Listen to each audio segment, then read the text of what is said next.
In the heart of Iași, Romania, the world's top gamers have gathered for the ultimate showdown. IESF brings heart-stopping matches across a variety of gaming genres in an electrifying experience that celebrates the passion and dedication of esports athletes from around the globe. This is more than just a tournament. This is where champions are born, legends are made, and anything is possible. Get ready to witness the ultimate display of skill, strategy, and heart. The IESF World Esports Championship. It's about to take your breath away. Do you think you've got what it takes? The challenge will be tougher than ever.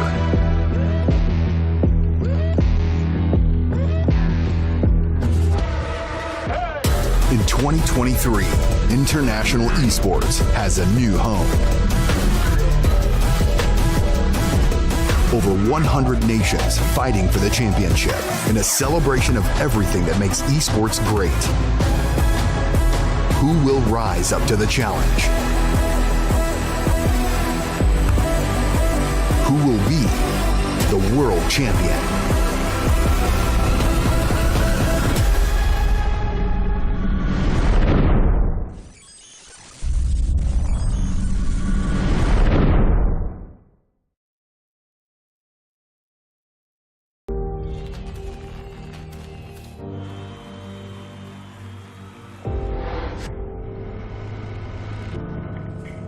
In the heart of Iași, Romania, the world's top gamers have gathered for the ultimate showdown. IESF brings heart-stopping matches across a variety of gaming genres in an electrifying experience that celebrates the passion and dedication of esports athletes from around the globe. This is more than just a tournament. This is where champions are born, legends are made, and anything is possible. Get ready to witness the ultimate display of skill, strategy, and heart. The IESF World Esports Championship. It's about to take your breath away. Do you think you've got what it takes? The challenge will be tougher than ever.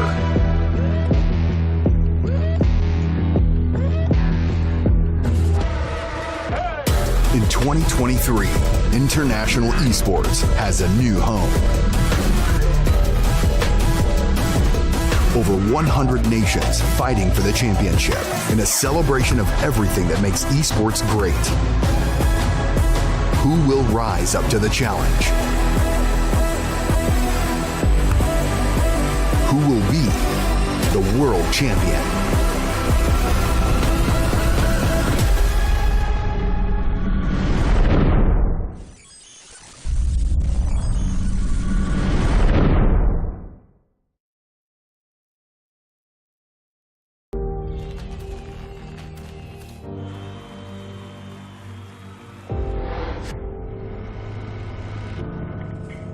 In the heart of Iași, Romania, the world's top gamers have gathered for the ultimate showdown. IESF brings heart-stopping matches across a variety of gaming genres in an electrifying experience that celebrates the passion and dedication of esports athletes from around the globe. This is more than just a tournament. This is where champions are born, legends are made, and anything is possible. Get ready to witness the ultimate display of skill, strategy, and heart. The IESF World Esports Championship. It's about to take your breath away. Do you think you've got what it takes? The challenge will be tougher than ever.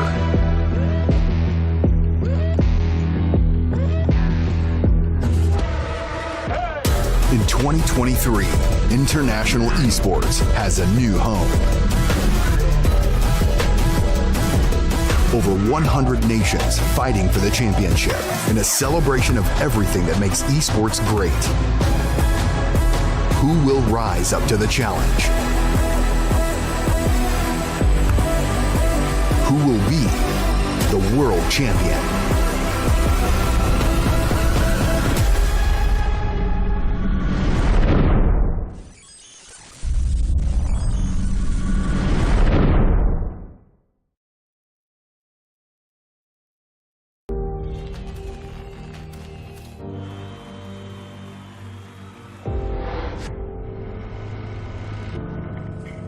In the heart of Iași, Romania, the world's top gamers have gathered for the ultimate showdown.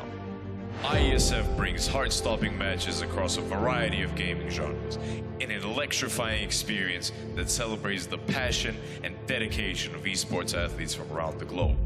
This is more than just a tournament. This is where champions are born, legends are made, and anything is possible.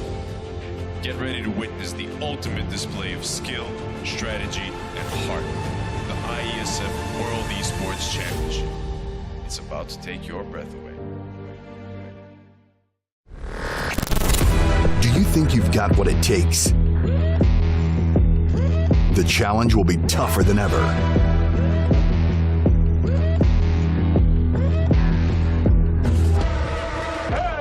In 2023, International Esports has a new home. Over 100 nations fighting for the championship in a celebration of everything that makes esports great. Who will rise up to the challenge?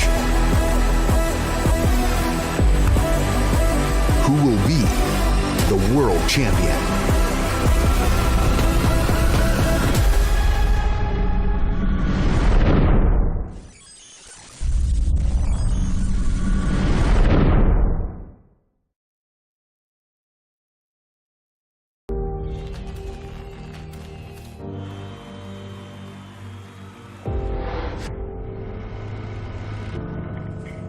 In the heart of Iași, Romania, the world's top gamers have gathered for the ultimate showdown.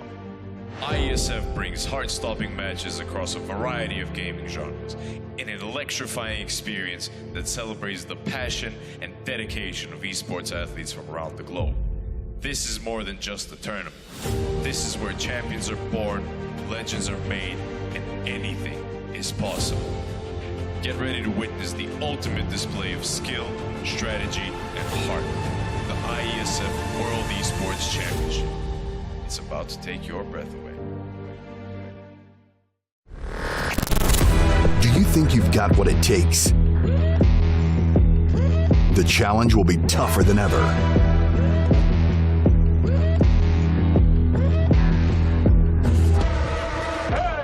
In 2023, International Esports has a new home.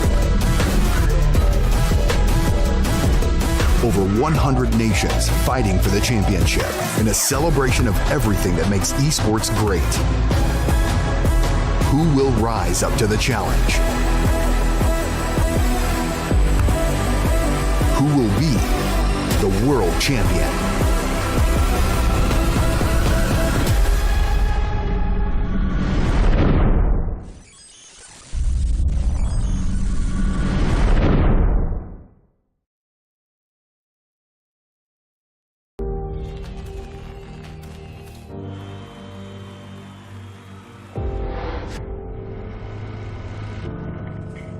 In the heart of Iași, Romania, the world's top gamers have gathered for the ultimate showdown. IESF brings heart-stopping matches across a variety of gaming genres in an electrifying experience that celebrates the passion and dedication of esports athletes from around the globe. This is more than just a tournament. This is where champions are born, legends are made, and anything is possible. Get ready to witness the ultimate display of skill, strategy, and heart. The IESF World Esports Championship. It's about to take your breath away. Do you think you've got what it takes? The challenge will be tougher than ever.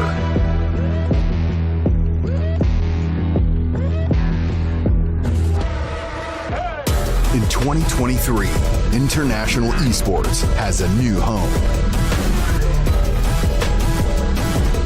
Over 100 nations fighting for the championship in a celebration of everything that makes esports great.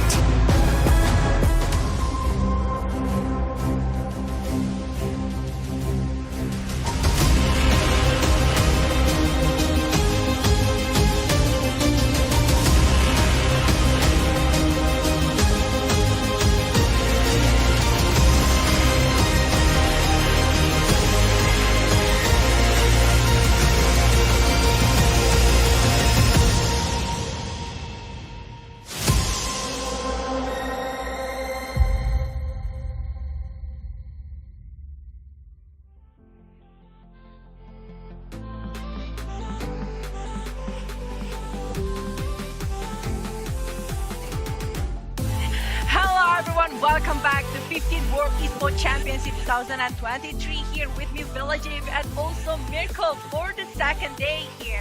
For everyone that is participating, this is going to be the Asia Championship for WEC 2023 that will be held in the main event in Yash, Romania later. How are you, Mirko, for the second day? Doing great as usual, man, especially after witnessing all the crazy 4 matches that we casted yesterday, especially the first few matches. Philippines versus Myanmar was an absolute banger, and this time around for our first match, we're going to see Philippines battle it out once again against Vietnam for that playoff spot for Southeast. So it's going to be absolutely amazing, and I can't wait for it. Definitely, it's going to be super intense as well because the Philippines versus Vietnam, this is best of 3 series, right? So it's definitely, they need to put all of the effort. But later on, for the second match, we will be having the Southeast Asia finale. So whoever wins from the first match will be going for the second match, I guess. And it's going to be best of 5 series. And later on, for the final match, the third match of the day, we will be having South Asia finale. So we will be having some of the finale today because yesterday actually we already have like representative for Central Asia, which is gonna be Kazakhstan that beat Uzbekistan with 3-0. So one by one, we already know who is actually getting the spot for the main event later in Yash, Romania. But we will be seeing the schedule that we are having for today because again, this is the Asia Regional Qualifier 2023 that will be having the first match. Philippines, Vietnam. Mirko, we saw the Philippines ability yesterday. What do you think about going against Vietnam for this match? That's a really good question, right? I mean, Philippines have had, a dominant run all throughout almost every single international event that they've been in. Even at IESF last year, though they weren't able to capture the title, they were able to get it all the way to the grand finals through the lower brackets, up against Indonesia, fell flat there in the grand finals. But Vietnam here, I feel like they are going to be able to bring up a very, very good performance with a lot of the improvements they have made with a very similar roster to last year. But let's welcome Team Philippines first with their roster. It's still their main 5 few: Flap TZ, Super Marco, Kyle TZ, Ogwin, and Xbox T. We got this roster. This is the Bren roster, the roster that is going to be representing the Philippines, and man, we've seen some absolute dominance from them. Yeah, we definitely saw it yesterday, but this is going to be the roster for the Vietnam. Jinar, Jokwa, He, Meowfit, Michu, Hugo, and also Yandere. With all of the roster that they are having, definitely they are already practicing and also witnessing the match of Philippines yesterday. They definitely already do down their homework to give some special, maybe surprises for the Philippines. Since Vietnam, they definitely want to go for the main event. They need to be qualified for that one because Southeast Asia, they only have the 2 spots for going into the main event later in Yash, Romania. So Vietnam, I really want to see what kind of draft that they will try to bring for this one because yesterday we saw that actually a lot of cheesy struts being put out to going against the other country. Will we see it again today? I'm not sure, but hopefully it's going to be a close match. Yeah, surprisingly, despite the stakes of this event right now, right, you lose, you're almost out instantly of the qualifiers. A lot of teams have still gone for a lot of these crazy, unique, cheesy picks, I will say. Kind of like the Clint that we saw a couple of times that actually worked out. 100% win rate for the Clint. And heroes like the Melissa, the heroes that a lot of people say are pretty broken currently in the meta, have had a pretty terrible win rate so far in the tournament. I think it's still sitting at a 0% win rate for the Melissa with 2 game losses yesterday. So we'll see if, we're going to see some more of those meta picks come through like the Melissa this time for the Philippines, or maybe they might want to just give it open knowing that, they already have such a good gold laner who can play around these quote-unquote meta heroes with a very unique style of their own. They don't actually go for lane dominance. They actually just rotate around and give over to gold lane sometimes. Yeah, they just like giving the space for the gold lane. But that kind of thing. This is what interesting coming to the ISF 15 World Esports Championship. Like some of them just like respecting one lane. Like banning over like 4 heroes to one particular role, which is crazy. We saw it yesterday, like 4 marksman ban, another EXP ban as well. So I mean, like that kind of thing is pretty popular here into the 15 World Esports Championship. So I kind of wonder, will we see another kind of strategy like that again today? Because this is like Southeast Asia that having a lot of different kind of gameplay, different kind of styles that can be put on right there. But we will just jump into ban and peak taste Mirko to witness, are they going to be doing the same thing that the others do yesterday?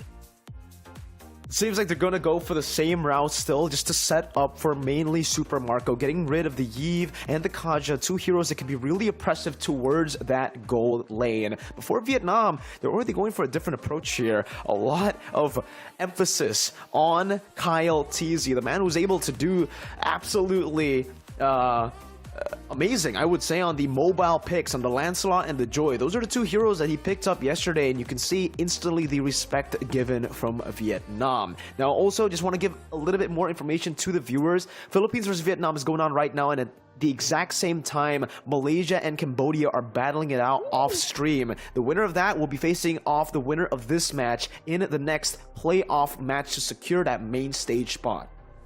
Oh, that's gonna be spicy. I wonder who is actually gonna be the winner for that too. But yeah, Mirko, just like what you've mentioned before, this is gonna be full respect to the Kyle TZ here. Another Hayabusa ban, but there you go. This is it. This is the spicy 1-1 from Super Marco directly being the first pick for Philippines. This is gonna be, we know that actually Philippines is very popular with the Ube strats here. We still see the 1-1 that is being prioritized for the Philippines. But I do like the direct counter coming from the Vietnam, Farsia all the way. Definitely, right? The Farsa with the range and obviously the burst. And there you go. The Lolita. Was just about to say either a Lolita pick here or maybe something like a Kufra later. If you want to go for the safer pick, it's definitely the Lolita. With your Guardian's Bulwark, you can actually just take away a whole lot of the kill pressure and the team fight pressure that 1-1 brings into the table. So they already have the answer to the 1-1. But thing is, they can't get too one-dimensional. We saw what Myanmar was able to do with their one-dimensional draft up against Philippines. Sure, they draft in the 1-1, but they don't play entirely for the 1-1. They're a very dynamic squad, and you can already see it right now. Getting some more win conditions at hand, having a lot of ultimates to steal from. The Valentina just gets so much value here, and the Arlet, a popular band that has usually been... Whoa, wait a minute. Let's not talk about the Arlet here. Let's talk about the Leslie real quick. Up against the 1-1. It's a pretty interesting pick to go for here, right? I mean, one of the ways to counter the 1-1 is definitely outrange the 1-1. And with the Lolita, or sorry, with the Leslie, you do have that mobility with your first kill to try to maneuver away from the first kill of the 1-1. And you have a lot of range to actually go for these trades against the 1-1. So not a bad pick at all. They are ready for the draft here. They know they are baiting maybe Philippines to get over the 1-1. I mean, like the preparation that they have with Varsha, with the Lolita. But yeah, I do agree with you. With the presence of the Valentina here, it might be scary with the Ferra Strike along with the Numenon Blast that can be stolen by the side of Philippines here. But yeah, let's see to the bat. We are seeing actually Hellcart along with Vanny. 5-man ban. 5-hero ban. Respecting Kyle TZ here. Not trying to eliminate another kind of hero. Directly just Kyle TZ. Kyle TZ all the way. Respect is an understatement at this point, right? They are literally shutting him down. 5 bans onto Kyle TZ, picking up the Karina as well. Another solid utility jungler, but the Fredrin is still up for grabs here, and we have seen Kyle TZ pop off on that hero before. So I feel like right now, it should just be the Fredrin pickup for the Philippines with, again, 5 jungle bans. That is absolutely insane. You can kind of understand why they're going for it, though. You know the impact that Kyle TZ was able to bring yesterday. Well, as expected, it's gonna be that Fredrin pickup, just a solid jungler in the... Whoa! Also an Atlas.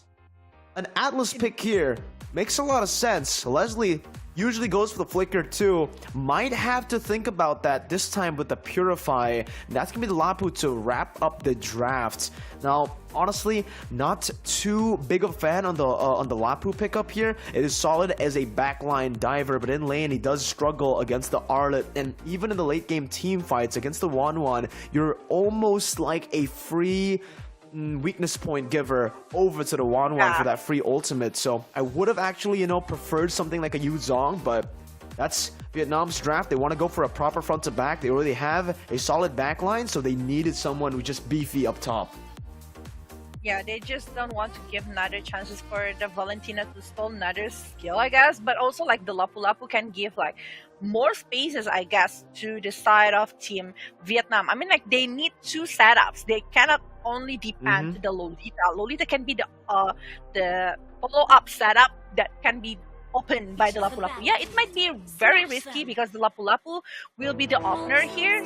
With, like, gonna be just like what you mentioned, having the weakness point free to the side of 1-1, but we will just see it inside of the game here. Ladies and gentlemen, this is the first game of best of 3 series between Philippines and also Vietnam in the Asia Regional Qualifiers Southeast Asia match here.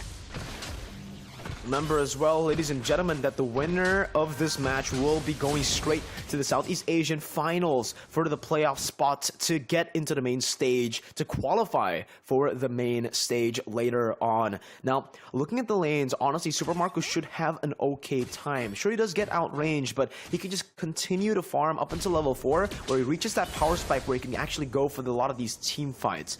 But also something pretty interesting in the early game here, Vela, where a lot of teams have been doing is the junglers haven't really been caring too much about the Letho Wanderer. It's basically the battle of the mid duo for that Letho early on. Yeah, maybe they just like really want to focus to get a neutral minion right now. They just want to get the level 4 as soon as possible. They really need it. But look at this Kyle TZ. He's still playing that aggressive, even trying to stall the opponent's jungle here, trying to get the benefit of it. Even the rotation going to get the gold buff and preparing, maybe set a barrier nearby the turtle. But I don't think it's gonna be a good idea right now, since you know in the bottom lane it's gonna be like full of people that is going to be trying to do a rotation. But in the top lane, I see that Yandere actually doing a really great job to just like avoiding the rest of the player, especially the damage that can be given by the Philippines. They really need a good setup, but in the mid lane, Mana Blast! Yeah, able to connect there. Also, the final slash onto the back. Not going to be picked off here, but the bravest fighter is going to be able to find one back on the board now. Kaltizi with a good joke. It's going to be the fear coming in from Few, trying to disengage here, getting Kaltizi the cover he needs to get out. But meanwhile, in the bottom lane, Hehe is going to be able to clear out that wave. So right now, it's still pretty neutral when it comes down to the first turtle. Up top, though, you can already see a level difference with just that one cannon minion that Yandere lost. One cannon million, but it's 2 and 1 for the kill. Just now we can see that actually the setup by the IMU here with the Mana Blast that is opening up towards Vietnam and having a really good follow-up. They already have like a very good setup right there. But oh, in the meantime, the turtle. Yeah, Fuse actually gonna be the one taking it. That's a 4-man fatal links. Kaltizi trying to follow it up, but it will not happen. He doesn't have enough damage unless Joe just comes in over to Kaltizi, getting him that kill. Vietnam able to equalize in terms of the team fighting presence here, but with that turtle, it should still be okay for Team Philippines. I feel like Kaltizi having really good kill down there, but the exchange that they were doing actually is kind of, it feels like a kind of waste. Like, you know, they are getting the turtle, but they are unable to have like follow-up things, since like the opening or counter setup that is being brought is actually really good. But the counter attack from Mana Blast with IMU is being brought open right now, and Nard able to run away from this. No one is actually being picked off at this rate, but in the bottom lane, we see that actually this Lapu Lapu getting something else, trying to get over the objective. While in the top lane, I think there's another movement going on, Miko. Oh, very aggressive by Super Marco, gonna get chunked by that turret. And also, with Nart up top, he does prevent that dive from happening here. But it does seem like Ogwen still wants to go for it. Has the flicker, has the Fatal Link. He's holding on to it right now, onto Nart. It should be a Fatal Link's get, but man, that Guardian's Bulwark is really helping it out. Bottom lane, almost a kill. Super Marco able to find the kill anyways here, with the crossbow of Tang, getting it done, but Hehe is hunting for them, understanding that they will probably recall down there, just going to try to pin them down, but it's still a good positioning by Super Marco, able to disengage and get out of that turret range. Down below, Flat Teasy is really struggling here, despite him being in the winning matchup. Jumping back in with a Vengeance procs now, forcing a defensive bravest fighter from Meow, and that's gonna be Few who steals it away as well. Should be more pressure for Team Philippines here to take the turtle for free. This is only like minute number 5, but the actions that happen is just like quite the meat of the late game. There are plenty of things that happen, but the turtle is directly being taken by the side of Philippines along with one pick off here. Meow being picked off to the hand of Team Philippines, and it's 5-4. The goal differences is not too far from one to another. Actually, in the 5 minutes, you're having like almost 2,000 gold lead. It's pretty good, even though that it's not that far as we are expecting here, because we thought that actually with the rotation that can be made, it's actually going to be good. But oh, Battling is already being used without anyone being picked off here from the side of Team Vietnam. So actually, they keep trying to push it towards Vietnam in the gold lane along with the bottom lane, IESF. The thing about Ogwen here, Vela, is the fact that he really doesn't save any of his resources at all. He just uses the Fatal Links, uses all these resources every single time it's off of cooldown. And that really does do a bit to Vietnam when it comes to pressure, right? Because when he doesn't use it, when it's off of that cooldown, Vietnam are going to be kind of pressured into thinking that he's always going to be somewhere, some way, looking for a way to get into those team fights or a pick-off as well. So Vietnam have been playing it very, very passively since Ogwen have been getting those crazy Fatal Links. And you can already see the positioning as well by Ogwen, not just being a roamer that is looking for kills, but being a roamer that can actually open up the map really well, spotting out 4 people up top. There's a lot of vision provided by Ogwen. Now they can use it for a play. Conceal popped in by Ogwen. 2 Athena shields being bought already by Kaltese and Ogwen. You can see the respect as well here for the Farsa very early on. Yeah. They are waiting for a perfect movement to do something. They are trying to get over the battling that might happen right now, actually. No, not going to be opening up the battling. It's just going to be a pick up towards Nart here in the top lane. It was like, just like what you're saying, this Ogwen, since yesterday, we saw how is his movement actually opening up a lot of pushes, giving the information for Philippines to walk freely, to do their job, to have that good objective gameplay that they are doing. They're already getting the bottom and also top lane one, but so far with the pressure that can be given by the presence of this Lolita and also Pasha, they might be going for something like the mid lane miracle. 2-man Fatal Links, and it's instantly just them deleted off the map. They don't even need a Final Slash to combo it together. Usually, you see that combo, Fatal Links into Final Slash, and then they just wipe them out. But you can see how far Philippines are ahead now with a 5,000 gold lead. Super Marco is definitely a problem here in the mid stage for Vietnam. Meanwhile, for Vietnam, they really just gotta have to wait for the Farsa and the Leslie to scale up to be these monsters. And again, it's just purely class from Ogwen. The timing as to when he actually jumps in and the coordination with the team as well to actually bait out that Numenam Blast. Because the Numenam Blast was active there and because Team Philippines basically just stood there like they didn't care, it gave the opening for Ogwen to actually just flank and wait for that timing. And now they are going to be trying to do it again. The perfect match, giving another information. Even the wings by wings frequently used to just like avoiding the presence, the position from Ogwen here, the opening that they can try to break out towards Team Vietnam. But the thing is, like, Nart and also this Farsha, they really need a setup for the high ground. I think like this year can try to maybe trying to get someone from the Philippines, unless Owen jumping in with the flicker along with the fatal lane to try to pick up the players coming from Vietnam. With 6 assists so far in the hand of Owen, we see how frequent he is trying to sneak out, trying to pick off the player of Vietnam. He is doing it, keep doing it, and trying giving the pressure over and over until Vietnam playing as they cannot go out from the cage. They just like being caged here, not able to try to seek for anything. But they really need the lore. That's why maybe They're being will try suffocated.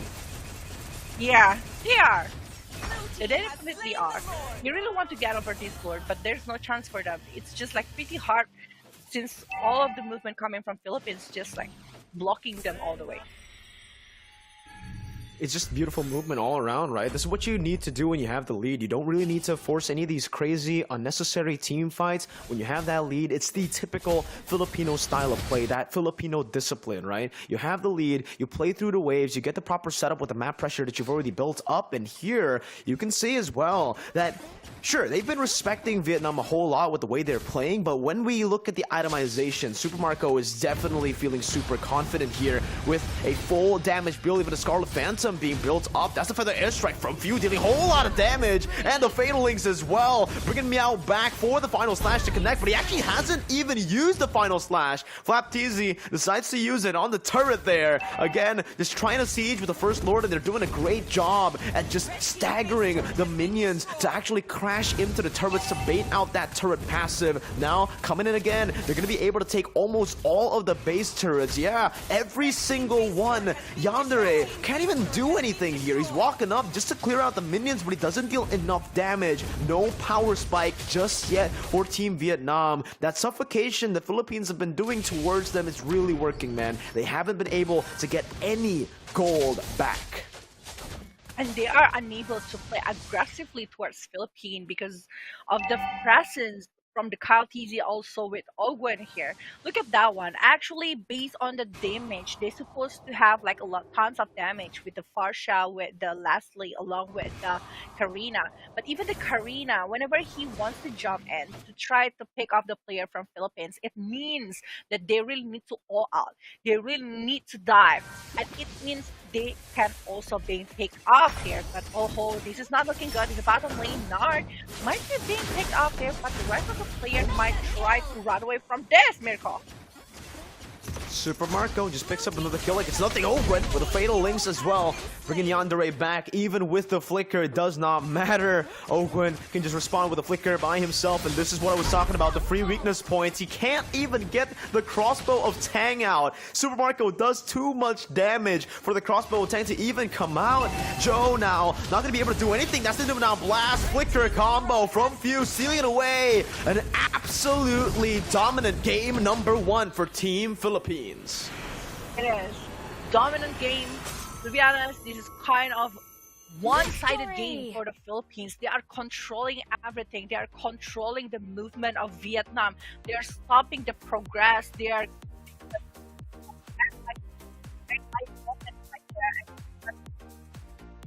able to get the winning point, winning moment for them. They are unable to do a big war because of Ogwen's presence, and also they are unable to try to contest over the objective again because Ogwen keep doing the bushes surprise.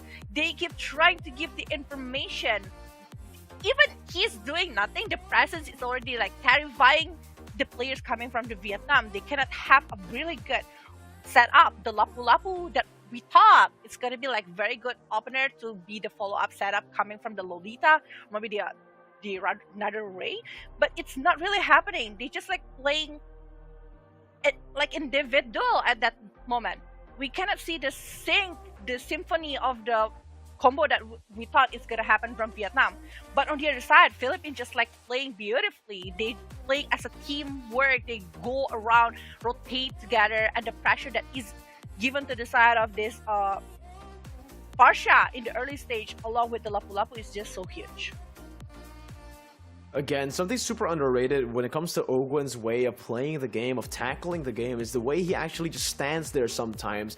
He stands there menacingly in the bushes. He doesn't even go for any of these plays, but he's just standing there to get some vision for the team. And the vision that he gets all across the board with a hero as mobile and as untargetable as the Atlas gives the team so much more relief when it comes down to the pressure and when it comes down to the plays that they can make on the map. It's just so open. You see 4 people up top because of the vision from Ogwen. You can go for turrets, you can go for the invades, and you can completely shut Vietnam down from any of their flanking slash pickoff plays that they want to try to, look for there. And in this game, it was a complete outclass, you could say, starting from the drafts all the way to the end of the game. It was full control for Team Philippines. Here, Vietnam were able to get a few team fights here and there, a few good picks, but ultimately the carries remained deathless for Team Philippines, and the objectives still were always going to the hands of Philippines. Yeah, even we can remember like the first 5 minutes, it seems like a mid-game already. Tons of actions being made, a lot of rotation, a lot of takeoff, a lot of things. I cannot even like remember all of the things that happened in that first 5 minutes, and it's just like having like 3,000 gold lead for that moment. It's just pretty good movement coming from the side of Philippines, but the pressure is not non-stop. Like they keep doing that. They suffocate Vietnam. They are making Vietnam following all of the movement from the Philippines. That's the mind control that they have, Since yesterday, we saw that actually whoever going against the Philippines, they're always following all of the movement coming from the Philippines. If they say they go to the war, and they do.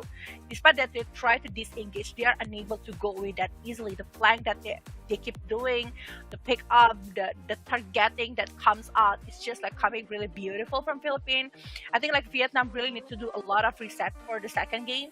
They really need to work out on their graph. Maybe going for something more sneaky to the side of Philippines, or maybe the rotation.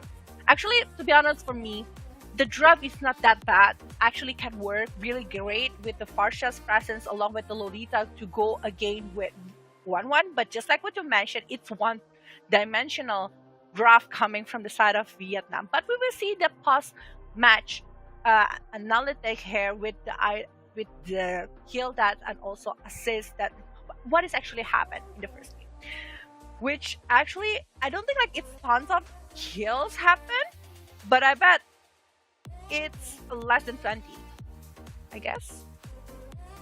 Yeah, it's 14 and 5, 19 total kills. It's very, I wouldn't say low kill game because the time, I think it was ended in the 11th minute before the 12th minute, so it's still a very high kill game if you take a look at the kills compared to the minutes. But again, right, the actual carries remained deathless for the longest time. Super Marco and Few weren't taken down at all here, and like we even mentioned earlier, Vela, Super Marco went for the Scarlet Phantom. So Windtalker, Corrosion Side, DHS, and the Scarlet Phantom, it's when you're that ahead on the 1-1 and you have those items, it's going to be very difficult, especially for a composition that's not really mobile like Vietnam have drafted for themselves to actually try to beat that 1-1. And actually, it's a 4 items in the 11 minutes, just like what you're saying. And it's actually Scarlet Phantom, Wind of Nature's Corset side, and also DHS. It's pretty rich 1-1.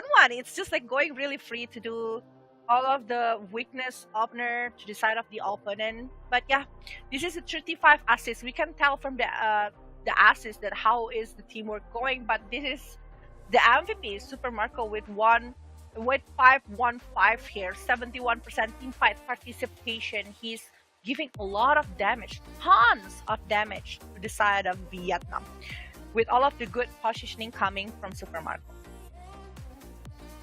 Super good positioning, and really Super Marco, his laning as well is absolutely phenomenal. The fact that he wasn't poked at all by the Leslie, just those little things of letting the Leslie shove, letting Yandere shove over so they can freeze the wave and he can actually deny some of these gold and XP from Yandere was absolutely beautiful. We only got to see a little bit of that because again in the laning phase we were focused more onto the turtle fights, but really that is something super underrated about these pro players, especially in the gold and XP lane. What they do to manipulate these waves to actually gain an advantage without actually fighting is a small victory that they can actually utilize to get that snowball rolling super early into the game, and you could kind of see that impact in the later stage. Leslie was an absolute non-factor. I'll just say that, all right? No items, no gold, very hard to play on this Leslie, considering there's so much dive on the enemy team, and in the laning department as well, the Leslie wasn't really able to do anything to the 1-1. Yeah, I mean, like, we are expecting like the Leslie to try to give poking damage continuously with all of the skills that the Leslie have, and trying to avoid the crossbow attack that might be given by the side of Leslie. I don't think like I even saw a really good crossbow attack. I think like it's only once being used.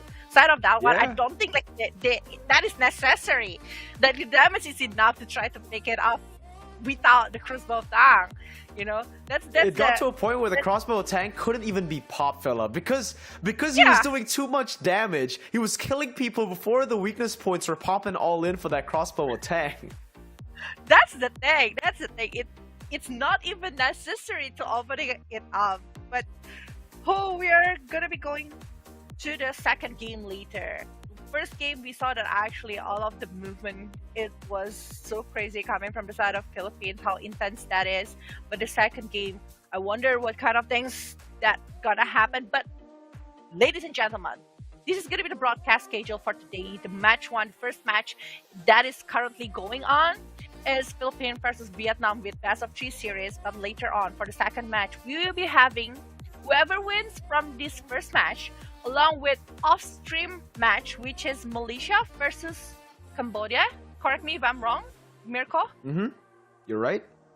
Okay, and that whoever wins will be going for the best of 5 series playoff for Southeast Asia for the second match. And then for the third match, it's going to be Bangladesh versus Nepal as the playoff for the South Asia with best of 5 series, obviously. There you go. The full broadcast schedule for the day, ladies and gentlemen. So again, Philippines one game away from securing their playoff spot to get into the main stage. Malaysia versus Cambodia also ongoing. We'll update you guys later on the match results for Malaysia versus Cambodia. Again, for Malaysia as well, it's a new squad that's actually representing Malaysia, right? Because last year it was Todak. This time it's actually Madness playing for Malaysia. So we'll see how they do as we enter the drafts for game number 2 of Philippines versus Vietnam. Vietnam this time around still, well, they've swapped places actually. On the blue side, Philippines on the red side. Second pick, same bands coming in from Team Vietnam, still the Joy and the Hayabusa, but they will take that Lancelot out. They will actually let it go, actually. They'll opt to go for the Arlet ban, a hero that can really dictate the way the game is played through the incredible AOE/CC ability that he has, that final slash. But still, the same kind of concept here going against Philippines. They're still trying to go with eliminating the hero that can be used by Kaltizi and Joy, Arlot, Hayabusa, Vanny 1-1 along with Kaja. But the Yi first pick coming from Vietnam, it means that the Valentina is still available and still can be picked by the Philippines later on. Not only Valentina actually, they still have the Veramis along with Glue that is still left open.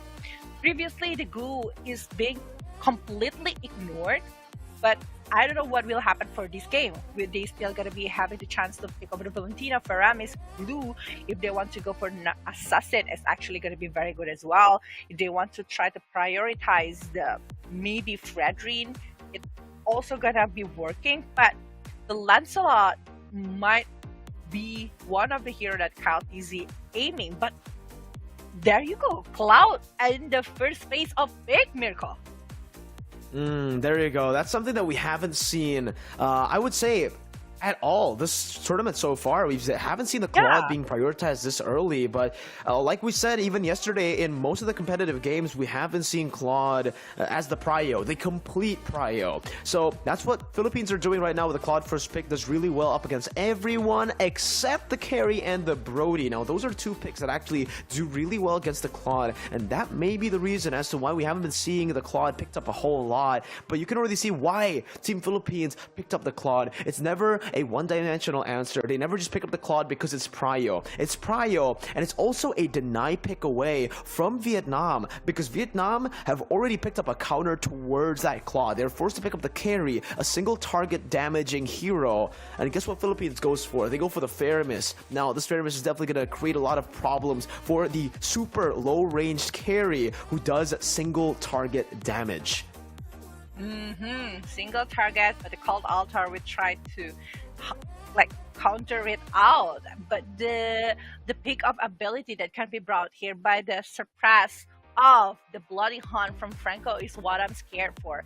We know that actually how smooth the movement that can be given by this tank slot of Kaltizi, but the pick of ability, if they are having a really good burst coming from Vietnam, is actually going to be working for them. But it's carry on this side along with Give. I don't think like it's gonna be burst. It's gonna be like continuity damage that can be given with the attack speed coming from carry along with skills from the Give. But they still need someone who actually maybe having another disable, another CC, or maybe another damage from the side of Vietnam. We see that actually it's gonna be Atlas respected towards Ogwen, because we saw how beautiful his movement with that Atlas, but they're still having Kufra though if they want to go for it. And here for Philippines, they actually ban out the Lapu as well here with the Martis in the second phase of bans. So again, there you go. That's the Kufra that you mentioned. Ogwen really getting his hero pool nullified here in the second game. Not the full Kaltizi ban that we know, but yeah, I was about to say that, man. Not banning out the glue when the Faramis is already picked up by the enemy team is definitely something that they overlooked. This glue is going to be able to do so much, especially considering that the Arlet and the Lapu has been banned out. Another option for Vietnam would be the Terizla. Good hero to pick up here up against the glue and even the Faramis, but they go for the Akai first. A good disengage tool when it comes down to these team fights. The Philippines definitely want to try to force on Vietnam, and there you go. It's going to be the Grok, not the Terizla that we expected. So it should be the Grok in the XP and Akai in the jungle. Still does kind of the same job, a lot of AoE damage. There's that engage initiation that they can use that's a bit more reliable in my opinion than the penalty zone, so you can really understand why they went for the Grok here. But it means that they really need to be careful of the carries position later, because there will be the main target here coming from the side of Philippines. If there is no carry that can have like really good progress inside of the game, the rest of the player will be having like quite a hard time, because they are depending the damage that can be given by carry. Despite I know the damage that is given by Grok and also Yif gonna be pretty huge, but if carry is the one that being shut down since the early game, the growth will looking good for Vietnam. But there you go, this is gonna be Varamis Roamer, I might say, with Valentina as the mid lane for Philippines. Well, all right, ladies and gentlemen, welcome to the land of Dawn for game number 2. Match point for Team Philippines here, and it is a roaming Faramis, something we haven't seen in a long time. A few is on that Valentina now, a few ults to actually take here. There's a heavy spin, there's a wild charge, and even a bloody hunt. So knowing how much of a veteran and how creative Few is in MPLPH, I am pretty sure he will be able to steal these ultimates at the right time, in the right place, depending on the situation. But as we can see, gold lane, a very different story already. Super Marco going to be losing out in the trades up against that carry. Yeah, but let me remind the viewers, if you guys don't know about yesterday's match, Few is the one that's actually stealing a lot of utilities skill here. We even saw how he's using the Bloody Hunt towards the opponent yesterday, which shot a lot of movement from the side of Myanmar. And it might happen again with all of the CC from Vietnam. So with the Bloody Hunt, the Wild Charge, tons of skills actually can be a way for Philippines to play super aggressive with another CC given towards this Few. They really need to be careful of the presence of Few from now on. But in the top lane, I think the practice that's given towards Grok is actually pretty brutal. Flicker and Flicker both burnt out here. A trade going on. Vietnam trying to put pressure down below, but Philippines using their winning lane up in the XP lane to get some more pressure down as well. Now, thing is, You know, a little thing that I've actually noticed earlier down in the gold lane is the fact that Yandere hasn't been able to land those last hits onto the cannon minions, whereas Super Marco has been using a lot of his abilities to even just get that last hit going. And that's a little bit of a gold lead that you can already see even without the turtle that Philippines has. And even in the bottom lane, Super Marco actually won in a trade against a carry, something you don't see too often here with a Claude versus carry matchup. But you can see the gold lead already building super early on, almost a 1,000 gold lead in the second minute of the game, Vela. Yeah, it's actually very surprising. I thought with all of the movement coming from Vietnam, it's not going to be that easy for Philippines to try to chunk out the damage or maybe the gold towards Vietnam here. But they keep doing, maybe because of the one blazing duet that is clearing the entire wave just now. That's the power coming from the cloud, you know, with all of the blazing duet and also battle mirror image is actually going to be poking the damage towards the opponent along with clearing the wave of the minion. It's not going to be that easy for the carry to decide what kind of item that he needs to go for. I mean, like the Wind of Nature is kind of a must right now if they want to try to prevent the damage that can be given, especially with the surprise blazing duet later coming from the Philippine sides. But also coming from Nard, like Nard really needs to land on that Iron Hook towards a really good target from Philippines. If they can lock down maybe coming from Super Marco or Few, it's going to be a really good opening for them to try to take off somebody. But in the bottom lane, oh, they are not going for it. They're still going around trying to pick up somebody. But I think like the rotation is pretty different coming since the with the game number 1. Like the rotation is like a little bit in the slower tempo. Yeah, definitely. Looking at the turtle as well here, it's going to be spawning in, what, 10 seconds, Vela? And Philippines have complete control over the mid lane as well. You can see the Thorn Rose doing a lot of damage, even though it's a tanks a lot. Flap TZ trying to just bait out that retribution from Joe. Will not be able to do it. Kyle TZ has the first start here, the first few hits onto the turtle. Vietnam a bit late to the response here. Joe looking to go in, but he's gonna be brought back by the Shadow Stampede, and that should be a free turtle. Yep, given over. Flicker Wild Charge onto the back line with a blazing duet by Super Marco with the Call Ultra as well. It's just chaos, but Flap TZ finds first blood. They're gonna go in all the way, and it's gonna be Kyle with a 2-man Thorn Rose to pick up the double. A 4-4-0, make it a 5-0 because the turtle went to the side of Philippines as well. Oh my god, I thought with the presence coming from the Akai, they will try to disengage, but it's not. They're just using a lot of stuff right now. With that, a very good called outer opening to save the glue here. With the blazing duet as a follow-up as well. They keep going on to give the damage, to give the pressure, and Grog is the one that's being the first to be picked off by Philippines. It means that the other front laner already being meltdown fast by Philippines, and the damage coming from Few is actually pretty good as well. I saw that actually Owen with these two magical hero that is able to poke the damage toward Vietnam. They don't really need a tanky build coming from them. They just like need to give continuous poking damage with glue, tanking everything, and also with the cold altar. So the conditions so far coming from Philippines is actually really great, but in the bottom lane, wow, beautiful heavy spin by Few to just get out and nullify that Iron Hook. And also, just to pin down Yandere, who actually opted to go for the Flicker this game. And here, oh, another Iron Hook gonna be thrown out there. Super Marco does have the Purify. He has the Golden Staff in the 6th minute of the game. So Super Marco is already super fed here, looking for the siege down below. He's gonna dive with a blazing duet under the turret. It's Few picks up the double kill, and it's gonna be Super Marco who takes the turret. Philippines not giving Vietnam any room to breathe in game number 2. Even Flap just here bullying Joe out of his own jungle, forced to use the retribution on his orange buff as Few just lands a few good hits. And with that retribution bait, it's Philippines now who have the control over the turtle. It's gonna be free. 3 turtles over the Philippines. 3 turtles and also massive movement. This is only like 6 minutes instead of the game, going for the 7 minute. But Super Marco already dealing tons of damage. And look at the rotation. We can see that Super Marco, Few, and Oakwood always there for the war. They're always being there to opening up a way of really good setup to be finished off by the other players or maybe by them as well.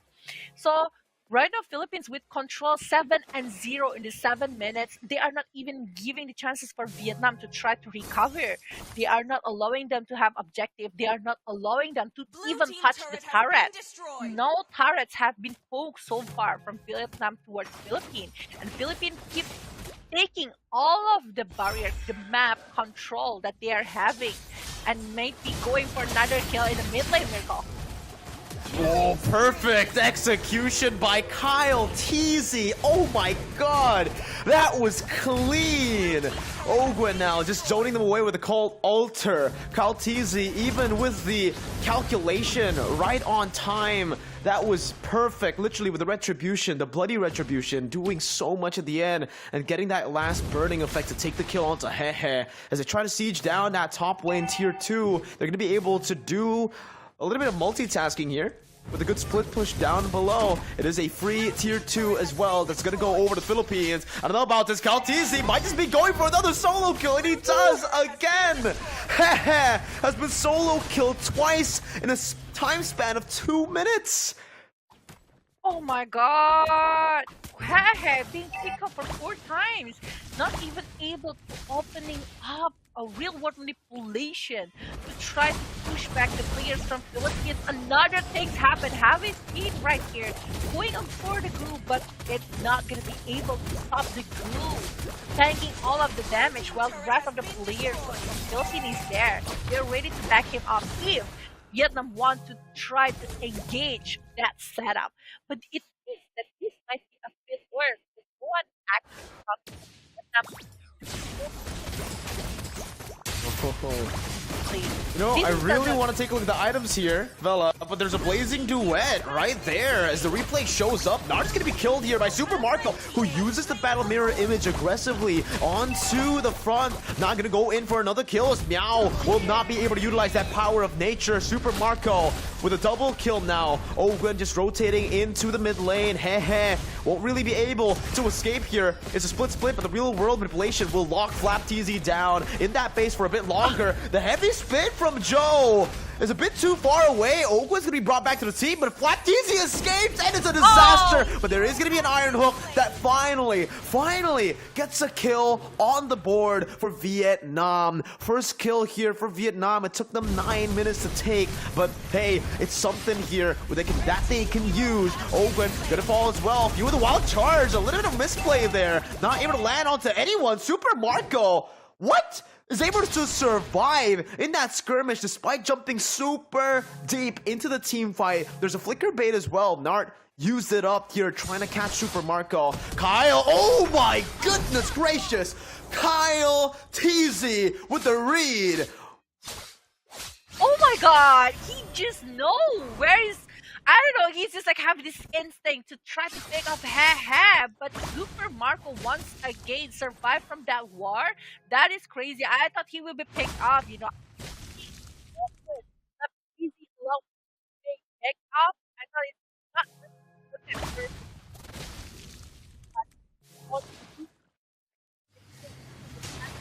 not here.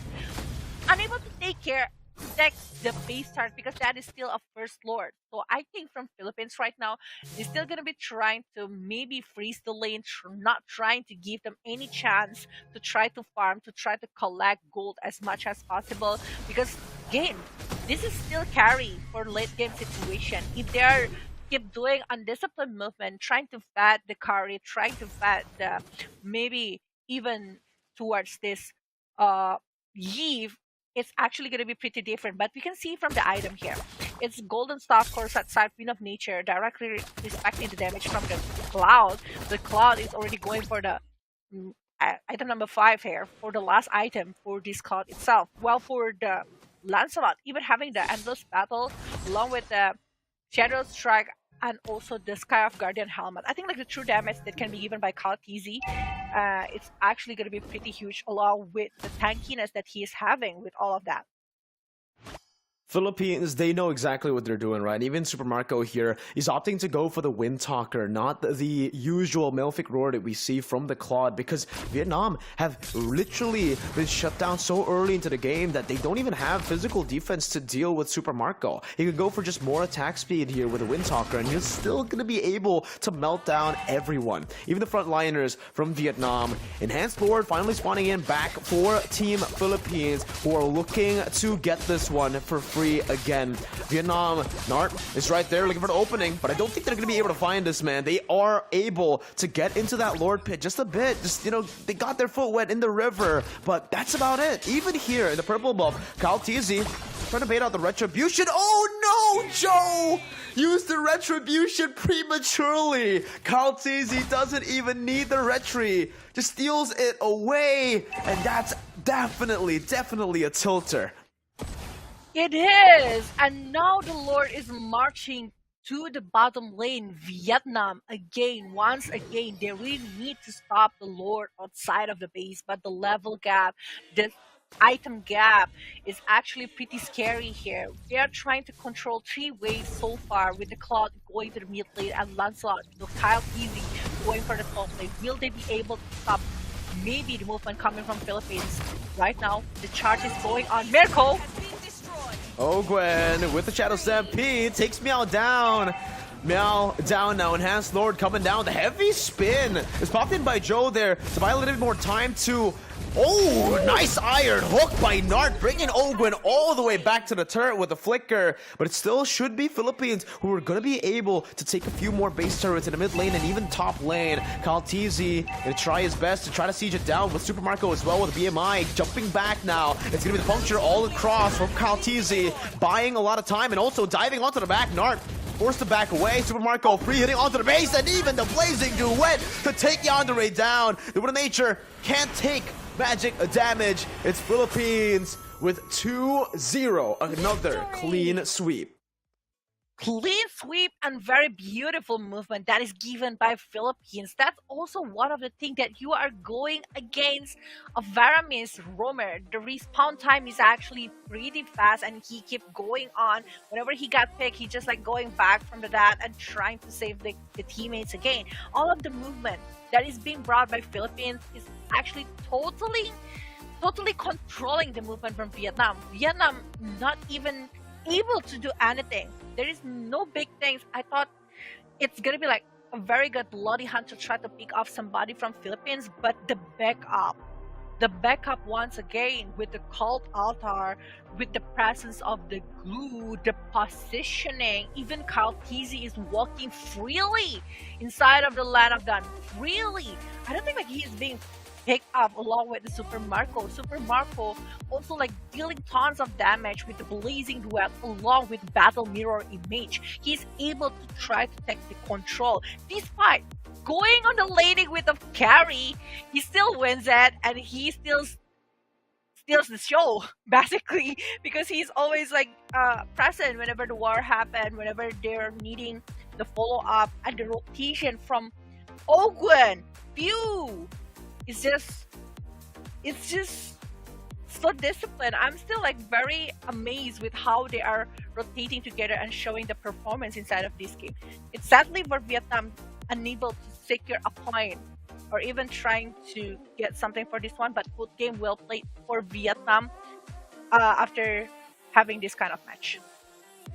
Crisp, clean coordination, triple C for the Philippines. That's the key to victory for them, man. The coordination was, again, phenomenal from them. Even in a position where Flaptease and Ogwen were almost picked off, they were able to somehow get out in that top lane. Flaptease in the end got hooked and then died, but you know, it's still such a good effort for them.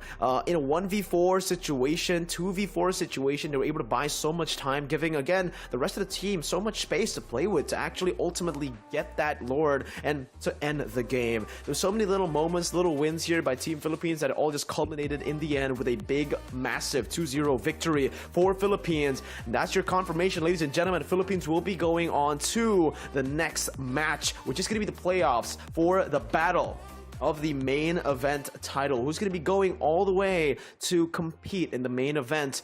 Philippines are going to be facing off against one of the countries right now that's still participating, that's still going on a match. Malaysia versus Cambodia is still ongoing, so we're gonna have to wait for Philippines' opponents. Who's it gonna be? We'll see later.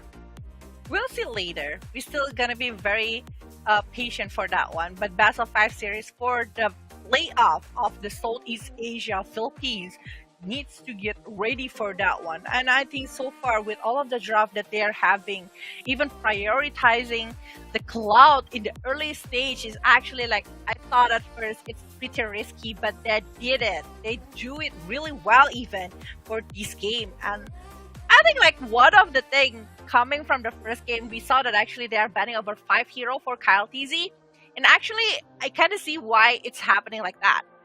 We can see the performance from Kyle TZ using all of the assassins, right?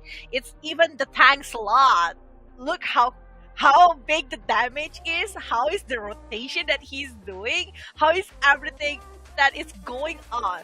So I kind of wonder, will that happen again, going against Kyle TZ or Philippines later in the later stage? At this point, I feel like, you know, every single team needs 15 bans to go up against Team Philippines here. The way they're playing, the way, well, the amount of heroes that they can actually utilize in their composition, also with their mastermind, obviously for the draft, Coach Ducky, who is drafting for them. You can see just the coordination, the synergy, and even the deny picks, very well thought out every single time. But we're gonna take a look at the match pre-game stats, or post-game stats actually, the match summary. Vietnam with only 4 kills. I thought for a second there Philippines might be able to pull off another 0-kill game for their opponents, maybe that kind of a stomp, but here it's 16-4. It's still 4 kills given over to Vietnam. That was mostly because of Nart's crazy hooks.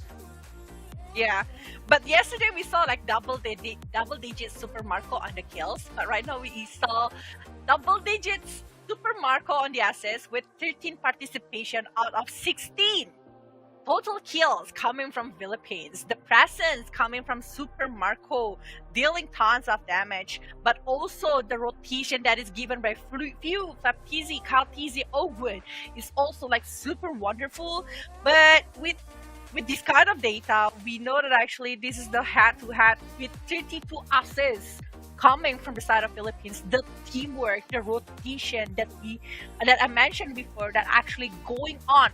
They always repeatedly doing it to the Vietnam. And this is gonna be the MVP of this game.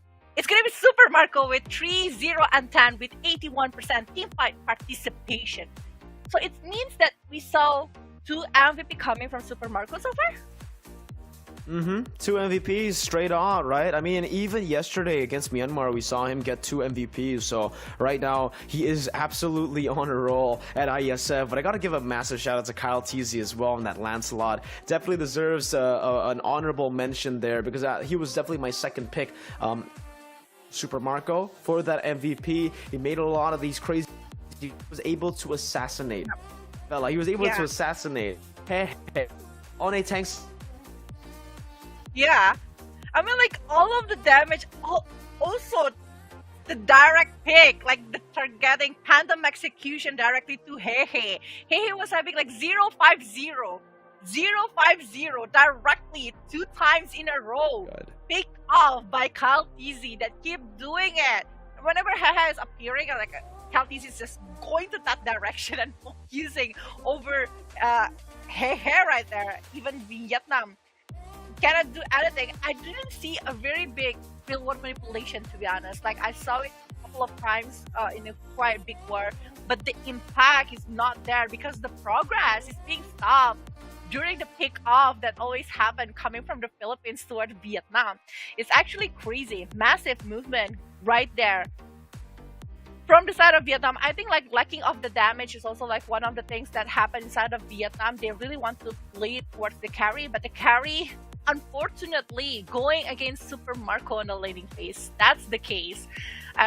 It's just like pretty not good condition. But yeah, That's it for the first match of the day. But after this, again, we will be having Southeast Asia playoff here with best of 5. It means that Philippines already claiming one spot to the playoff of the Southeast Asia. Who is going to be accompanying Philippines? Is it going to be Malaysia or Cambodia? Please comment in the comment section below who is your favorite country. Who are you supporting for? Are you supporting for the Cambodia or you are supporting for the Malaysia? So we are having the update that Malaysia versus Cambodia is still ongoing. We're still not sure who is actually gonna be going for the playoff. Is it 3 games? Is it 3 games that happening right now for the Malaysia and also Cambodia? But Definitely. we are gonna be. And also, you know, fella, fun fact here for everybody back at home as well. We're going to be a guest caster with us later on for the playoffs, right? So get excited for that guest caster. I really wonder who it is. You guys can try to guess in the comment section who's going to be guest casting for the next match, playoff match. I don't know. Because, fella, I think we're going to be taking a break right now to wait for the, again, results of Cambodia versus Malaysia. Yeah.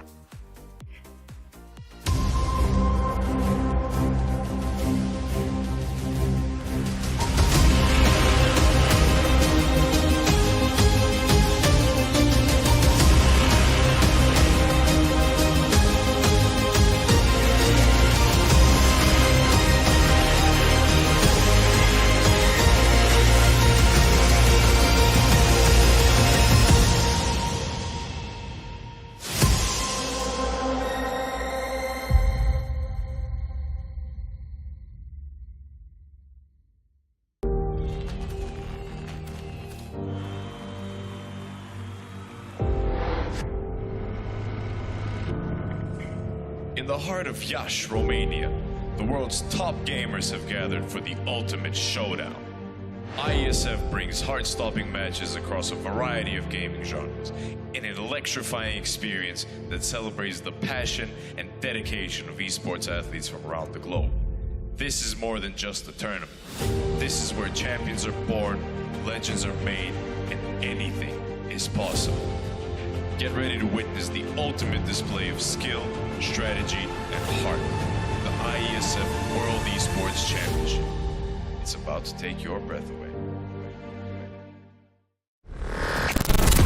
Do you think you've got what it takes? The challenge will be tougher than ever.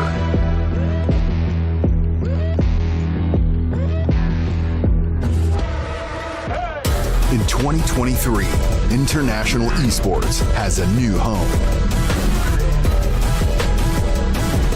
Over 100 nations fighting for the championship in a celebration of everything that makes esports great.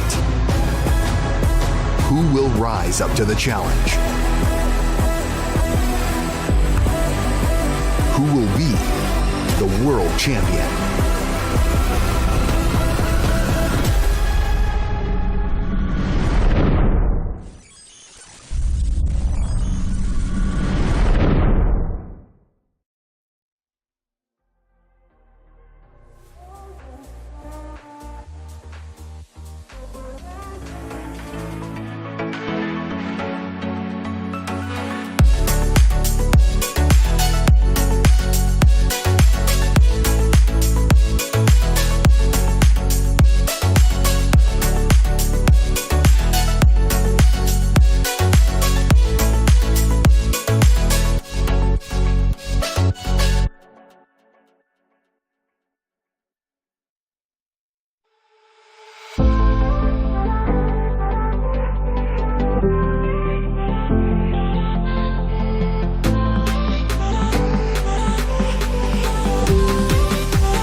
In the heart of Iași, Romania, the world's top gamers have gathered for the ultimate showdown.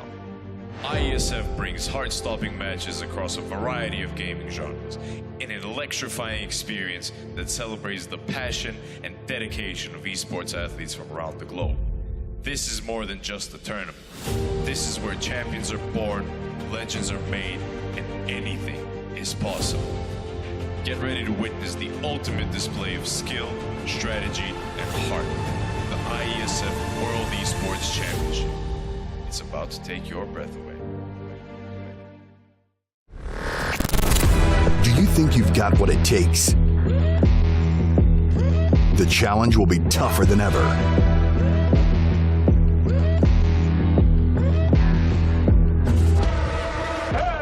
In 2023, International Esports has a new home. Over 100 nations fighting for the championship in a celebration of everything that makes esports great. Who will rise up to the challenge? Who will be the world champion?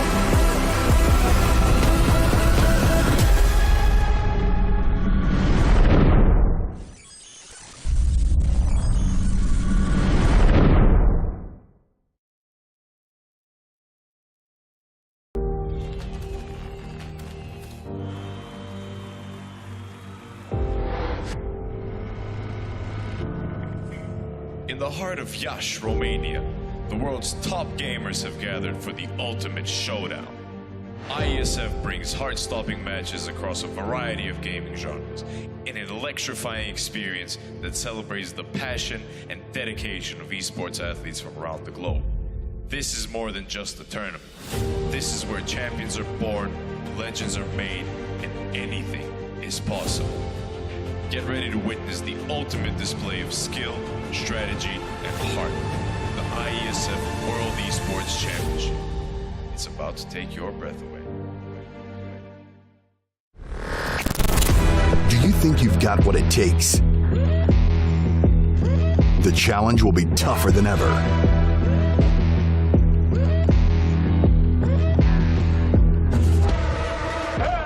In 2023, International Esports has a new home. Over 100 nations fighting for the championship in a celebration of everything that makes esports great. Who will rise up to the challenge? Who will be the world champion?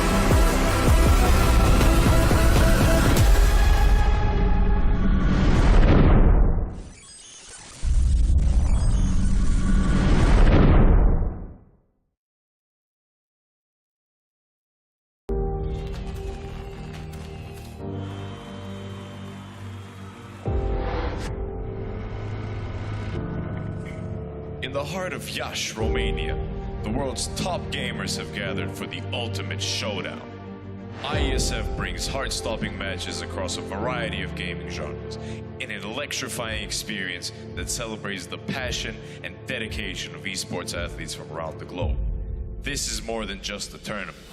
This is where champions are born, legends are made, and anything is possible. Get ready to witness the ultimate display of skill, strategy, and heart. The IESF World Esports Championship.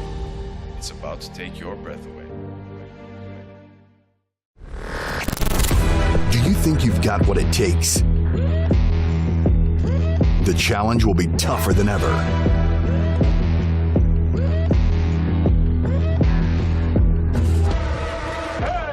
In 2023, International Esports has a new home. Over 100 nations fighting for the championship in a celebration of everything that makes esports great. Who will rise up to the challenge? Who will be the world champion?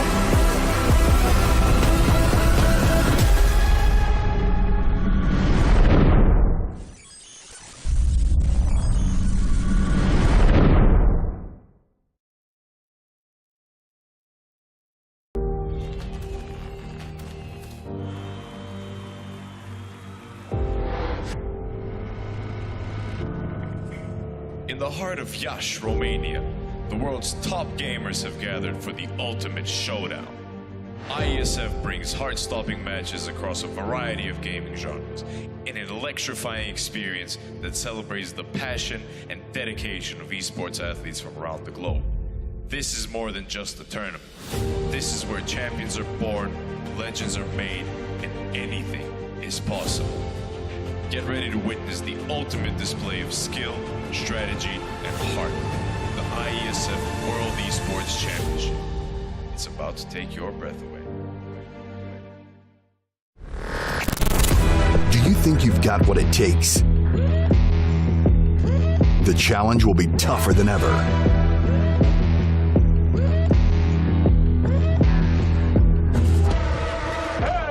In 2023, International Esports has a new home. Over 100 nations fighting for the championship in a celebration of everything that makes esports great. Who will rise up to the challenge? Who will be the world champion?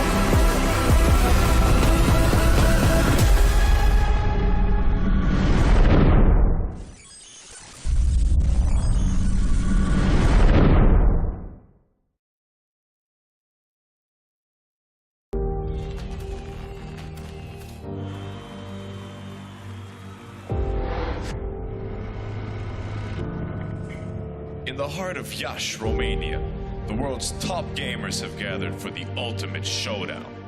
IESF brings heart-stopping matches across a variety of gaming genres in an electrifying experience that celebrates the passion and dedication of esports athletes from around the globe. This is more than just a tournament. This is where champions are born, legends are made, and anything is possible. Get ready to witness the ultimate display of skill, strategy, and heart. The IESF World Esports Championship. It's about to take your breath away. Do you think you've got what it takes?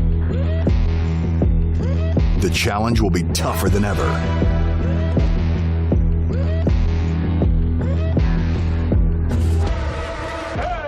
In 2023, International Esports has a new home. Over 100 nations fighting for the championship in a celebration of everything that makes esports great. Who will rise up to the challenge? Who will be the world champion?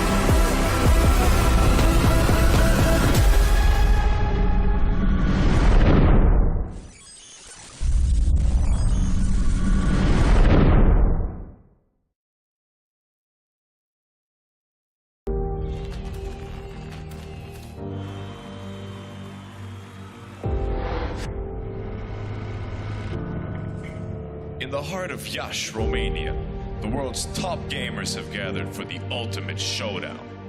IESF brings heart-stopping matches across a variety of gaming genres in an electrifying experience that celebrates the passion and dedication of esports athletes from around the globe.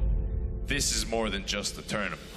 This is where champions are born, legends are made, and anything is possible. Get ready to witness the ultimate display of skill, strategy, and heart. The IESF World Esports Championship. It's about to take your breath away. Do you think you've got what it takes? The challenge will be tougher than ever.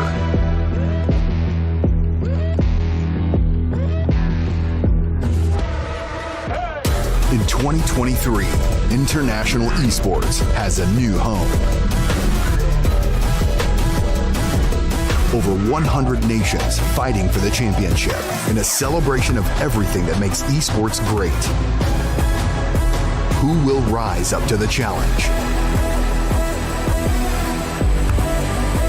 Who will be the world champion?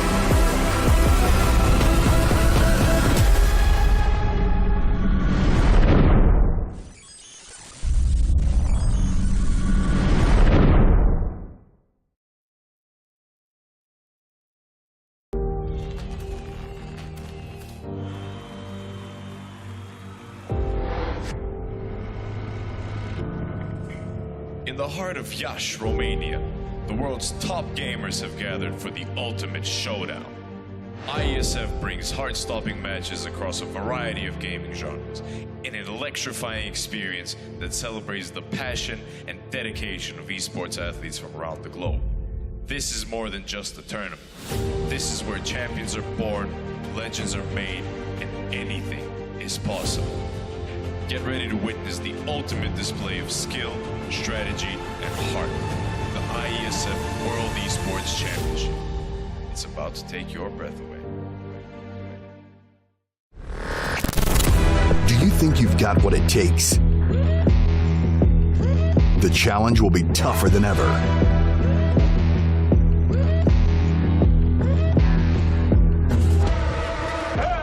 In 2023, International Esports has a new home.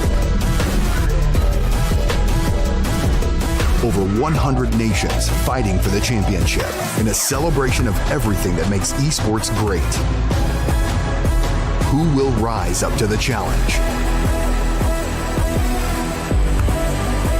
Who will be the world champion?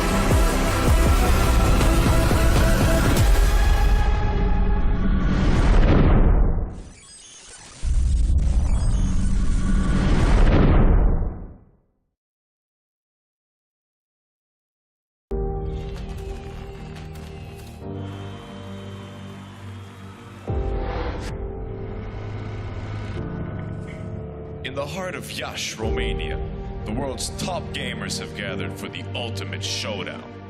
IESF brings heart-stopping matches across a variety of gaming genres in an electrifying experience that celebrates the passion and dedication of esports athletes from around the globe. This is more than just a tournament. This is where champions are born, legends are made, and anything is possible. Get ready to witness the ultimate display of skill, strategy, and heart. The IESF World Esports Championship. It's about to take your breath away. Do you think you've got what it takes? The challenge will be tougher than ever.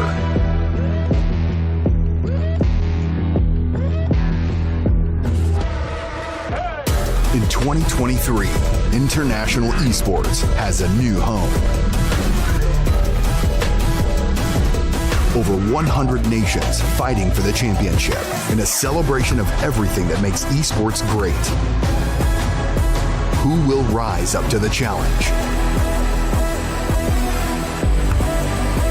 Who will be the world champion?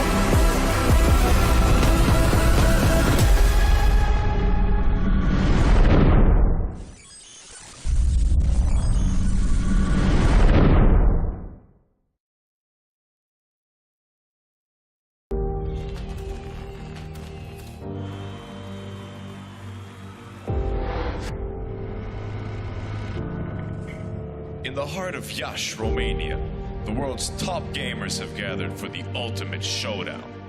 IESF brings heart-stopping matches across a variety of gaming genres in an electrifying experience that celebrates the passion and dedication of esports athletes from around the globe. This is more than just a tournament. This is where champions are born, legends are made, and anything is possible. Get ready to witness the ultimate display of skill, strategy, and heart. The IESF World Esports Championship. It's about to take your breath away.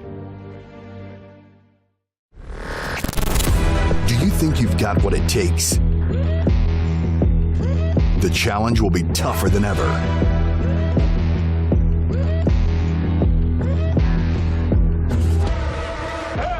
In 2023, International Esports has a new home. Over 100 nations fighting for the championship in a celebration of everything that makes esports great. Who will rise up to the challenge? Who will be the world champion?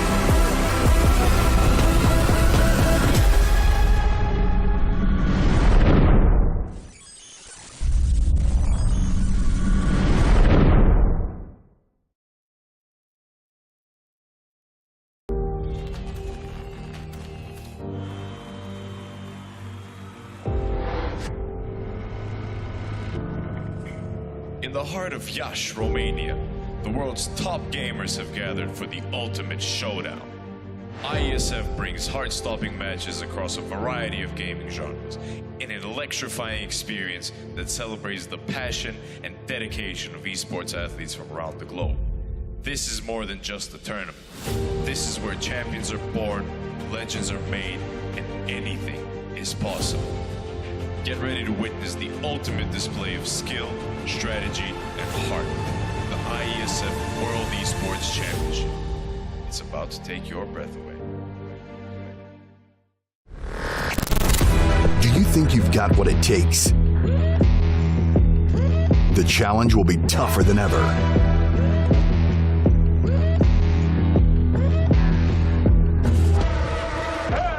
In 2023, International Esports has a new home.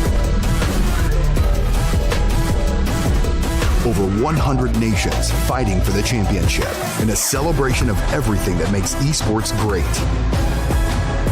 Who will rise up to the challenge? Who will be the world champion?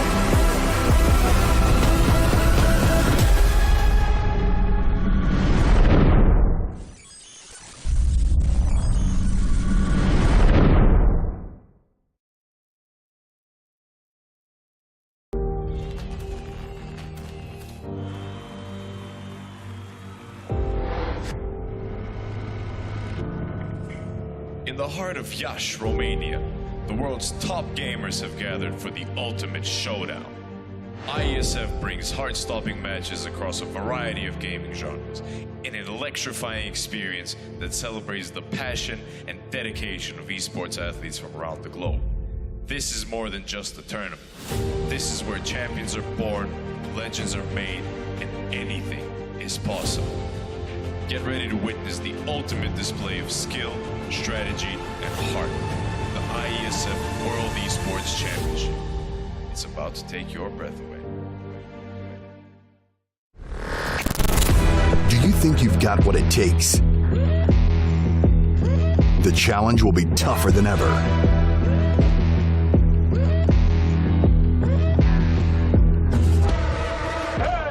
In 2023, International Esports has a new home. Over 100 nations fighting for the championship in a celebration of everything that makes esports great. Who will rise up to the challenge? Who will be the world champion?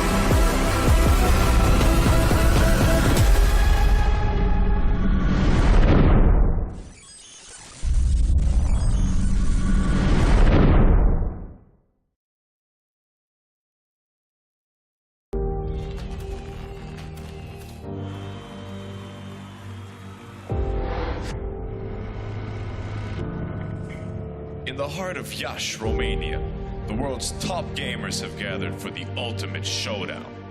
IESF brings heart-stopping matches across a variety of gaming genres in an electrifying experience that celebrates the passion and dedication of esports athletes from around the globe.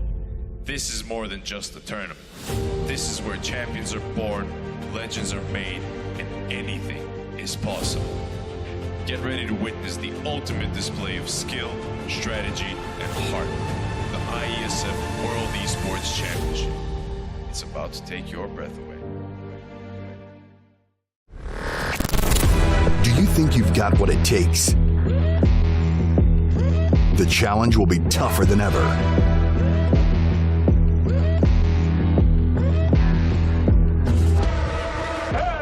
In 2023, International Esports has a new home. Over 100 nations fighting for the championship in a celebration of everything that makes esports great. Who will rise up to the challenge? Who will be the world champion?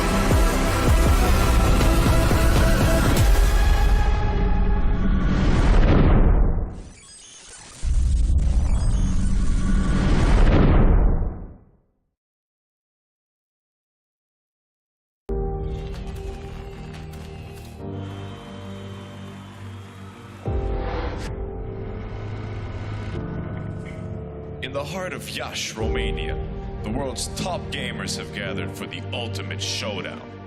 IESF brings heart-stopping matches across a variety of gaming genres in an electrifying experience that celebrates the passion and dedication of esports athletes from around the globe. This is more than just a tournament. This is where champions are born, legends are made, and anything is possible. Get ready to witness the ultimate display of skill, strategy, and heart. The IESF World Esports Championship. It's about to take your breath away. Do you think you've got what it takes? The challenge will be tougher than ever.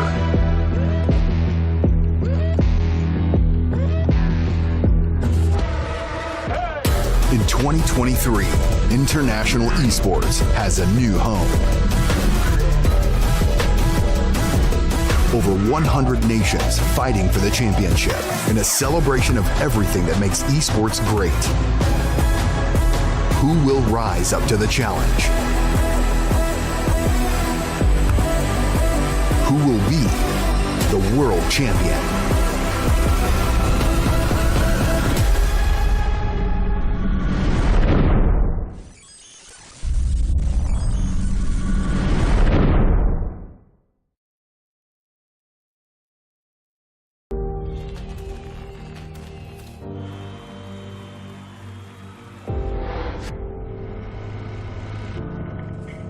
In the heart of Iași, Romania, the world's top gamers have gathered for the ultimate showdown.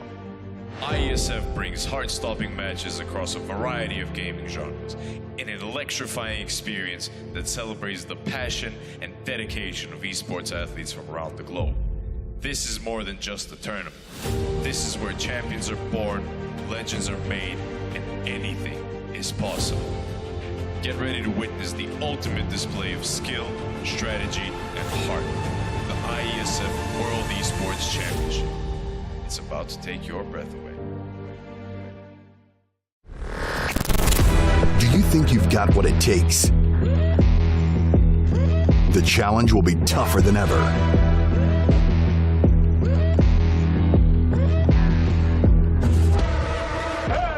In 2023, International Esports has a new home. Over 100 nations fighting for the championship in a celebration of everything that makes esports great. Who will rise up to the challenge? Who will be the world champion?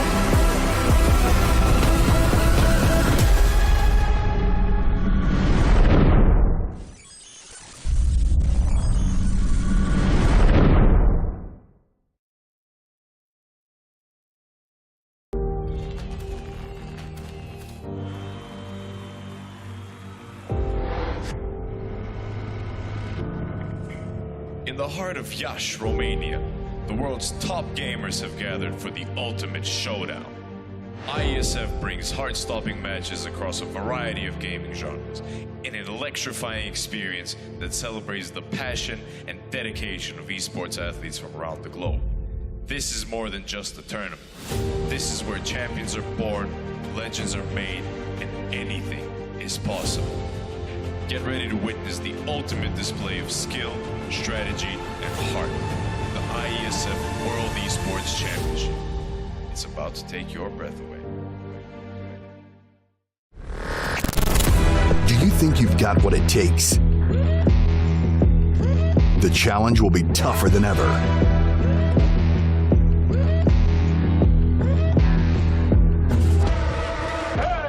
In 2023, International Esports has a new home. Over 100 nations fighting for the championship in a celebration of everything that makes esports great. Who will rise up to the challenge? Who will be the world champion?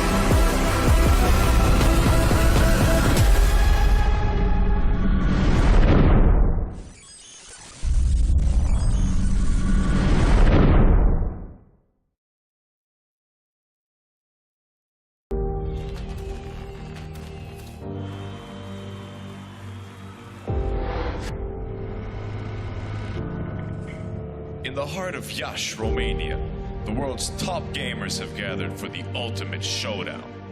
IESF brings heart-stopping matches across a variety of gaming genres in an electrifying experience that celebrates the passion and dedication of esports athletes from around the globe. This is more than just a tournament. This is where champions are born, legends are made, and anything is possible.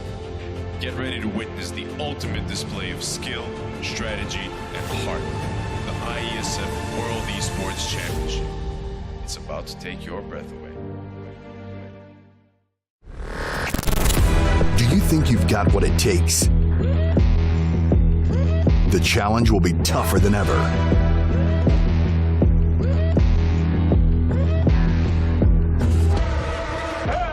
In 2023, International Esports has a new home. Over 100 nations fighting for the championship in a celebration of everything that makes esports great. Who will rise up to the challenge? Who will be the world champion?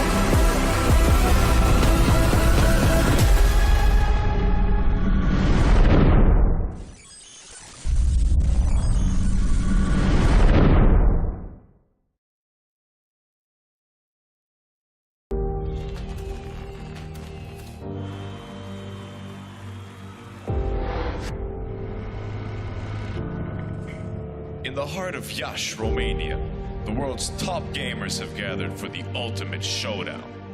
IESF brings heart-stopping matches across a variety of gaming genres in an electrifying experience that celebrates the passion and dedication of esports athletes from around the globe.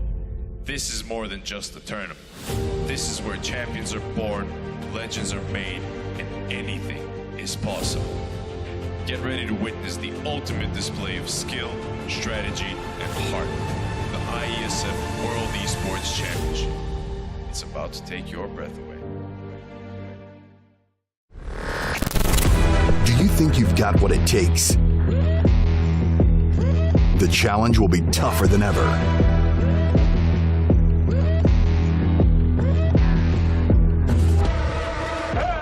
In 2023, International Esports has a new home. Over 100 nations fighting for the championship in a celebration of everything that makes esports great. Who will rise up to the challenge? Who will be the world champion?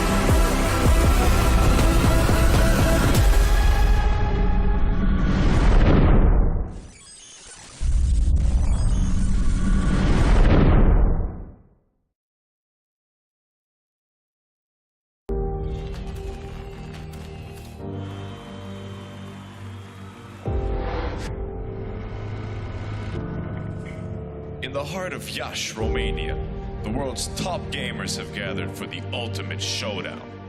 IESF brings heart-stopping matches across a variety of gaming genres in an electrifying experience that celebrates the passion and dedication of esports athletes from around the globe. This is more than just a tournament. This is where champions are born, legends are made, and anything is possible. Get ready to witness the ultimate display of skill, strategy, and heart. The IESF World Esports Championship. It's about to take your breath away. Do you think you've got what it takes? The challenge will be tougher than ever.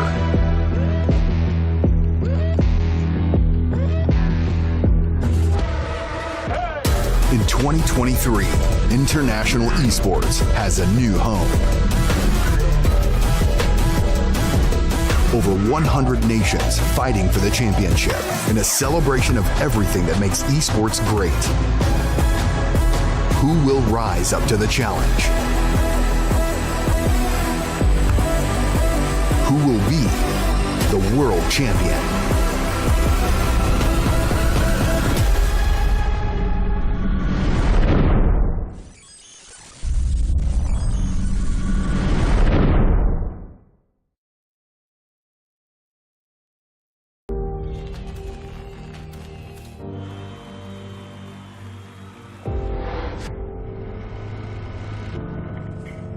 In the heart of Yash, Romania, the world's top gamers have gathered for the ultimate showdown. IESF brings heart-stopping matches across a variety of gaming genres in an electrifying experience that celebrates the passion and dedication of esports athletes from around the globe. This is more than just a tournament. This is where champions are born, legends are made, and anything is possible. Get ready to witness the ultimate display of skill, strategy, and heart. The IESF World Esports Championship. It's about to take your breath away. Do you think you've got what it takes? The challenge will be tougher than ever.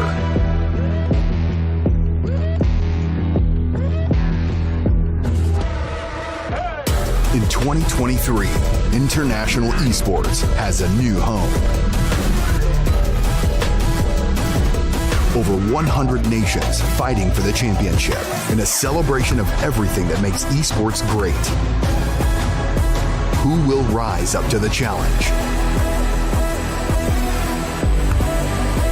Who will be the world champion?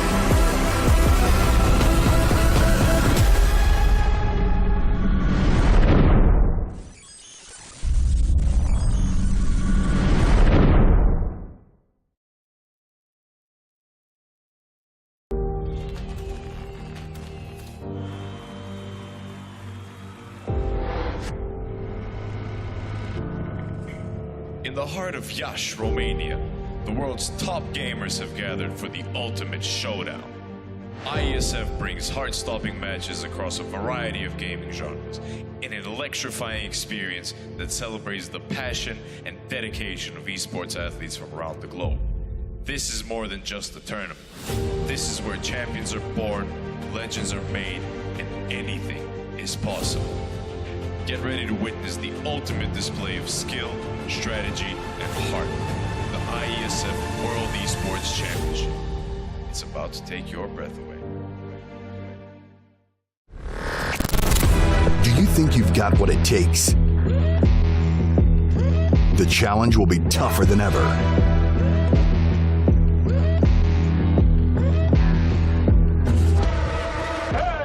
In 2023, International Esports has a new home.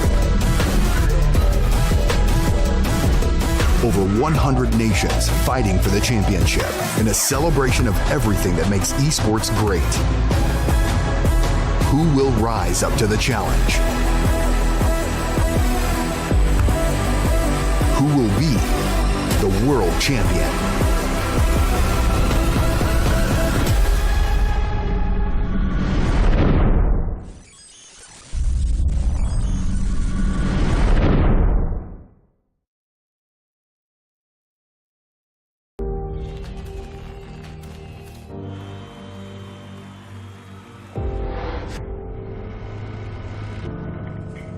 In the heart of Yash, Romania, the world's top gamers have gathered for the ultimate showdown. IESF brings heart-stopping matches across a variety of gaming genres in an electrifying experience that celebrates the passion and dedication of esports athletes from around the globe. This is more than just a tournament. This is where champions are born, legends are made, and anything is possible. Get ready to witness the ultimate display of skill, strategy, and heart. The IESF World Esports Championship. It's about to take your breath away. Do you think you've got what it takes? The challenge will be tougher than ever.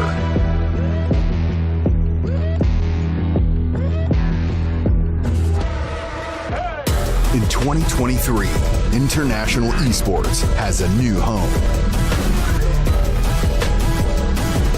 Over 100 nations fighting for the championship in a celebration of everything that makes esports great.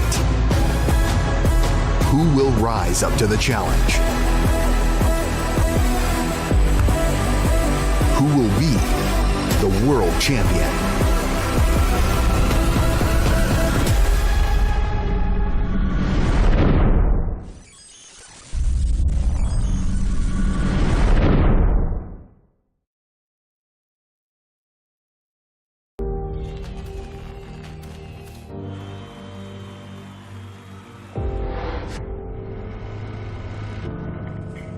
In the heart of Iași, Romania, the world's top gamers have gathered for the ultimate showdown. IESF brings heart-stopping matches across a variety of gaming genres in an electrifying experience that celebrates the passion and dedication of esports athletes from around the globe. This is more than just a tournament. This is where champions are born, legends are made, and anything is possible. Get ready to witness the ultimate display of skill, strategy, and heart. The IESF World Esports Championship. It's about to take your breath away. Do you think you've got what it takes? The challenge will be tougher than ever.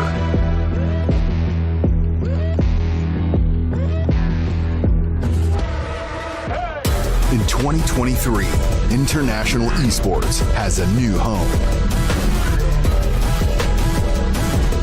Over 100 nations fighting for the championship in a celebration of everything that makes esports great.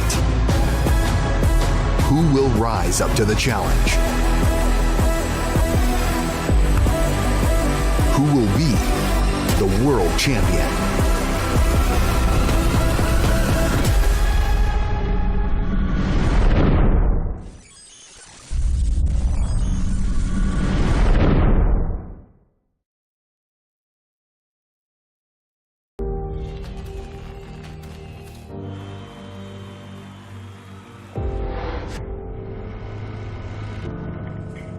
In the heart of Iași, Romania, the world's top gamers have gathered for the ultimate showdown. IESF brings heart-stopping matches across a variety of gaming genres in an electrifying experience that celebrates the passion and dedication of esports athletes from around the globe. This is more than just a tournament. This is where champions are born, legends are made, and anything is possible.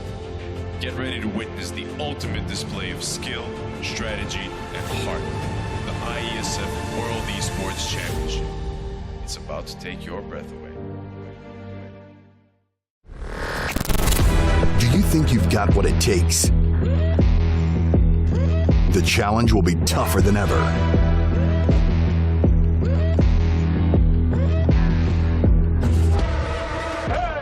In 2023, International Esports has a new home.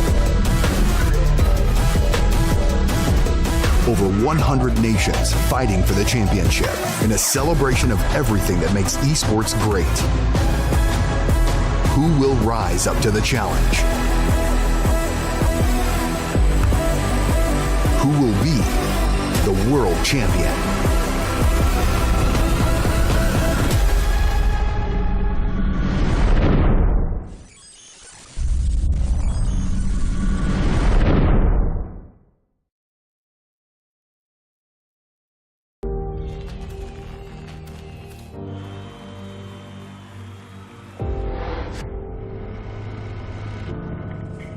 In the heart of Iași, Romania, the world's top gamers have gathered for the ultimate showdown. IESF brings heart-stopping matches across a variety of gaming genres in an electrifying experience that celebrates the passion and dedication of esports athletes from around the globe. This is more than just a tournament. This is where champions are born, legends are made, and anything is possible. Get ready to witness the ultimate display of skill, strategy, and heart. The IESF World Esports Championship. It's about to take your breath away. Do you think you've got what it takes? The challenge will be tougher than ever.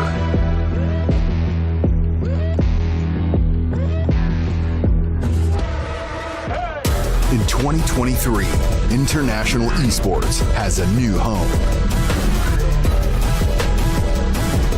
Over 100 nations fighting for the championship in a celebration of everything that makes esports great. Who will rise up to the challenge? Who will be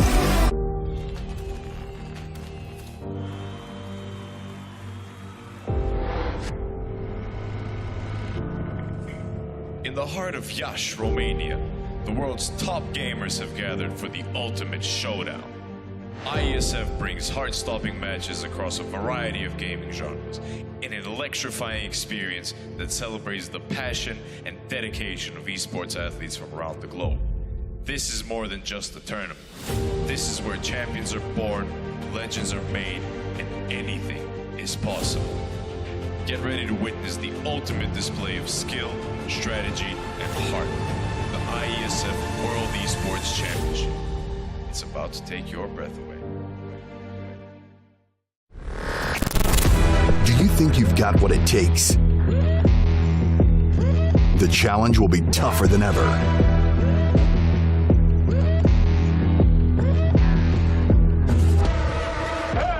In 2023, International Esports has a new home.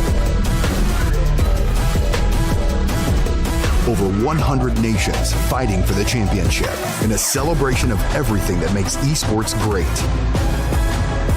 Who will rise up to the challenge? Who will be the world champion?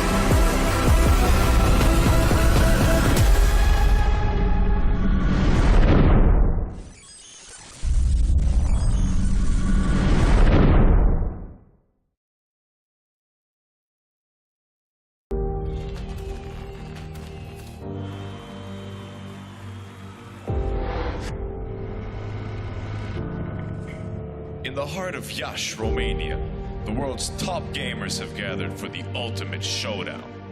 IESF brings heart-stopping matches across a variety of gaming genres in an electrifying experience that celebrates the passion and dedication of esports athletes from around the globe. This is more than just a tournament. This is where champions are born, legends are made, and anything is possible. Get ready to witness the ultimate display of skill, strategy, and heart. The IESF World Esports Championship. It's about to take your breath away. Do you think you've got what it takes? The challenge will be tougher than ever.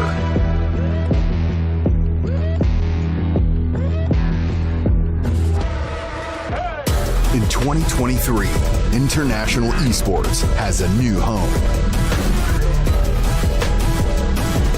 Over 100 nations fighting for the championship in a celebration of everything that makes esports great. Who will rise up to the challenge? Who will be the world champion?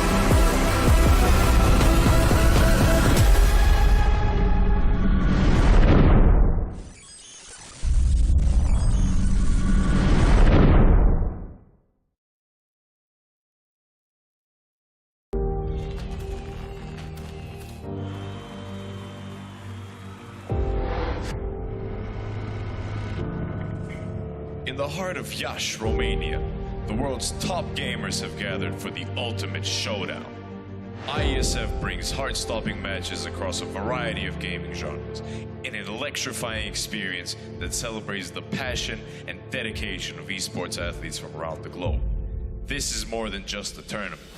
This is where champions are born, legends are made, and anything is possible. Get ready to witness the ultimate display of skill, strategy, and heart. The IESF World Esports Championship. It's about to take your breath away. Do you think you've got what it takes? The challenge will be tougher than ever.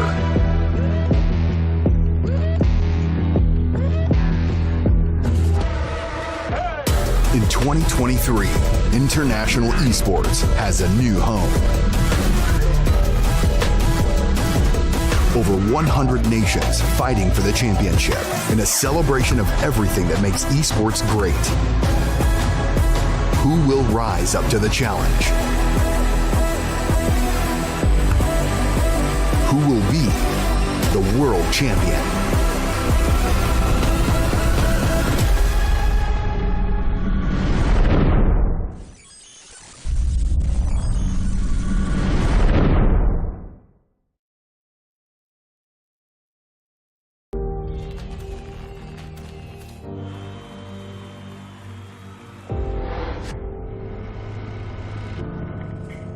In the heart of Iași, Romania, the world's top gamers have gathered for the ultimate showdown. IESF brings heart-stopping matches across a variety of gaming genres in an electrifying experience that celebrates the passion and dedication of esports athletes from around the globe. This is more than just a tournament. This is where champions are born, legends are made, and anything is possible. Get ready to witness the ultimate display of skill, strategy, and heart. The IESF World Esports Championship. It's about to take your breath away. Do you think you've got what it takes? The challenge will be tougher than ever.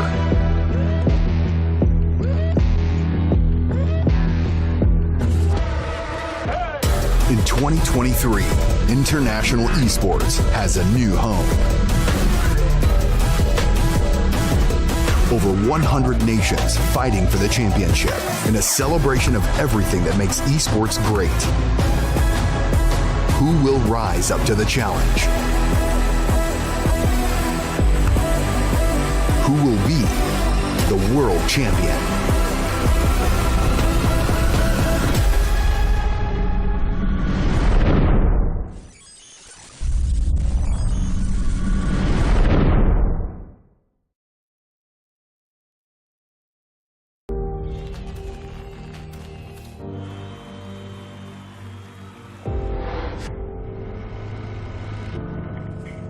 In the heart of Iași, Romania, the world's top gamers have gathered for the ultimate showdown. IESF brings heart-stopping matches across a variety of gaming genres in an electrifying experience that celebrates the passion and dedication of esports athletes from around the globe. This is more than just a tournament. This is where champions are born, legends are made, and anything is possible. Get ready to witness the ultimate display of skill, strategy, and heart. The IESF World Esports Championship. It's about to take your breath away. Do you think you've got what it takes? The challenge will be tougher than ever.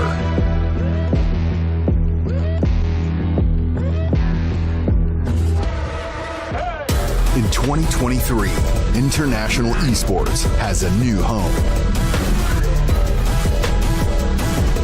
Over 100 nations fighting for the championship in a celebration of everything that makes esports great.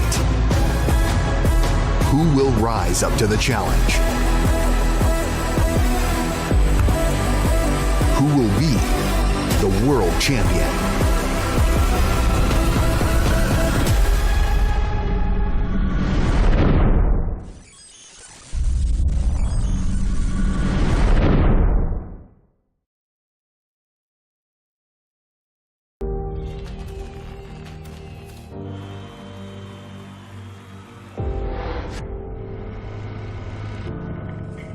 In the heart of Iași, Romania, the world's top gamers have gathered for the ultimate showdown.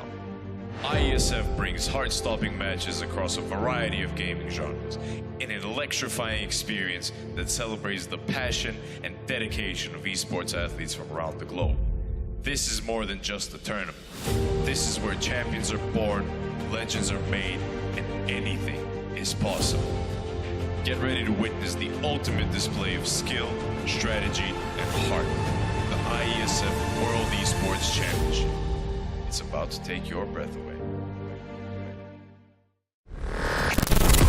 Do you think you've got what it takes? The challenge will be tougher than ever.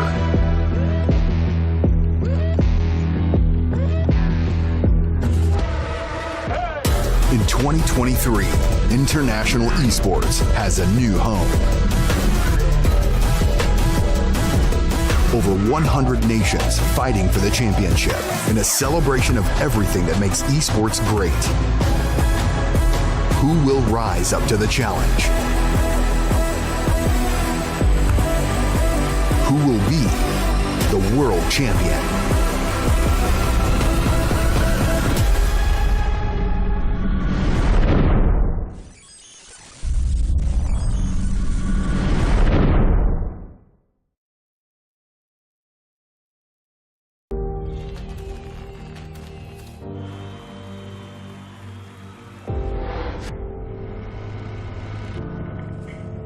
the heart of Yash, Romania, the world's top gamers have gathered for the ultimate showdown.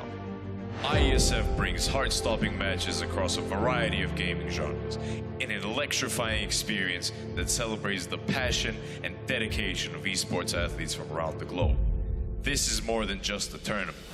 This is where champions are born, legends are made, and anything is possible. Get ready to witness the ultimate display of skill, strategy, and heart. The IESF World Esports Championship. It's about to take your breath away. Do you think you've got what it takes? The challenge will be tougher than ever.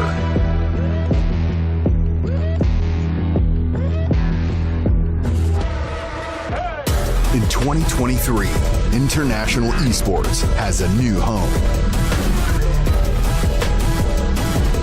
Over 100 nations fighting for the championship in a celebration of everything that makes esports great. Who will rise up to the challenge? Who will be the world champion?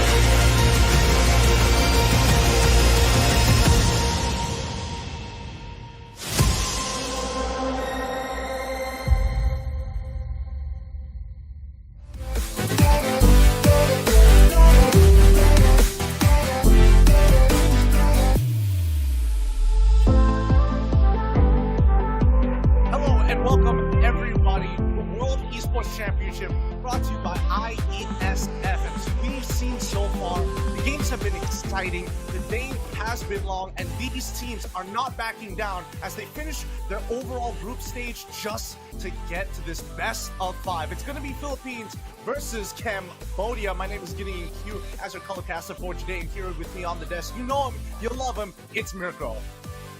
Welcome, ladies and gentlemen, here it is. Yo, Gideon, thank you so much for the introduction, man. This was the guest caster. I'm pointing at the wrong direction. This is the guest caster we teased earlier, ladies and gentlemen. Gideon Q is going to be casting with me right here, and man, we got a very, very good matchup up ahead here, Gideon. It's the Philippines versus Cambodia. Off stream earlier, you guys didn't watch it, you didn't catch it, but Cambodia were able to take down the Malaysian representatives 2-1 in a literal nail-biting game. That was crazy, but we'll see how Cambodia can make the maybe right improvements and right adjustments up against a very dominant Philippines who have yet to drop a single game. Exactly, and I think, this is going to be a little bit of a representation of what we might see during MSC. So keep your eyes open and really analyze the small little details that the Philippines are going to be adjusting, especially against Burn X Flash. And I would say that especially from the Cambodian region, they are a very special area of the world. They are hyper aggressive, like to a point where you won't even believe it. Almost feels psychopathic. It's a championship lineup as well, right? These are the MPLKH champions who are going to be representing Cambodia. For the Philippines, it's Bren. We don't know if they're going to be champions yet. Obviously, hasn't really, been... we haven't really seen the championship there yet in the playoffs, but exactly. My prediction should be Bren, and looking at the regular season, Gideon, it does seem like they are the strongest, #1 in the standings, and right now, they're really showing that presence, that power they have in the international stage as well, so we can't wait what we'll see. We've seen different approaches already, Gideon, like 5 bans onto Kyle Teasy to try to take this jungler down, but it hasn't worked thus far. They're not easy. Obviously, the Philippines are really mature in many different areas of the game, but Cambodia, if they have to target anyone, Kyle Teasy might not exactly be the perfect target, right? I mean, we've seen many times that teams have taken different approaches to knock down the Philippines down a peg, but when you're talking about Bren Esports, they're not exactly the most one-dimensional. They have so many different kill points, so many different ways to kind of maneuver around the game. Oh, split pushing? Yeah, we can do that. Skirmishing? No worries, we can do that. But if we're going in town to skirmishing, Cambodia has almost perfected it with their roster. Burn, X-Flash, G7, Chichima, CCAT, ATM, and Fury. There you go. The main lineup that you have said many times already is super aggressive, but I feel like with this roster, we've seen them at M2, we've seen them in MPLPH with Few and Flapteezy, the veterans leading the pack of these new young Bren players, Super Marco, Kalteezy, and Ogwen. It really feels like it's a good mix of kind of the two styles here. Aggressiveness, but also the proper level of reactiveness and intelligence to bring their dominant run so far, to facilitate their dominant run. On top of that as well, the silent killers, I would say, the silent carries behind the two teams, obviously their coaches that have been able to facilitate them with really incredible drafts that are really good for their compositions, right? The draft really reflects and synergizes well with the roster that they have. This is why I like the Philippines, right? They've matured to such an extent that focusing on the hero pool is a very big aspect for them, so they don't have to just keep themselves being one-dimensional and making sure that their drafts are flexible. There's so many ways to actually maneuver around the drafts, and we've seen it over many different MPLs, the different openers. Like, take for an example, the MPL Indonesia doesn't look exactly like the MPL PH, and the same can be said about MPL MY. And I don't know about you, but personally for me, somebody from the side of Bren Esports really gets really starts making me feel a certain way, and that's their super sub Havas. Havas is a player that has played for GameLab. He has done an extremely amazing job during the Snapdragon Pro Series. They weren't able to get those wins, but he's definitely a player that I'm keeping in mind for this roster if anything happens to the EXP and they need somebody who's willing to win out his lane no matter the cost. Expect Havas to take the place. There you go. So on top of the dominance that they've already had, the very stable composition, they also have an X Factor still waiting in the bench, maybe to be played later on in the tournament. So definitely be excited for that, ladies and gentlemen. Right now, I do feel like they are just going to be using their main five. And yeah, here it is. Few, Flapteezy, Super Marco, Kalteezy, and Ogwen. Still their main five with still the same amount of emphasis on trying to get their gold lane. Super Marco, a place in these team fights where it's going to be safe, right? The 1-1 ban in lane, a very oppressive force, and that Yves, a hero that can really, really shut down these marksmen in the team fights. What's really stressing me out right now is where's the Joy ban? I'm not seeing the Joy bans. I'm not seeing any like counter picks against the Glue as well. Farmis or Glue, either or shows a different diversity. Currently waiting on the ban coming in from Cambodia, and I think they really got to think about this, right? Because if you let things like Joy through, and especially since you don't have access to Yves, that means things like Farsa might not be the best play. Things like any kind of marksman in the backline required to deal multiple auto attacks. Golden Staff abusers especially struggle against Vengeance as a battle spell. Now we see the Farmis ban here coming in for the side of Cambodia. It looks like they want to set up for ATM getting this Glue and the Joy ban from the Philippines. There you go, right? You expected it. The Joy will come through here, especially considering that the Kaja has been banned out. There's no way that the Philippines want to risk going and letting the Joy go. But with the Faramis ban, with the Joy ban as well, the Glue is wide open for the taking. Without the Faramis, it's actually pretty easy to pull off that Glue here, and Cambodia might just prioritize it, but they'll go for something a bit different first. Actually, prioritizing the Valentina, emphasizing again that they really like the flexibility that the Valentina gives in the draft, but with how it dictates the draft, with kind of a deny on the big ultimates from the opponents, and even in the game with the creativity of the IMU and the creativity of the player technically on which ult to go for. So right now, Philippines, there's been a couple of ways that you want to face off against the Valentina in the drafts. You can pick up more big ultimates, actually a lot of them, so that it kind of overwhelms the Valentina with a lot of good ultimates to take, or you might just want to try to, avoid these big ultimates all around. Yeah, and usually how they kind of manage expectations here is if they wanted to, they could go for their jungler. In this case, Philippines is going to be locking in the Lancelot super early on here, knowing what the jungle matchup generally is going to be about. And they beat me to it. The Arlot was already available. I was waiting to kind of set it up, and I was waiting to kind of bring it up later on, but hey, They've jumped the gun, and now Cambodia looks to respond. And the great thing about Arlott is the fact that he's such a flexible dive hero, right? You need CC, no worries, he's got it. You need a little bit of mobility, don't worry, Arlott has got it. You need him to make a play, just give me Flicker. My final slash will make dreams come true. And it's always been the case for Philippines right here. The way they like to draft is usually with an Arlott and a Lancelot first, maybe even a mage like a Valentina. But whoa, Cambodia instantly with a Diggy pick and the carry as well. Already a very good pick to facilitate that carry and to get out of these sticky situations that we mentioned earlier. CC is going to be the name of the game for Philippines with that Arlott pick. And with the Diggy, this definitely does become a big threat into that Arlott pick already. It's going to be very difficult to pull the Arlott off, but like we've seen before, Philippines, they're not a one-dimensional drafting team. When they see one hero get countered, they can just go with a different route. They can go for something. This is a bit risky. This is a bit too risky in my opinion, but something like an Atlas. Again, they can overwhelm the Diggy with a lot of these great big CC ultimates to try to bait out that time journey, or they could just go with some burst that kind of does the same job, right? Usually we see the Hilda into the Diggy, but they're going to go and prioritize the Farsa first here up against the Diggy, some damage to maybe try to force that time journey out.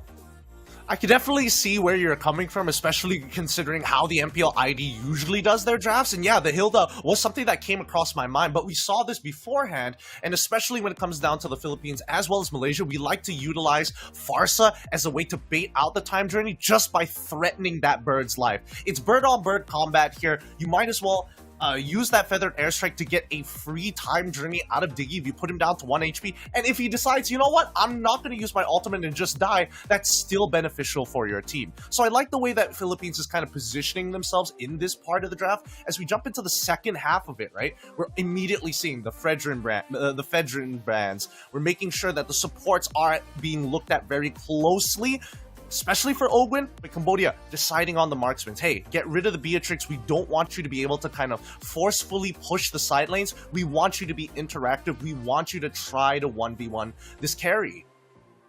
It's very intelligent so far. Really like what Cambodia are going for right now with the Beatrix ban. I would expect maybe a Melissa or the Brody ban next. And it's also a pretty good Terizla ban here for the side of the Philippines. They know that the Arlott's already gonna be facing off a very difficult foe in the Diggy. If you place him into a matchup that is not set up for the Arlott to win, like a Terizla being open, then it is just definitely gonna be a very, very tough time all around for this Arlott. So I really like that Terizla ban coming in. You really understand what the Philippines are thinking about. But again, for Cambodia, the thing that has really, stood out for me in their drafts is the way that they have actually kind of shut Super Marco down. We've only seen the Super Marco play the carry, the Beatrix, and the Wanwan in ISF so far. So again, with the Claude ban here, that was something I definitely didn't expect. I expected them to maybe try to force out the Claude there. Up against the carry, it's a good matchup for the carry. Maybe I expected them to actually go for either a Brody or a Melissa. Again, two heroes that can be very oppressive, that can really bully the carry in lane and take control of the game, which I think right now could be the case, right? Melissa's definitely a safer pick. Brody does struggle against a time journey as well because of how the Purify can take away all of his basic attack stacks and his passive. I mean, that's one way to think about it. I feel like in this case, Cambodia recognizes that this lane isn't going to just be a 1v1. They're expecting Diggy to kind of hover around that side, so it's not really going to be that fair fight. So locking in something like the Franco as of right now is great, knowing that, hey, Lancelot might need a little bit of help when it comes down to securing those neutral objectives. Yes, he has iframes, but there's just so many ways for this carry to get free hits that it's just not worth the risk. They need to have another layer of kind of security, and that comes in the form of the Bloody Hunt. Now, we do see ATM lock in the glue finally. I was expecting it to be banned within the second phase, but they had different priorities, and we also see the Paquito as well. So you can now kind of see the composition jiving together. Cambodia, they still want to play aggressive, and the only way to kind of deal with these hard hard diving heroes, especially with the time journey, Moskov is a good way of doing it. Melissa, as you mentioned before, the most ideal, because what's Paquito going to do with the get away from me? You can't punch through it. You're not going to have enough damage. You're barely even going to make it close when I have my Franco sitting next to me, but it looks like that they want to flex even further. The safe pick? No. We want a little bit of risk in our lives. Oh, that is quite insane, right? Maybe the reason they banned out the Claude is because they wanted to go for the glue, and the glue with the split gives a lot of those stacks over to the Claude, and maybe that's why Philippines are actually hovering over to the Natan pick right now. Natan, very similarly to Claude, can get those basic, this passive stacks pretty easily with his first skill, especially if it's on a split, right? So maybe that's the mechanic that they want to utilize here to take advantage of the glue, but again, if we're just talking about safety, it should still be the Melissa, right? With the go away, like you've already mentioned, the Paquito is really going to struggle diving into words the Melissa, getting kited pretty easily, and with that go away, I think the gap closer just gets taken off the board completely, but I feel like they've already locked it in at this point, right? It's been quite a long time to draft, and there you go. Yep, Natan is going to be the hero for Super Marco in the gold lane for Philippines. Something that we haven't seen a whole lot in the competitive scene, but ladies and gentlemen, this is also a Natan with Mystery Shop. Welcome, ladies and gentlemen, to the Land of Dawn. This is it. Whoever wins the series gets to go to the main event of IESF 2023. Oh, I can't wait for that. I cannot wait for that. To see the next stage break through. Whew. All right, let's get down to business here. And I think it's very clear that Cambodia has a game plan played around shutting down Super Marco. And I think by far that's going to be the most important thing here, considering how good he's played in the first couple of games. ATM is naturally going to do well at level 1, but the one interaction that I wanted to talk to you about, Mirko, is the fact that even if Melissa puts the go away from me, the fact that the time journey cancels out all, and I quote, CC, there's a keyword in the get away from me, that also involves CC. So with the time journey, you're going to be able to walk right through it, and especially with someone as dangerous as Paquito, it could hurt a lot. Definitely, right? And that's one of the maybe loopholes that Philippines saw through here. Without the Melissa pick, they actually went for the Natan, that again has been a pick that has been pretty popular at IESF. We've seen this Natan pick 3 times now with an Iron Hook down below. Just going to be focusing on the gold buff, and you can already see the emphasis as well that Ogwin is placing down in that gold lane. This Natan pick will not do them well if it gets shut down, if it gets ganked a lot. So Super Marco will definitely have a pretty good time down below with a lot of the pressure relieved off of him, but this does give Cambodia more pressure to play with around the turtle that again is very, very dangerous to give over to Cambodia. Exactly, right? That's why the Diggy's in the mid lane. He's shoving it out. He's helping Valentina. Valentina goes to the EXP to hit level 4, and immediately Philippines, they want to start pulling the turtle. They want to press the agenda on Cambodia. Okay, let's take a look right now. Seems like when it comes down to control, both teams have a pretty equal stance on the riverside and top lane. Ogwin looking for an Iron Hook already with a airstrike popped in. ATM's gonna get chunked low, but split comes down. That's the time journey to the gate to CC, but it's still gonna be Kaltizi who secures the retribution. Now looking for some more, but ATM wants to force the issue with the split now on mounting Flap TZ. That's gonna be the stun and the Vengeance proc right now with the reset. 1 kill over, traded in, kill for Turtle. Kaltizi doesn't want to go for more, decides to just back away. Super Marco takes a good chunk on that turret shield down below. Yep, and beautifully done by the Cambodians here, right? It just shows you the value of that time journey. As soon as it pops, Cambodia, they're going to start taking as much space as they possibly can while the Philippines are forced to back away. None of their CC really works, so therefore their disengages and re-engages will only work after that time journey completes. In the meantime, at least you are seeing the efficiency of Super Marco, the gold laner from Brand Esports. He is not wasting any moment. Oh, carries the on lane? Perfect. I'm just going to take as much of the shield as possible to get ahead. As long as Super Marco is consistently farming, Cambodia have to be extremely careful when they use their ultimates here as the fight breaks out. If you already with a feathered airstrike, they should be able to get out of this no problem, right? Yeah, they should be going out of this no problem. Yeah, again, just a little bit of a poke, a skirmish there being initiated, but really no real intention to fully commit. There's no neutral objectives, not even actual objectives to take, even if they get that fight. So it's a bit too risky to be fully committing onto that, but they are already looking for a pick down below there. It should be a Flicker Bloody Hunt, and that's CCAT taken off the board. Super Chama looking for maybe a trade, but hey, Gideon, this is something that I personally did not, see earlier. I didn't realize Super Chama is on the Tankido emblem. He's on the Demon Slayer, so not too sure if he's actually going to be building full tank like we've seen in MPL Indonesia, but it does definitely seem like that's the case. That's a good point here, and I think it's important to know that at least with Super Chama, what he's going to need to do is peel for his team. If he has an opportunity to assassinate someone, they need to be below a certain threshold. So it's very clear that Cambodia and Philippines both kind of want to play a style where they just trade front to front as much as they can.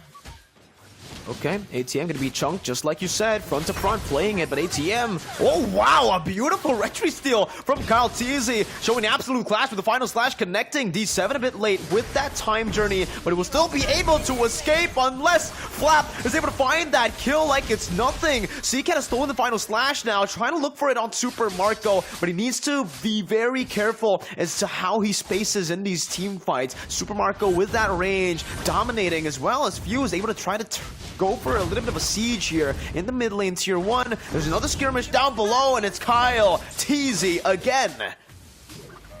Oh, Kyle is so consistent on his retributions. It's so disgusting. After getting the turtle, they press their advantage, they steal the entire bottom camps, and now, for certain, Chima, he's gonna be behind Kyle Teasy. Right now, 2 levels. It'll eventually even out to just 1 level, but that's the worst possible situation, as Kyle Teasy might even get another kill in the mid lane.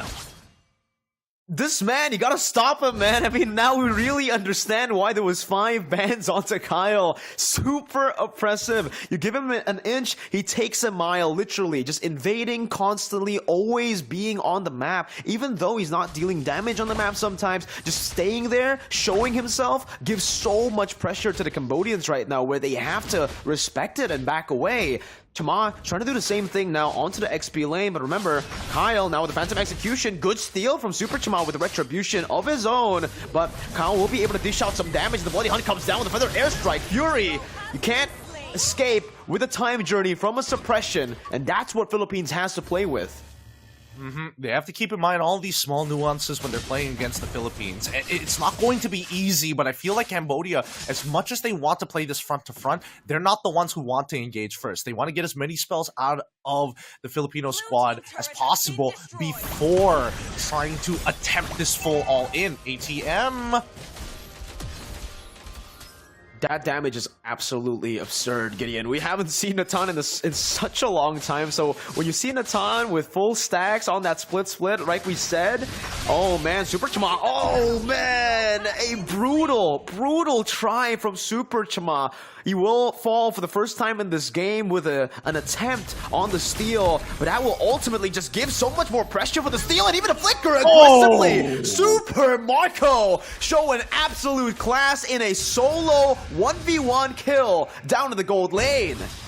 Beautifully done, and we're not done yet because Kyle Teasy, he's acting like he just parked in the handicap spot, just completely disrespectful, uncalled for, but he takes the space anyways. Oh man, they're able again to bait out the time journey without anything. Flak just used his first kill, not even the final slash, and he still has that final slash. Oh. Flickers out, ATM isolated now with the final slash and the Bloody Hunt. Oh my god, it's a fire hook as well from Ogwen. Absolutely styling on the Cambodians. Few with the read on the slam, pass. Philippines, it seems like early on they were struggling just a bit, but they can flip that switch whenever they want. I mean, they got their item power spike. Super Marco is scaling up super fast, man. He's got the mystery shop, and I'm pretty sure he's got 3 items already built in this game. Well, to be fair, it should be 2.5 if you're really taking into consideration the timings, but here comes Ogwen.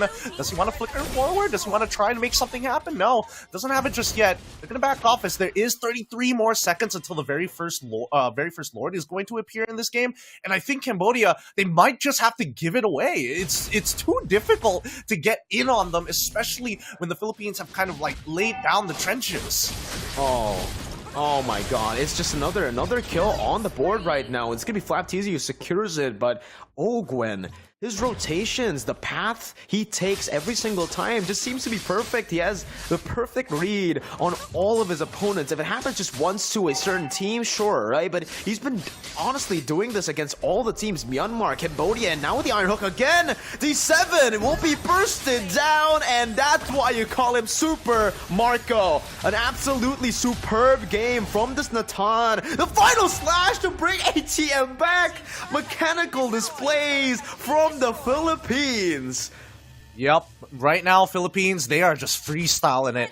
They know that they have such a fat lead against the Cambodians. 8,000 in a matter of fact, so early on, 9 minutes into the game. And for most professional teams, this is a death sentence because it's so difficult to come back from this sort of deficit, especially if your opponents aren't making too many mistakes. If you look at the items, and as I was saying, corrected actually. He didn't have 3 items, he had 4. That's why Super Marco is dishing out so much damage. Oh my god, dude. Look at these items again. It's just Super Marco doing Super Marco things. Whenever he is this ahead, he really doesn't care. He doesn't want to respect his opponents, and why should he, right? He just goes for full damage, and even with the Holy Crystal here, you can expect Super Marco to be dealing even more now. That's the Feathered Airstrike, just the range itself, zoning the members away. Cambodia, whoa, Kaltizi with a puncture, just using the puncture super well, getting some movement and zoning them away from the tier 2, as this just might be the first base turret taken down with just the first Lord. Also, the damage coming from Super Marco, going for D7, forcing the time journey, and that's what they wanted. CCAT looking for an opening to find that final slash, but again, that is massive for Philippines. Maybe they would have stopped after the Lord was taken out by the turret, but now with no time journey, they can do whatever they want with the final slash with an Iron Hook as well there. Not connecting, unfortunately, for Philippines. Fortunately for Cambodia, they will be able to defend their bottom lane base turret. Man, the one thing, Cambodia's draft right now is terrible at high ground defense. It's really difficult for them to walk up safely, especially when Few is just popping his Feathered Airstrike as if he's doing bombing runs, right? He is on a mission to make sure that these structures go down, and as a mage user, you don't have enough AD to take down these structures by yourself, but what you can do is zone away the reinforcements from your opposing team to try and take the space. And right now, the Philippines, they are always playing on the very edge. They're slowly cutting into the borders and angling out the Cambodians from these major objectives. And that's why when we look at the draft, every single time when an artillery mage is put in the mid lane, you just know that this game could snowball out of control, especially when you have a gold laner this far ahead. It's, again, just them suffocating Cambodia. We saw this earlier against Vietnam. Philippines were able to do the same thing, take control of that mid game after a pretty just standard start to the game, and that's what they're doing here against Cambodia as well. Once they have that lead, you cannot expect Philippines to, go for random fights. They're just going to be rotating, and again, they catch ATM. Beautiful bloody hunt into an Iron Hook, into everything, and the kitchen sink thrown at the glue. ATM 0, 2, and 1 as one of the tankiest heroes in the game. It's so difficult. It's so difficult, right? There's nothing much that they can really do about it. Even Super Marco is utilizing his ult to kind of just speed up and make his way to this Lord. And I don't know. There's only a couple of options that they have. And number one, Shima needs to steal this. Well, that's off the board almost instantly, right as you say it, Gideon. He tried, but again, Ogwen with that vision, man, pops in the conceal to just rotate and circle around the Lord Pit to find where he's at. And with that, that's, again, the only win condition. You mentioned they need to try to go for a miraculous steal. Oh, D7 gets baited with the Feathered Airstrike and the final slash. No time journey, seeking a flicker as well. Super Marco gonna be gunned down there by Fury, as now it's still gonna be Fury free hitting in the back. Flapteezy should fall unless he is able to make a miracle play, but he falls to the turret. Now Philippines gotta be careful, man. They have had the lead for quite some time, but with a few shutdowns there claimed by the carry, it could turn around. big play coming in for CCAT, and high ground defenses aren't looking that great. Few's gonna drop his feathered airstrike, and they're gonna find one more kill, but look at the way that they're managing these waves. The Philippines, they want all the inhibs. 5 seconds, man, right now for D7. He doesn't have the time journey yet, though. Still has to wait on that cooldown right now as Ogun jumps and tries to go for an iron hook. Another cheeky pick attempt from the Philippines, but they will be happy with just one base turret take. They understand that they made a mistake, they overstepped, so they'll go back to the discipline, the classic Filipino discipline, to just play around and suffocate their opponents to wait for the next neutral objective. It's one of those situations where you look at a Valentina, it's like, she's got that final slash. She's probably not going to flicker forward. She's way too low. We basically one-shot her every single time. There's just no way she's going to perform that maneuver. Alright, looking at it again though, they want to go for more! It's the most beautiful hook, threading the needle onto the marksman. Even though D7 and CCAT, even ATM were all in front, Philippines, with that crazy mistake from Cambodia, we'll be able to capitalize fully all in onto the base. Man, what a performance, what a statement in game number 1.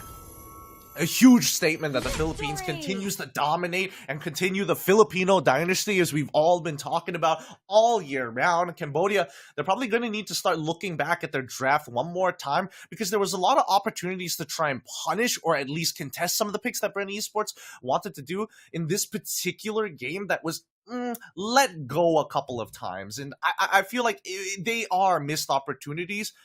I think that the Cambodians, they probably want to be on red side for the upcoming game. That's probably going to give them the best option rather than going for a more flexible opener like the Valentina first pick on blue side.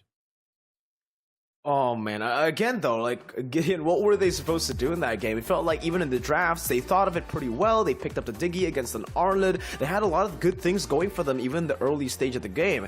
Getting a lot of pressure done and actually trading quite well. But again, there's something with the Philippine squad, this Bren squad, where even in the early game, when they start super slow, they always have a way to just pull that trigger and go all out. It's just the timing, I feel like, they really understand the limits of every single hero, the understanding of that composition, of the formation that they have to just, again, pull the trigger at the right time, at that power spike.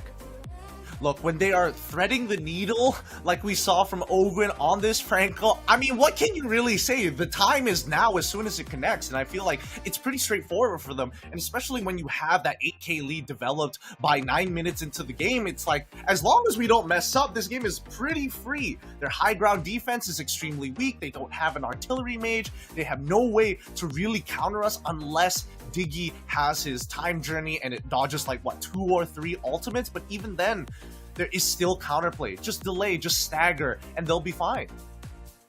The staggering was absolutely on point, right? I think the crisp, clean coordination, once again, is fully displayed by Team Philippines. The way they were able to just play around that time journey was really impressive. It was sometimes the final slash just out of nowhere. Sometimes it was just the damage from Super Marco, or just simply the feathered airstrike to take that time journey away. Because with the feathered airstrike, you actually also have a slow effect down when you get hit. So it already kind of, again, slows them down, makes them, or forces them to disengage from a skirmish, considering how, ahead all of their members are. All those weapons could be utilized in a way where the time journey is going to be forced out. So that's the case for game number 1. We're going to have to see a lot of adjustments, honestly, from Cambodia in the way they execute their game plan, because it feels like when everything's going as planned, sure, it still works. But when the plan gets scrappy, when the opponents are able to find some good team fights, they really lose that coordination.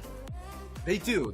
I feel like the Cambodians in this case, the draft that they played just now was very high risk, high reward, and it was all under the assumption that the early game was going to fall into their favor. And many times we hear pro players, and especially the thoughts of R7, he mentioned it, and I think he put it in words perfectly. 70% of the game is basically played in the early game as it transitions into mid, and once you have that 70% down, closing out games with that much of an advantage usually is a cakewalk unless the high ground defense is good in their draft. And I think that's why the draft is especially important, to set yourself up and really start considering that the tools that you have in hand.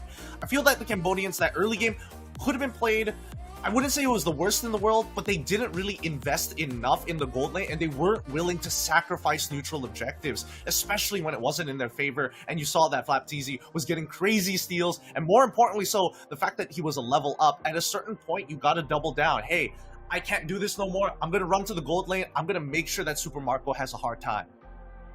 Awareness, right? They need to be really aware right now against the Philippines, who are very adaptive in the way they play, and again, it's very improv-ish, right? Whenever they take a game, sure, they have a solid draft, they have a game plan, but when anything goes south, they always have a plan B, a plan C, all the way down the line. We are going to be taking a look at the match summary, ladies and gentlemen, for game number 1 to see exactly, again, a recap as to what happened and maybe how Cambodia can try to, you know, find a solution to this huge obstacle in their way, which is Team Philippines. 18-3. Philippines have been super dominant so far at the IESF Asian Regional Qualifiers, but this game is one of the most dominant in the tournament so far, especially looking at how Cambodia have had a pretty, again, good run in the tournament. The fact that when they meet Philippines, it's still a dominant game for Philippines, it shows you just how strong they are. They really are on a different level. Everybody from the Philippines, from the tier 2s all the way to the tier 1s, they're extremely mature. I feel like Cambodia in this case, they need a little bit of time to adjust, because I feel like they had the right idea in mind, and honestly, the combos with the Diggy ult as such a big enabler, I feel is a great idea, but it's a little one-dimensional. I mean, looking at the head-to-heads even, like when we're talking about overall assists, we didn't see too many happen, even though there were very few fights where Cambodia actually traded 1-for-1. Head-to-head as well, you can see, again, just a big discrepancy there, but Super Marco, oh my god, keeping the MVP streak alive. 2 games in a row against Vietnam. He wants to make it 3 games in a row this time around. We'll see if he can make it work, right? Because, obviously, he picked a very unorthodox hero, a hero that we haven't seen a lot from in, well, almost every single competition, right? Natan hasn't really been popular at all. So again, seeing him pull it off the way he did in this game, just farming up a storm and getting to that item power spike, super fast. 4 items, Gideon. As a Natan, you don't get those items randomly, man. You have to snowball. How do you snowball on a hero that usually doesn't really do good in the early stage of the game? It's just about abusing timings, right? You saw the way that he was using that entropy to actually farm off of the gold plating a lot faster compared to most marksmen in the game. And I think you have to keep in mind, when you have opportunities like that, fully utilize it, fully take advantage of it. You know, you're not exactly one of those marksmen like Beatrix who can siege it from afar, Leslie who can just poke at it slowly and eventually cut it down. You have to find those windows of opportunities. And I think in this case, Super Marco, he knows exactly where he wants to be. Speaking of which, I hope that Cambodia comes up with multiple game plans. I love the ideas with these compositions, but I do think that they're investing too many eggs in one phase of the game with no real way to scale other than like, oh yeah, my marksman's gonna carry me. In a meta like we're seeing right now, you're going to need at least a secondary carry to provide that little bit extra damage, or at least be able to clean up the fights after you. I think at that on that note, right, I feel like for Cambodia, they already kind of had that going for them. They had 2 carries, a carry in the gold lane, and also obviously that Valentina. It's just the fact that they got shut down, both of them, so early on. And again, it just has to go with the way they were able to play it, the way Philippines were able to execute their game plan. Again, the Franco just constantly in the gold lane, where the Natan already has a pretty okay time against the carry with just the outrange, you know, in his kit, right? On top of that, the Franco being there, it just really stops the carry from doing anything. And the fact that the carry went for a flicker instead of a purify here, because, you know, you wouldn't think to go for purify in that case, right? I mean, you already have a Diggy, you only have one singular, technically, hook or ability that you need to be aware of, which is the Iron Hook. You don't want to go for the Purify in that case. So again, when we think of solutions and we look at the game again, the solution can't really be applied as well. It was just really the Philippines outclassing Cambodia in game number 1. Yeah, and again, that's why I think that they need to start looking for different outlets here. You can't have just one enabler, right? There's so many times where the EXP lane needs to start getting involved in these situations to be able to kind of zone away people very early on, and more importantly, start focusing on how they want to actually maintain control over things like if they want to play for neutral objectives, if they want to play for early game neutrals, like the turtle, for an example, maybe they should have considered getting rid of someone like Lancelot and allowing Frederick to go through. Because again, at least you don't have to deal with iframes. These are the small interactions that the Philippines are keeping in mind going into the draft.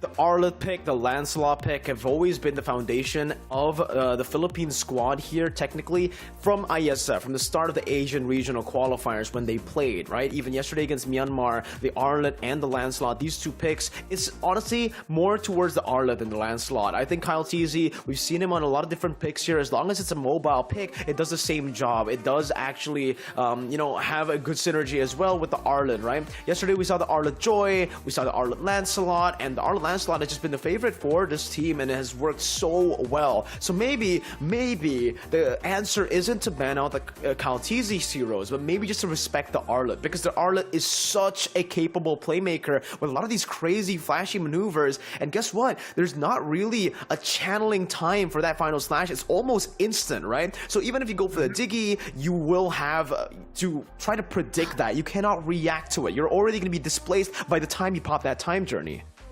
Yep, and I think that's something that we need to keep in mind for this upcoming game and see whether they made that adjustments now that Cambodia is on red side and Philippines is on blue. We see the Fanny, we see the Minotaur? What? Minotaur? We're watching a Todak game? Yeah, that's the thing, right? First the Tan came out of Cambodia, and now we're seeing the Minotaur ban from the Philippines. Like, I don't know. It could be influence coming in for MPL MY, but we're like an 8th place region, no big deal. We're not that crazy.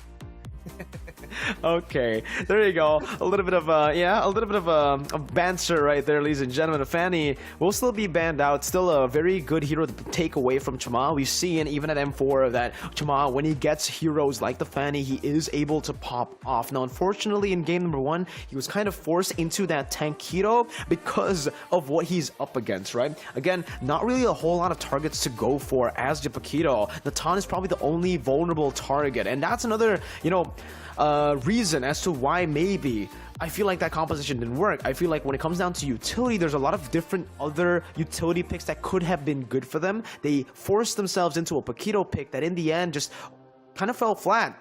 Usually you go for damage, but at that point when you go full tank, you don't have the damage, and in terms of utility, you don't have as much utility as the other utility junglers, so it just loses its value entirely.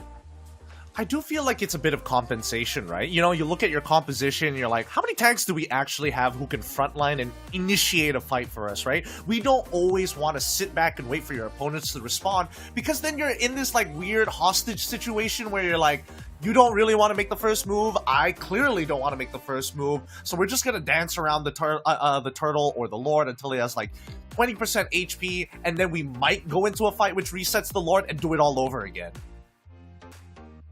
Blue ban though, as we have said, right, with the Faramis still up for grabs, Cambodia will just go for the glue ban first here. Still the 1-1 as usual for Team Philippines. They're still looking for possibly setup for Super Marco in that gold lane. Usually we see the carry in the first phase, not the first pick though. With the Valentina banned out, maybe they want to prioritize a jungler here, but the Arlet's still left open. Maybe the Arlet could just come through. Again, one of the foundations to their drafts, but wow, I completely forgot about the Joy that this time has been left open by Cambodia. Now, usually when you see the Joy open, it has to be a creative choice, right? There is no way they accidentally let this hero go. So I'm really curious to see what Cambodia wants to pull off here to try to stop this Joy from tearing the game up. Is it a Minsathar? Is it a Franco? Is it another locker like a Kufra? I think that it has to be... Well, I don't feel... As much as I love Kufra, against the Joy, it can be a little ineffective at times. Joy, again, has anti-CC when she's going in... If you time the dashes well. And considering that Philippines is known to have some of the most mechanical players, it may not necessarily be the best case. Answers would probably come into the Franco, which I totally agree, or also a Mincetar, something that we haven't really seen too often just yet. But in the meantime, Cambodia is going to be locking in the Eve, knowing for a fact that Valentina has been banned by them. They should be able to control the space, or at least create a kill zone so that they can push people back with a final slash, or get a clear setup from ATM on this R lot. I don't know. As a response, Philippines, they could also consider the Mincetar too. Mincetar works so well for both compositions, considering the number of dashes that both of these heroes provide. We'll see now with the Arlet and the Yve pick from Cambodia, right? So they're already taking away a page off of the Philippines' book, but it's still gonna be the Lancelot pickup. They really enjoy playing with Kaltizi's aggression, the way he's able to control games through the invades, and with the Lancelot, it really does facilitate that style of play. But it does show that the Joy, for the first time at the IESF qualifiers for Philippines, will not be going to the jungle. It's gonna be the Joy that you mentioned in game number 1, bringing the vengeance, right? But the Franco will be the stopper. Like we mentioned, it needs to come through. Something needs to come through, whether it's a Mincetar, a Franco, a Kufra, or even a Melissa, right? Anyone that can actually stop this Joy is definitely an addition to it, but the Franco is definitely the most reliable, second only to the Kaja. I would say that, like, in the case of a marksman, right, it feels really bad when you can't hit somebody because of their vengeance and they do, like, a boatload of damage, on top of the fact that they can't get locked down, right? I feel like in this position that Cambodia probably should have started thinking about, instead of Franco, to hold it off and started and show off what exactly that they wanted to do in their gold lane, you know? Pick something along the lines of Melissa, or in this case, I would have really preferred to see Claude here, who, again, I feel is the Swiss Army knives for pretty much all compositions played in the meta right now. He kind of fits nicely, and there's a couple of lane matchups where he does better than most, but he's just hard to catch. That's something that Joy can't really deal with, especially with the BMI. If you place it well, it can be a powerful tool. But coming into the second phase of the bans, right? We are seeing the Kufra ban coming out from the side of Cambodia. Philippines yet to respond, but at least they're targeting the gold laners. They want to make sure they get rid of the carry. They have one already banned, and most importantly, they're making a hard read that Cambodia sorry, not making a hard read, but kind of showing that the Philippines want to kind of fill out the last 2 slots with tanks. It's honestly well played in the drafts for Cambodia. Again, I'm always surprised with the Cambodian drafts. In game number 1 as well, the shutdown that they tried to attempt on Super Marco with his hero pool, forcing him onto a Natan that ultimately still worked out, but I like the attempts right now. This time, it is towards Ogwen, right? They've already picked up the Franco, and they've already set up with a lot of shutdown towards Ogwen from the first phase with the Kaja ban. Now with the Atlas and the Kufra, it does limit Ogwen's hero pool severely here, and we haven't really seen a whole lot of different heroes pulled off by Ogwen. Also, another option for Ogwen might be a Cho, but they pick up the Martis, another hero that just does super well against any type of initiation hero. So maybe the Grok would be the final option for Team Philippines, but even then, there's a lot of heroes right now for Cambodia that does really well against the Grok, right? You gotta take that into account. They'll pick up the Faramis first, and right now it's still a flex pick. We saw literally just in the last match, Philippines versus Vietnam, Ogwen was able to pull off the Faramis in the roam position. Now this time, I think it's a bit too risky. Too much AoE from Cambodia after the adjustments to the Faramis. You know, you do scale with the Cult Altar with magic damage. Your base HP alone on the Cult Altar base HP, it isn't too much, but you'll still go for it. It is a Faramis roam. And it's a Joy mid lane. Wow. All right.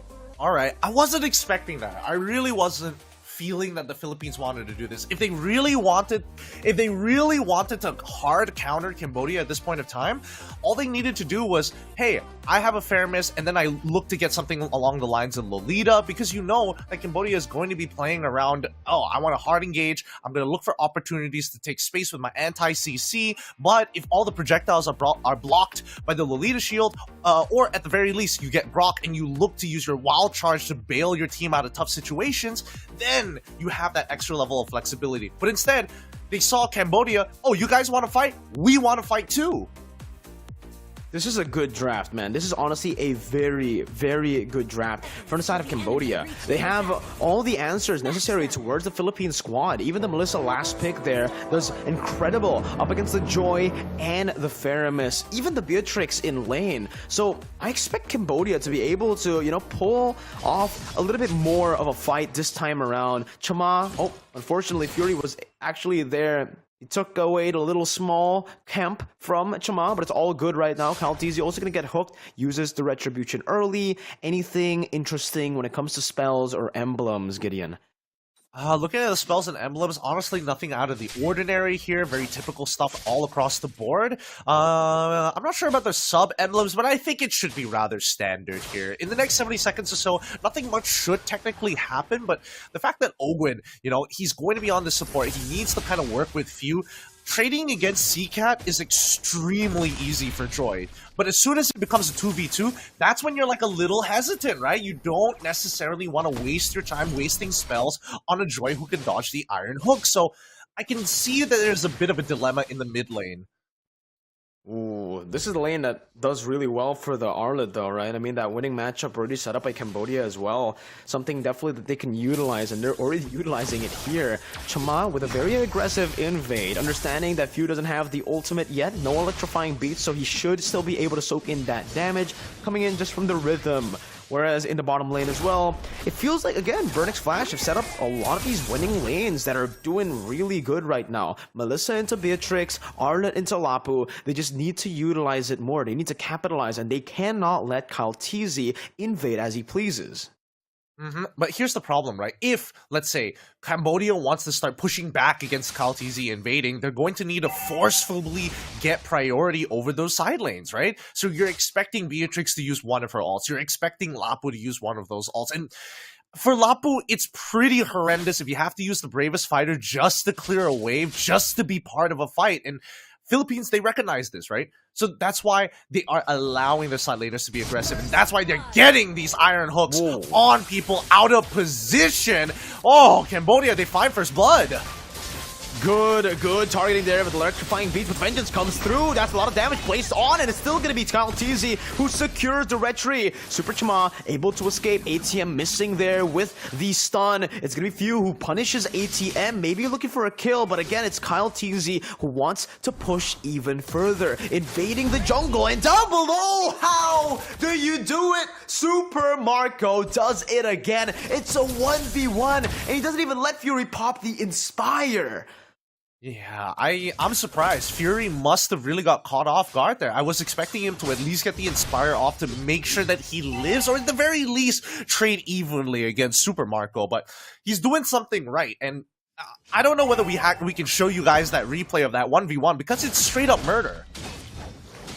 No Inspire. I don't know if that was, again, a creative choice. ATM now jumping in, but gets stunned up, and that might just be a solo kill, but ATM with an outplay up in the top lane under the tier 1, utilizing that final slash, but Few will be able to come up and try to punish him. ATM, though, with a few good resets in the Vengeance, is able to survive. Again, just holding on to the lead that Cambodia has in the XP lane.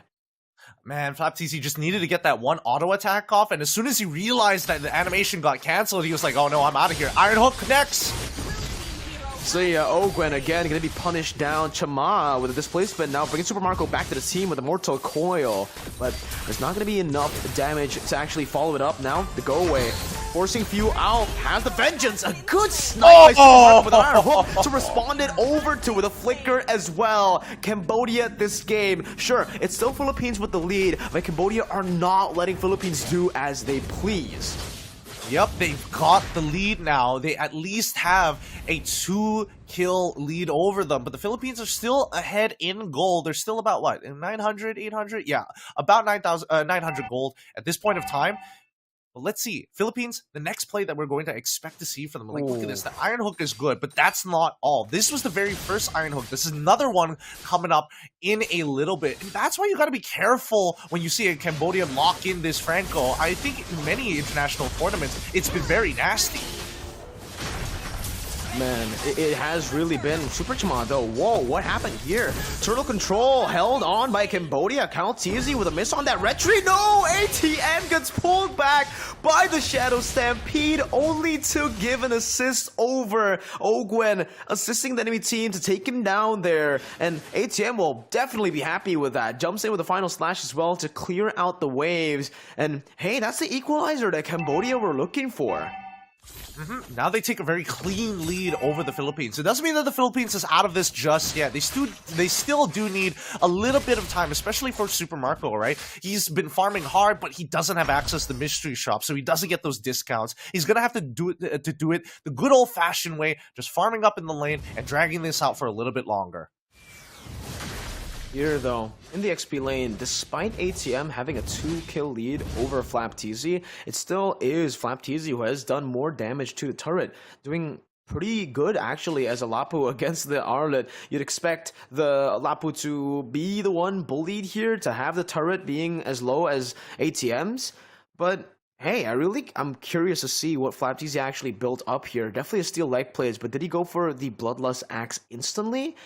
We'll have to take a look later on. Again, he's just going to be using Bravest Fighter to constantly clear out the waves, trying to go in for the stun as well.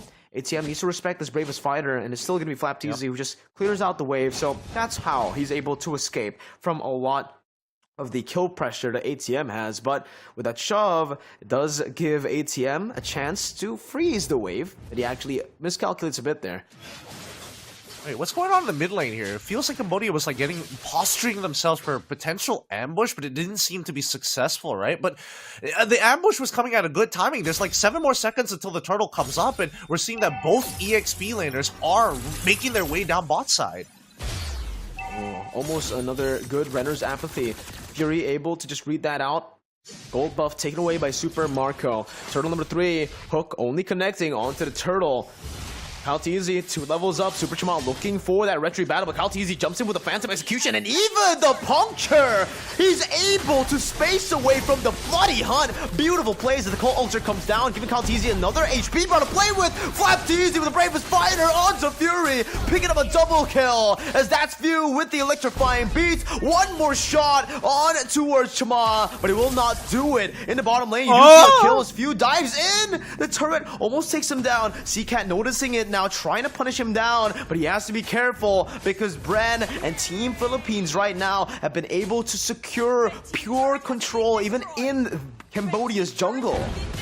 Yep, they've taken all the tier 1 outer turrets right now, and that's huge for them. Now the jungle is getting invaded constantly. Super Marco is having the time of his life right now, despite the 2v1. As long as the Iron Hook is on cooldown, he's going to disrespect that space. Wow. Just wow. Calteezy, that was an absolutely phenomenal play. I can't move on, Gideon. The way he was able to just space and bob and weave around the bloody hunt, that's a target auto-lock ability. How do you dodge away from that? That was... on top of that, he got the retry on the turtle. So he wasn't just dodging away, it was simultaneously also putting his focus on that HP bar. Yeah, he is just a different beast, man. It feels like he's playing on a tablet or something because he's getting more, it feels like he has more vision than he should. But I have to admit, after watching him play like that and considering your response, does that make you want to switch back into the jungle role just to play Lancelot? I don't know about that, man, because right now it does seem like ATM is getting in a bit of a pickle. That's a dive, and that's Super Marco with the snipe, unable to connect Few, doing some damage, but ATM is able to utilize to reach that super well. It's an outplay coming in with the rotations as well. The reaction from Cambodia, absolutely massive, and a decimation follows Super Marco through. Calteezy will try to look for a trade down below, but it's still not going to be worth it, definitely. Cambodia with an amazing punish. Yeah, the reaction time was insane, but Calteezy, it's all up to him. If he wants to make this steal, this is your moment. If he does this, if he makes this miracle play happen, Gideon, then yes, I want to be a jungler again. But again, there's just no way he can go for that. If he does, Oh man, I don't know what I'd say. Calteezy will just choose to clear out that bottom lane, but Philippines, you can already see a few of these cracks now. A few of their mistakes have been exploited, and Cambodia have done a really good job with the reactive plays, just waiting for the proactive movements from Philippines, waiting for them to overcommit and overextend.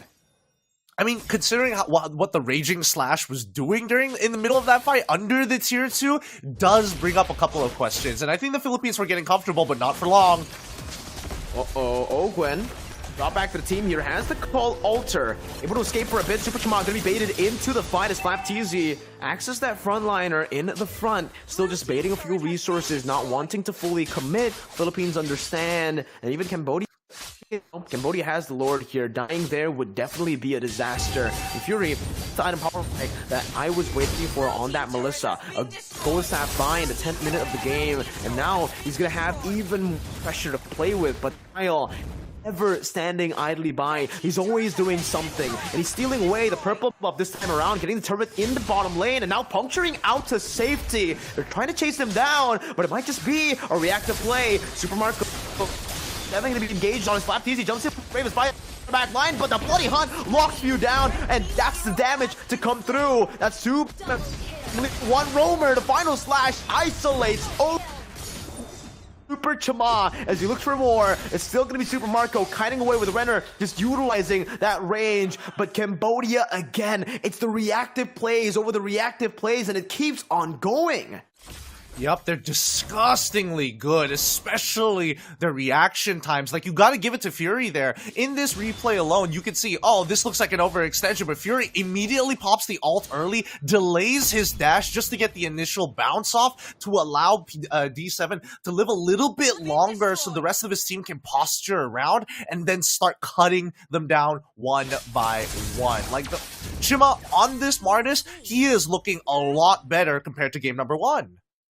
Oh, doing a lot better is definitely an understatement, Gideon, right? He is doing absolute wonders because not only is he playing really well in these team fights, but he's also sometimes out-retrying Calteezy. He's able to keep it head-to-head, you know, a level playing field despite him being 2 levels behind. Chamaz looking for that steal once again, but Calteezy will be able to out-retry him this time around with a Phantom Execution as well. But look at the back line! Super Marco got caught in the Bloody Hunt, and it is a chaotic team fight. Definitely benefited by the side of Cambodia. But few now with electrifying beats, and the bet able to jump into the back line with Super Shimon trying to escape with a mortal. The Iron Hook not going to be able to connect. Now it's Fuse waiting on the cooldowns, dashing in, dashing back again. The final splash, but ATM will fall. The chaotic team fight in the end is worth it for Team Philippines. Oh, I feel so bad for Few. After all that commitment, he still wasn't able to take out Shima for the shutdown, as Shima had a nice sidestep before the dash connected, resulting in no resets and being left out to dry. And now, with this Luna's Lord, well, this regular Lord, Elemental Lord, on the horizon, let's see how they play it out as FlapTZ gets locked down. Flap waiting for the Bravest Fighter now, goes in for the stun, uses the anti-CC part of the ultimate right now. Super Chama gets, well, unfortunately isn't able to get anything done there, just disengages with the help of the cover provided by the team. Conceal by D7. Again, looking for a random pick here. The Philippines, well, again, just back up. They will utilize the Lord to go for another push, another attempt at a siege on Cambodia's base.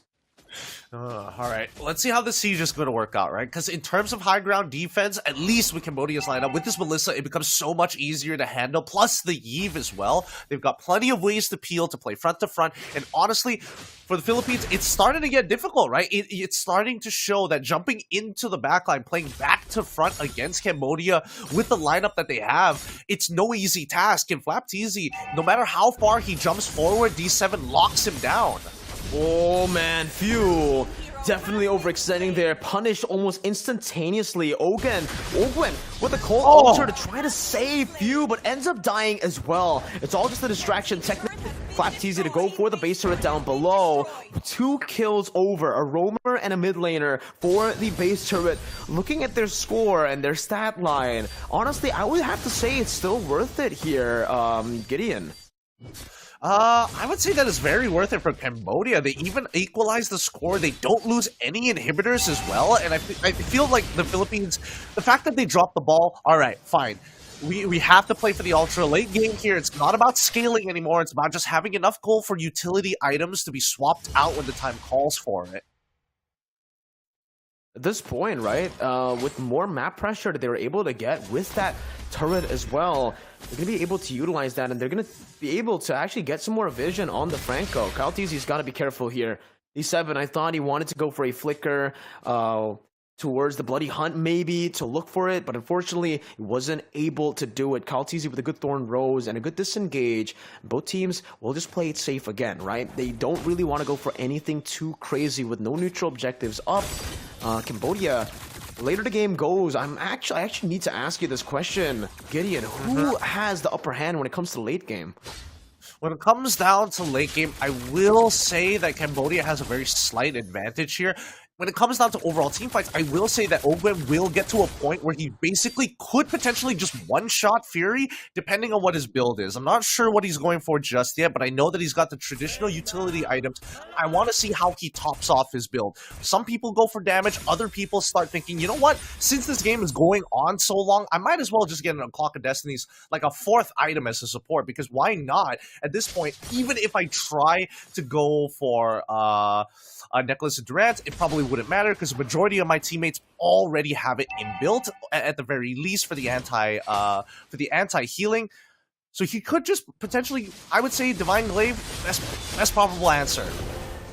Nice final slash to isolate Flap Teasy right now. Super Marco was able to free hit in the back line, but the real world manipulation does its work. Look at the back line of Cambodia, though. Right now, they're trying to deal some damage, but it is going to be Ogwen. He gets taken down. One rover for XPSView is looking for one more hit. He finds it onto Seacat. He gets punished as well, though. And it's a 2-for-2 trade. Both teams having 3 members up, and even their gold laners and their junglers. So both these teams are still very capable of going for a Lord Dance. Yeah, it's not easy, but the fact that they traded evenly does show you that Cambodia, they're building up confidence. They're like, okay, we've recovered. We managed to minimize the bleeding, and yes, our inhibitor is exposed, and that's something that the Philippines can actually abuse, but at the very least, if it boils down to a 5v5, Cambodia has a damn good chance at taking this home.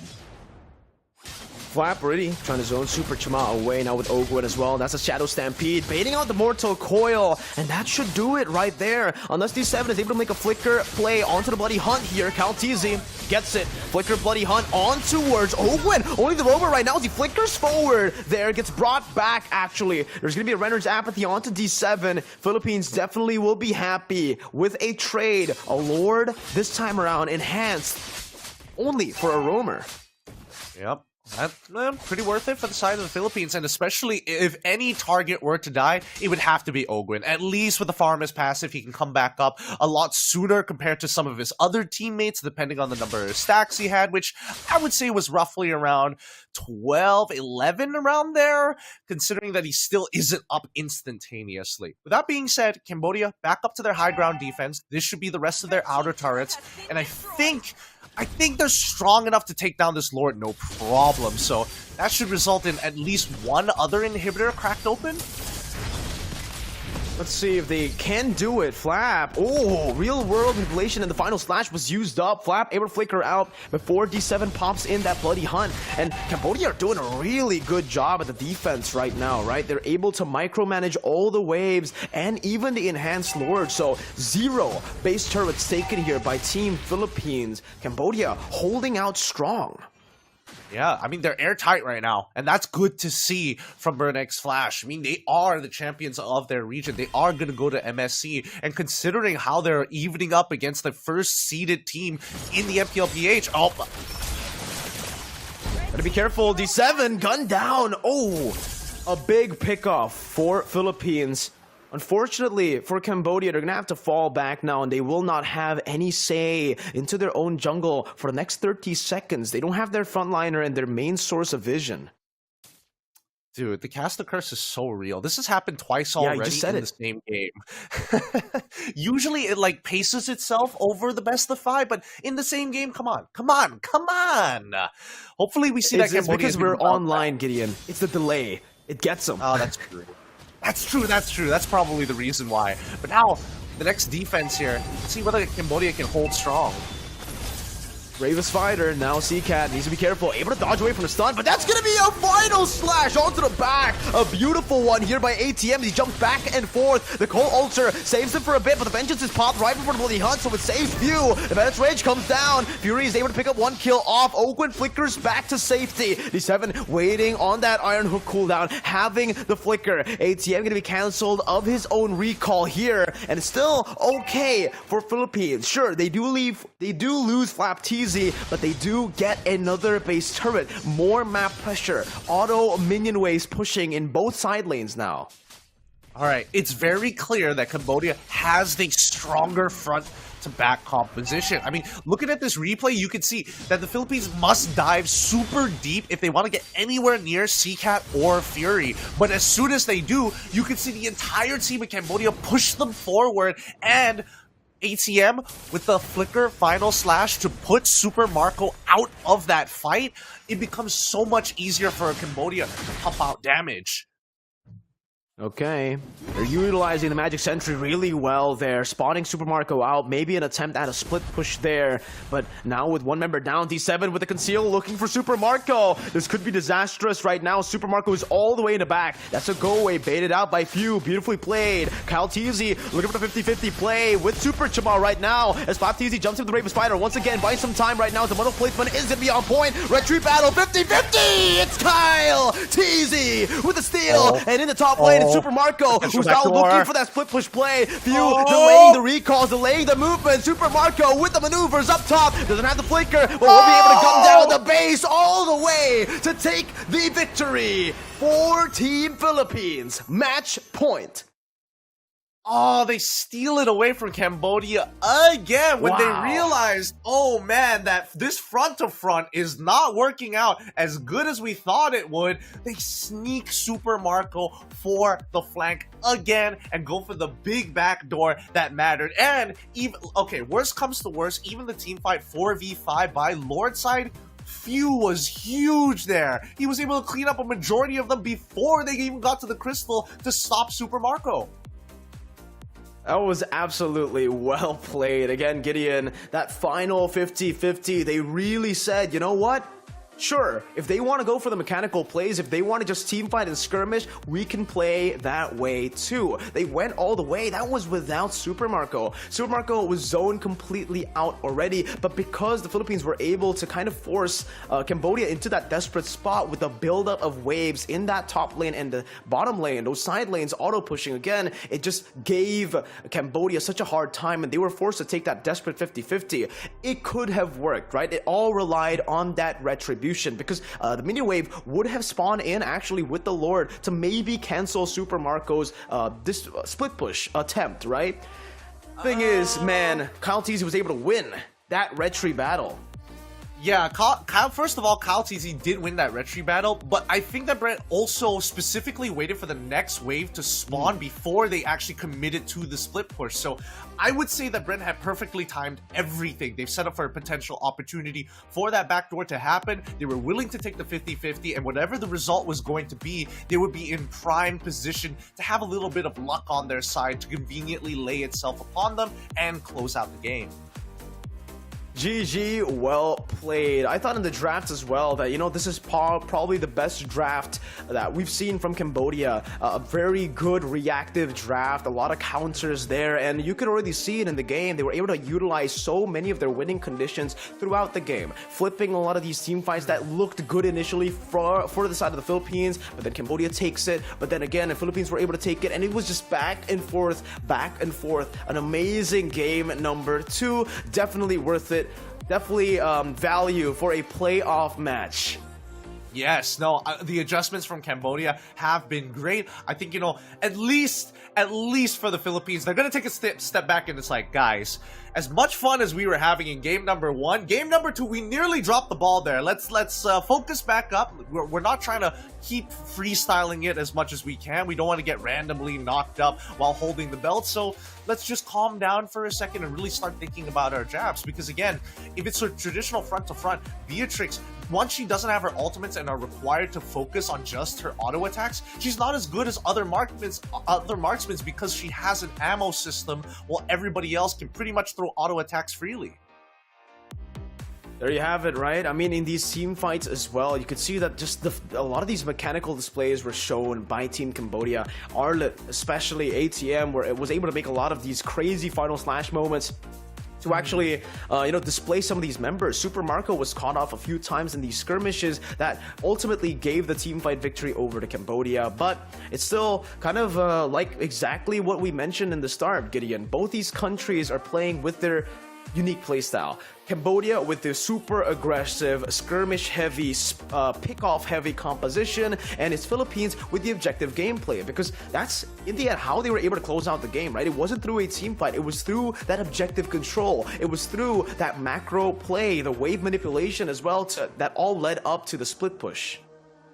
Exactly. They know their timings very, very well. And I think, you know, that's a really good masterclass of how to actually abuse the fact that these Lord dances are taking too long. And you have Beatrix, who does a ton of damage to structures all across the board, whether it be Crystal, whether it be an enhanced Lord, doesn't really matter. There's so many things that she takes out. Just give her enough time. But with that said, I'm curious to see what the stats are going to be looking like overall, right? And especially for the MVP, like, it could go to pretty much anybody from the side of the Philippines.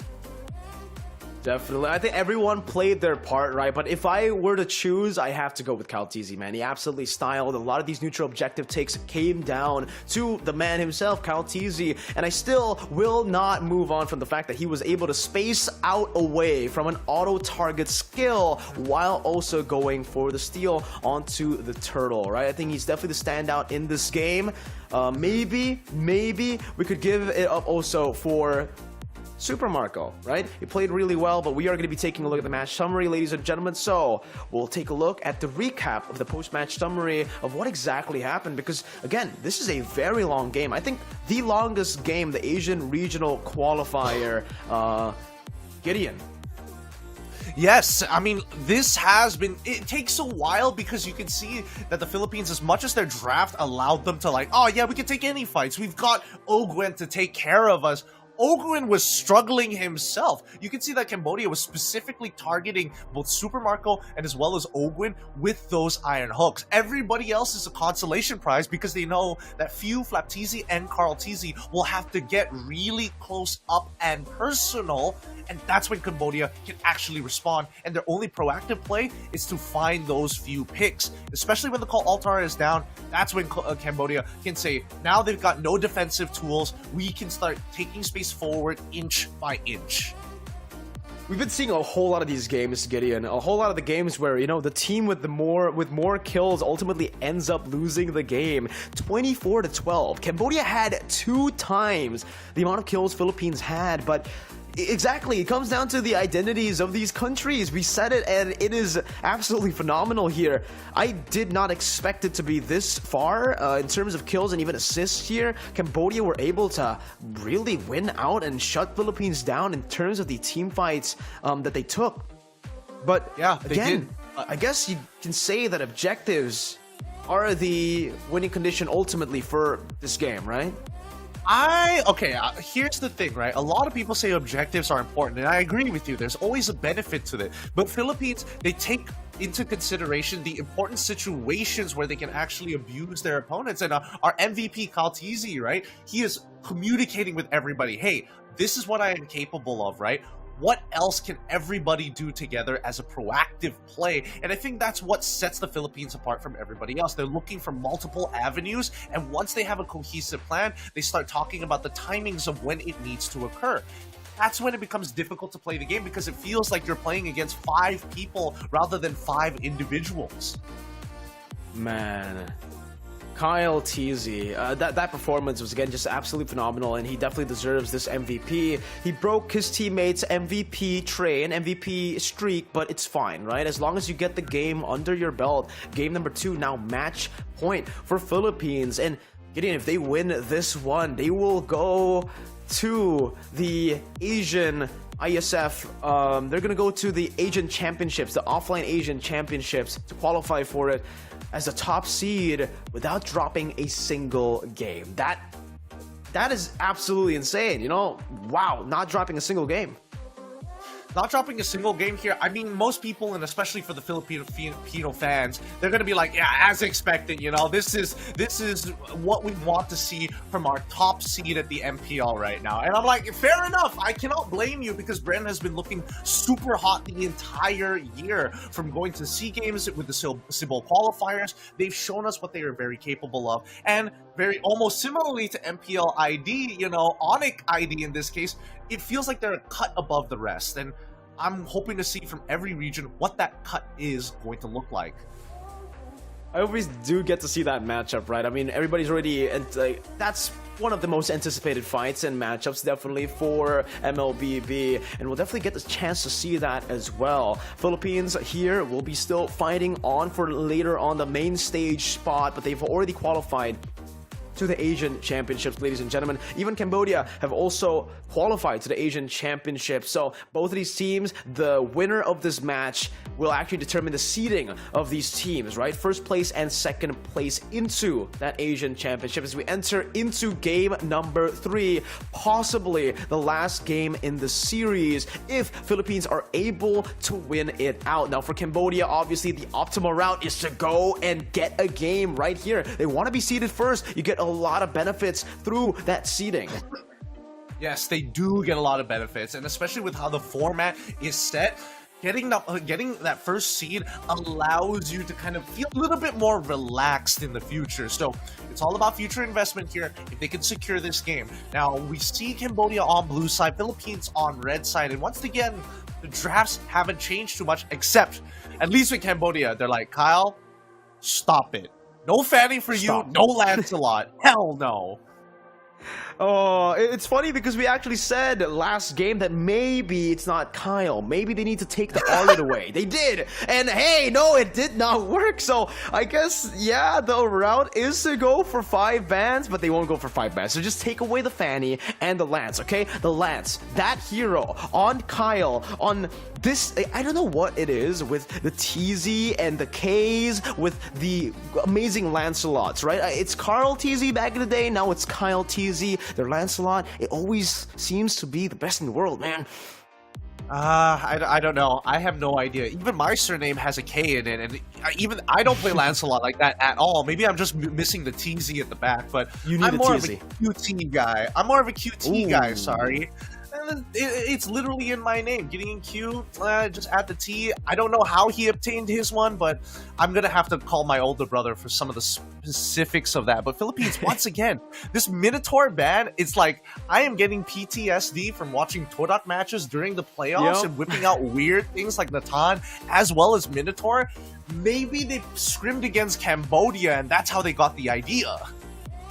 Maybe, right? Obviously, a lot of these teams, like from the Philippines, they don't scrim with Filipino teams. They scrim with other teams across the world, just to prepare for their MPL. So maybe you're right. Maybe they have seen in scrims Cambodia absolutely pop off on heroes like the Minotaur, but it is still going to be a Yves first pick for the side of Cambodia. Now for Philippines, right, it's still the common pattern. It's still set up for Super Marco. Now you got, your name is Gideon Q, you're more of a cutie guy, there's a TZ guy, I'm more of a super guy, right? Like my brother Super Marco. Super Mirko, we're pretty similar, both in gold lane skill and casting skill, right? Kaja, also picked up by Team Philippines. That's a comfort pick for Ogwen that has been banned out so far throughout the series.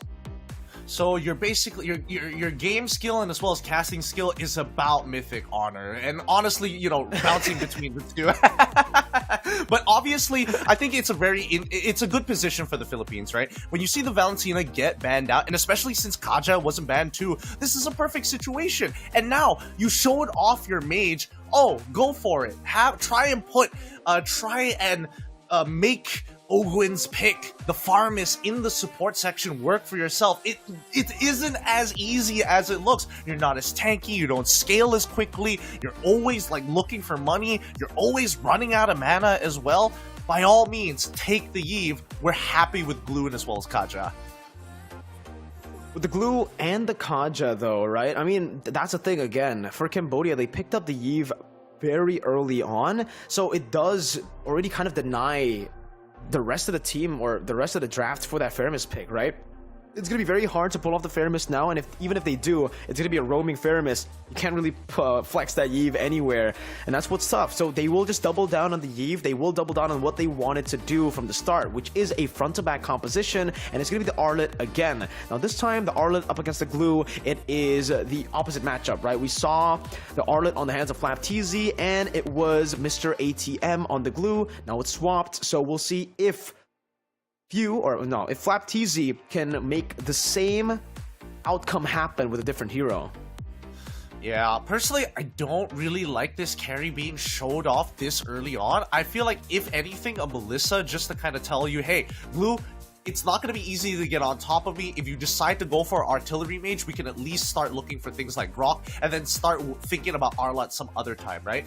In this particular case, Cambodia is purposefully going for Arlat carry because, hey, number one, if Arlat gets on top of carry, there's not a lot that you can really do about it unless you have a Winds of Nature or maybe a battle spell that helps you actually go one against one against the Arlat. But in most situations, marksman just can't deal with this overall damage, right? Philippines, on the other hand, I like their opening with the Gluin as well as the Kaja, and I like the fact that they're going to be locking in the Beatrix early on. At this point, they've decided on, hey, we already got the Glue, we can force priority in the side lanes, all we gotta fix is our mid lane, but with strong side lanes, we can contest for the river so often. Like, the borders are very, very clear for us.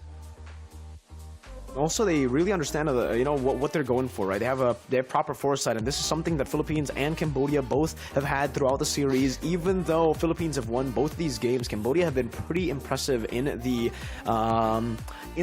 drafting department, right? Last game, I even actually preferred the draft coming in from Cambodia, especially for the skirmishes, and they were able to utilize that a lot. Now, for Philippines, they already have the Kaja. A good hero that could actually stop the Kaja from going for these proactive movements would be the Kufra, right? So Kufra banned out straight here. We'll see if they go for another type of roamer that can do kind of a similar job, especially up against a Beatrix as well, that usually wants to just go for flicker, no other option available. The Atlas becomes a very viable choice for Cambodia to go for right now. Knowing that the roamer has already been picked up by Ogwen, there's a very slim chance of a Diggy appearing here.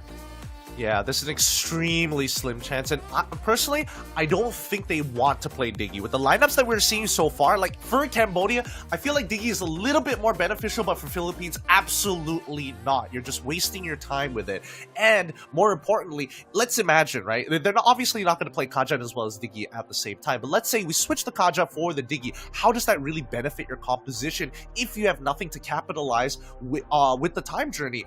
We're already seeing that Farsa gets banned out. We also see Farmist get banned out, which only leaves Philippines with a couple of picks. And the Julian was not where my head was at. I definitely thought that would be like a Lilia or something along those lines.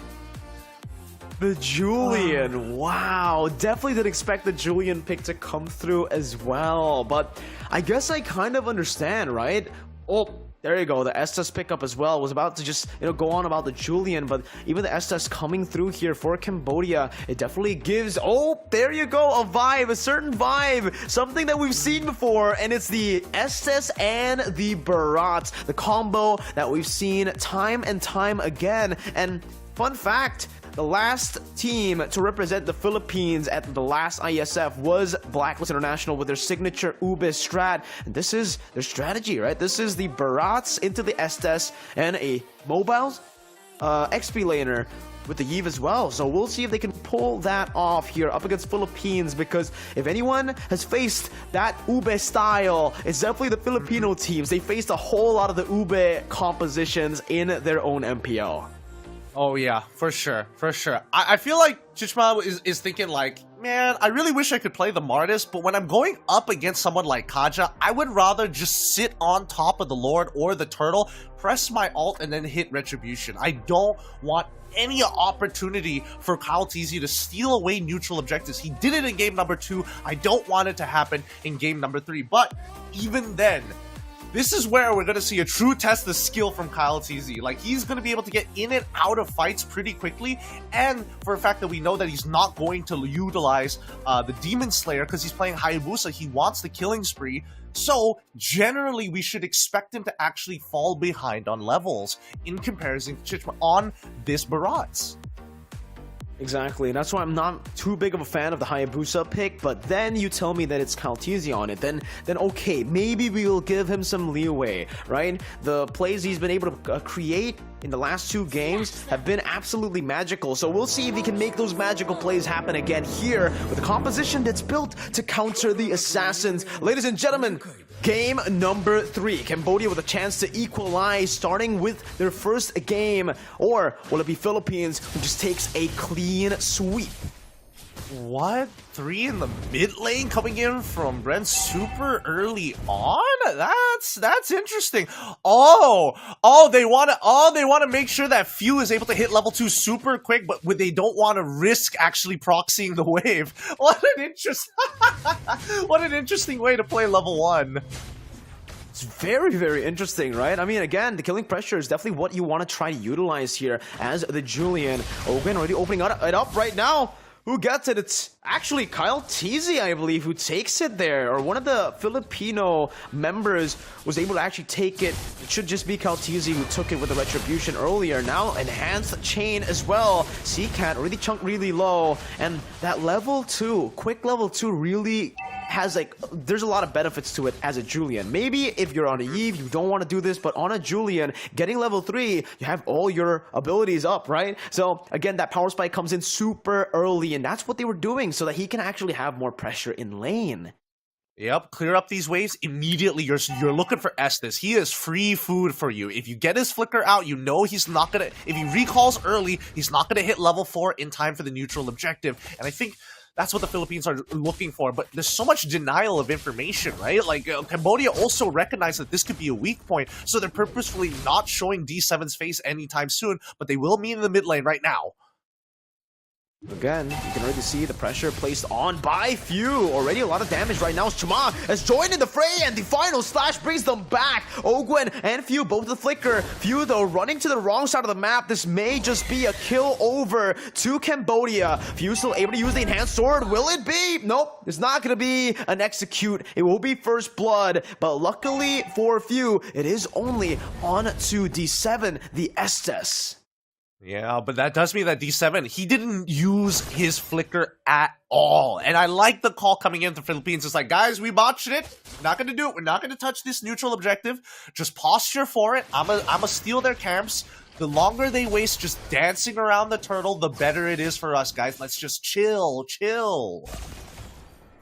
They put a lot of pressure, though, down below as well. Not just with the invade here, but unfortunately for Team Philippines, it was a very good clear from Fury. Well played there. Just clears it out, never letting the wave build up. And Super Chaman notices that as well. Notices that the Hayabusa is not here. He needs to try to go for some steals by himself as well. And here, he will be able to claim the Lethal Wanderer as well. But Kyle TZ has a level lead now, jumping in onto D7 with the Shadow Kill as well. Good flicker out, but Kyle through with the Quad Shadow, now caught, and it's almost going to be a kill over. CCAT finds it. Kyle TZ is down. Few forced to use the enhanced sword, and Cambodia right now have Philippines' number.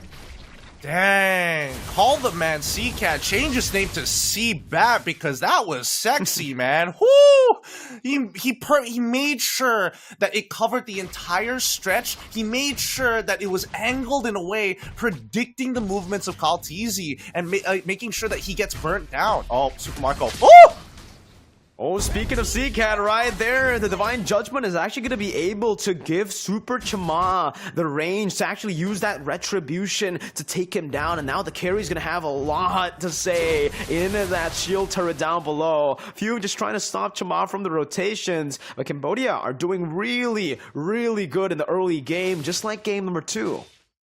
Yeah, hopefully we do see that Cambodia is able to maintain this lead, and I think that's been quite the struggle considering the crazy plays that the Philippines have been pulling off so far. Like, they are willing to go 2v3 if they get a pick and escape if it means victory in this game. Absolutely, man. You know, the early game says a lot. Like we mentioned, it is going to be building up. Oh, final slash there, dodged away from by Flap TZ. A little bit of a skill use there, mistap. Ogwen looking for that pick off as well.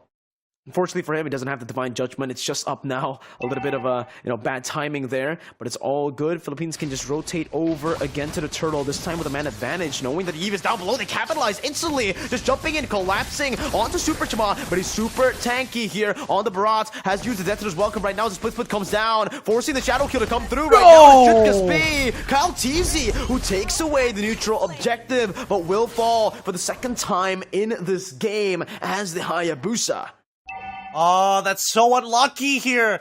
They know for a fact that Glue can pull you out of the way, but without your marksman nearby to actually help you chunk down the Lord, the timing is just so off. The health of the turtle staying so healthy for so long, out of Retribution range, and Super Chima, I feel like he got cheated out of that neutral. Definitely, man. That Super Chama was brought out. Oh, phew, just barely getting off, flickering as well. Wow, good read there. CCAT with a flicker burn, so 1 for 1 in terms of flickers. More pressure for CCAT to play with because obviously Few is forced to recall. Just a good read overall though. Right now, what's strange is Philippines still has the lead when it comes to the gold department. I don't understand. It should just be because obviously of the turret up top, but mainly how they're farming, how they're last hitting, right?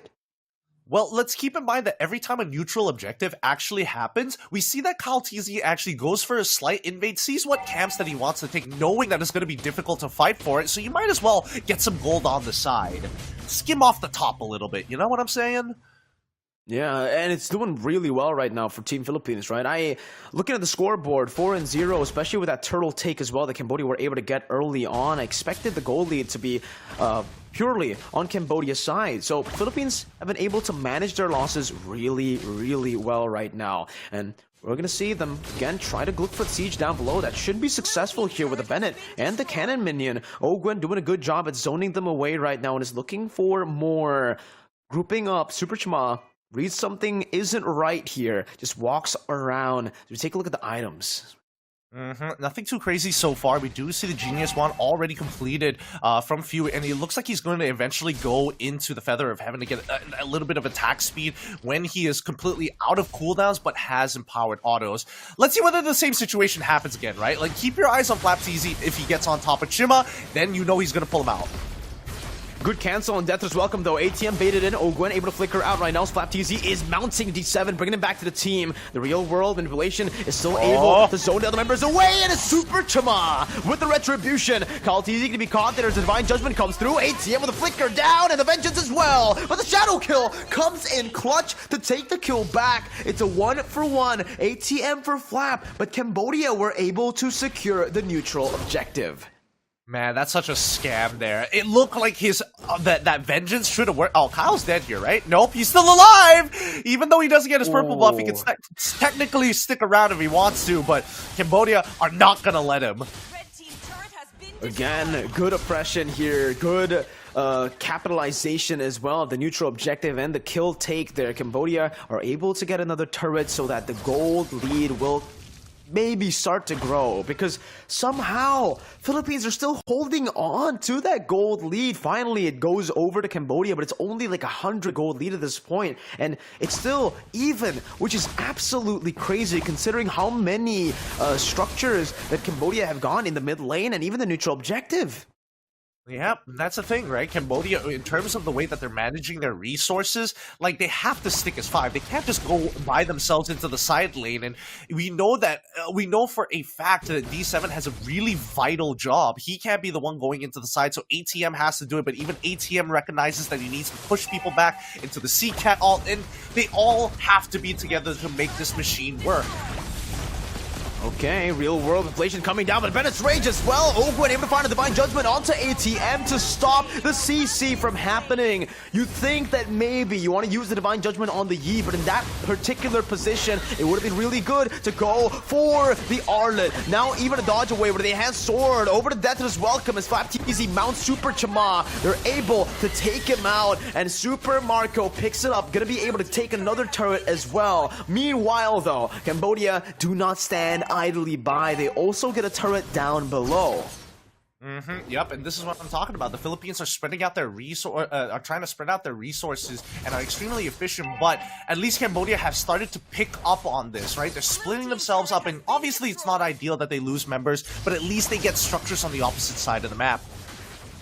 Okay, 5TZ once again in the front right there, popping a split, buying a lot of time. No Super Chama. This is a very risky attempt to steal. And Philippines read that out, just instantly bursts out the Lord, backs away, no team fight, no overcommitment here. And Philippines, 2,000 gold ahead now, despite only having 4 kills in this game, losing the kill department. Yeah, and Kyle right now, he's kind of huge. He's been maintaining this level lead over Chima the entire game. The early game, they were dead even, and we saw that Super Chima was able to get at least 1 level, and then he dies, and from then on, he's just been struggling. How easy. He's too far ahead at this stage of the game. These neutral objectives are very difficult for Super Chima to actually walk up to, considering that Flap TZ keeps splitting. Again, it's going to be the isolation here. D7 brought to the Bennett's Rage, forced to use the Blessing of the Moon Goddess. Now it's still Flap TZ onto him. ATM is waiting for the chance to go for the final slash right now, but Flap TZ is able to flicker out to safety. This fadeaway comes through. Flap will fall to the basic attacks of Fury. No trade backs just for now, but the turrets will certainly fall in the mid lane and even in the top lane. With the Lord coming down, they're going to have to try to micromanage it, and this will definitely be Philippines who takes all the tier 2s. And this is perfect for them. This is perfect. At least they've kind of set themselves apart from the Cambodians, and now they've created an entire area. Walk out of your base, this is a kill zone. And now, for people, and especially for Kyle TZ, he can now start going for flank plays. Ogwin can start going for ambush plays in the bushes. I thought for a second that Super Marco flickered there, but he was just switching weapon, thank God. Yeah. Kyle TZ finishing up his build, and now that the neutral objective is still on cooldown, right? 76 more seconds, this is where the Philippines is going to starve out Cambodia. It's a signature, right? The strategy we've seen so many times when you're ahead, when you have a gold lead, when you have the map pressure, you just want to try to suffocate your opponents as much as possible. And yeah, that's what Philippines are doing right now. They're just waiting on the next neutral objective because there's no real reason to force anything right now. They just need to play very patiently. They've already taken all the tier 2s. They're just waiting to crack that base open. Maybe if they get a good pick, if they get a good read, and if they're able to bait a few of the members from Cambodia to walk out of the base, then it will be pretty good for the Philippines to look for that pick off. But other than that, I don't think they should do anything. They should just focus on, again, freezing up these waves. But not even, man. They just want to keep on pushing it in, actually. Philippines shoving in that top lane turret, the mid lane, and even the bottom lane here. So, what's the deal? I guess they see them in the mid lane, right? They see them in the mid lane, they want them to move as 5 and see if they can get an isolated target, because technically the Lord is about to spawn. So keep in mind that the Cambodians are probably thinking, okay, we need to get some vision over it. We need to kind of know what's the situation. We still have our magic sentries up, but we're not going to use it until the very last second, because again, the Philippines, they're not going to be able to chunk this down very, very quickly unless they have all 5 of their members. Good slow push built up in the top lane there. It is going to be crashing down with the next wave coming in, and that should actually force one member to go over, and it is forcing ATM. A good pull as well from the rest of the team Philippines here on the Lord. ATM versus Few. Few's actually winning in this 1v1, and this is what the Julian actually gives to your team, right? A whole lot of that pressure when it comes to the duels.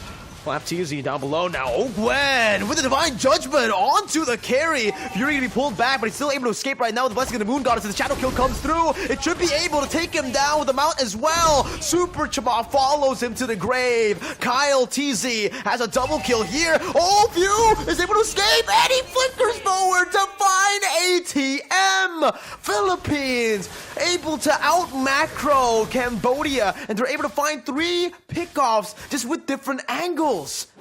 Honestly, that split screen, I was about to point out that Ogwen was in position in the lane brush to make this happen, and now they're pressing the advantage to try and crack open these inhibitors. They're gonna back off because there's no more minions just yet until Lore comes on through, but this is a beautiful position to be in for the Philippines, right? Now, the high ground defense might get a little difficult, right? They've got enough wave clear, and with this Lord, it technically should be enough.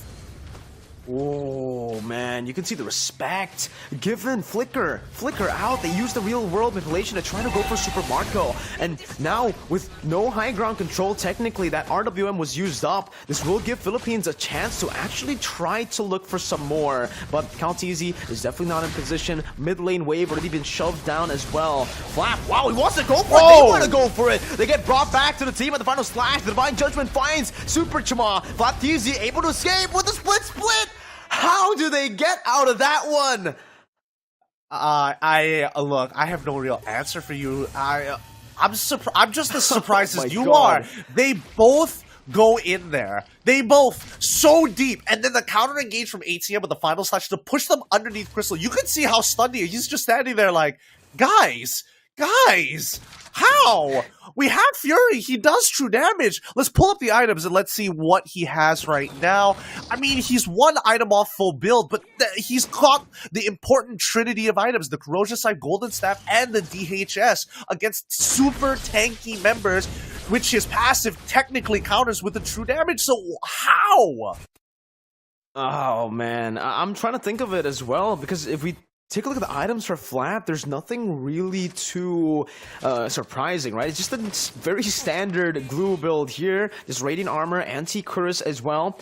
Building towards, there's probably another physical defense item, or maybe an immortality, depending on what he wants to go for. But again, yeah, nothing too special there. It was just well played, I guess, from Team Philippines to be able to escape from a very, very aggressive play. But even then, it's the timing that's really impressive for Team Philippines, right? Because when they go for that crazy play, when they go for a very unnecessary team fight, it's always when it is not crucial. The timing is very good because the Lord was not up. It was still super far from being up, and there was no punish that Cambodia could possibly give over to Team Philippines, even if FlapTZ was caught.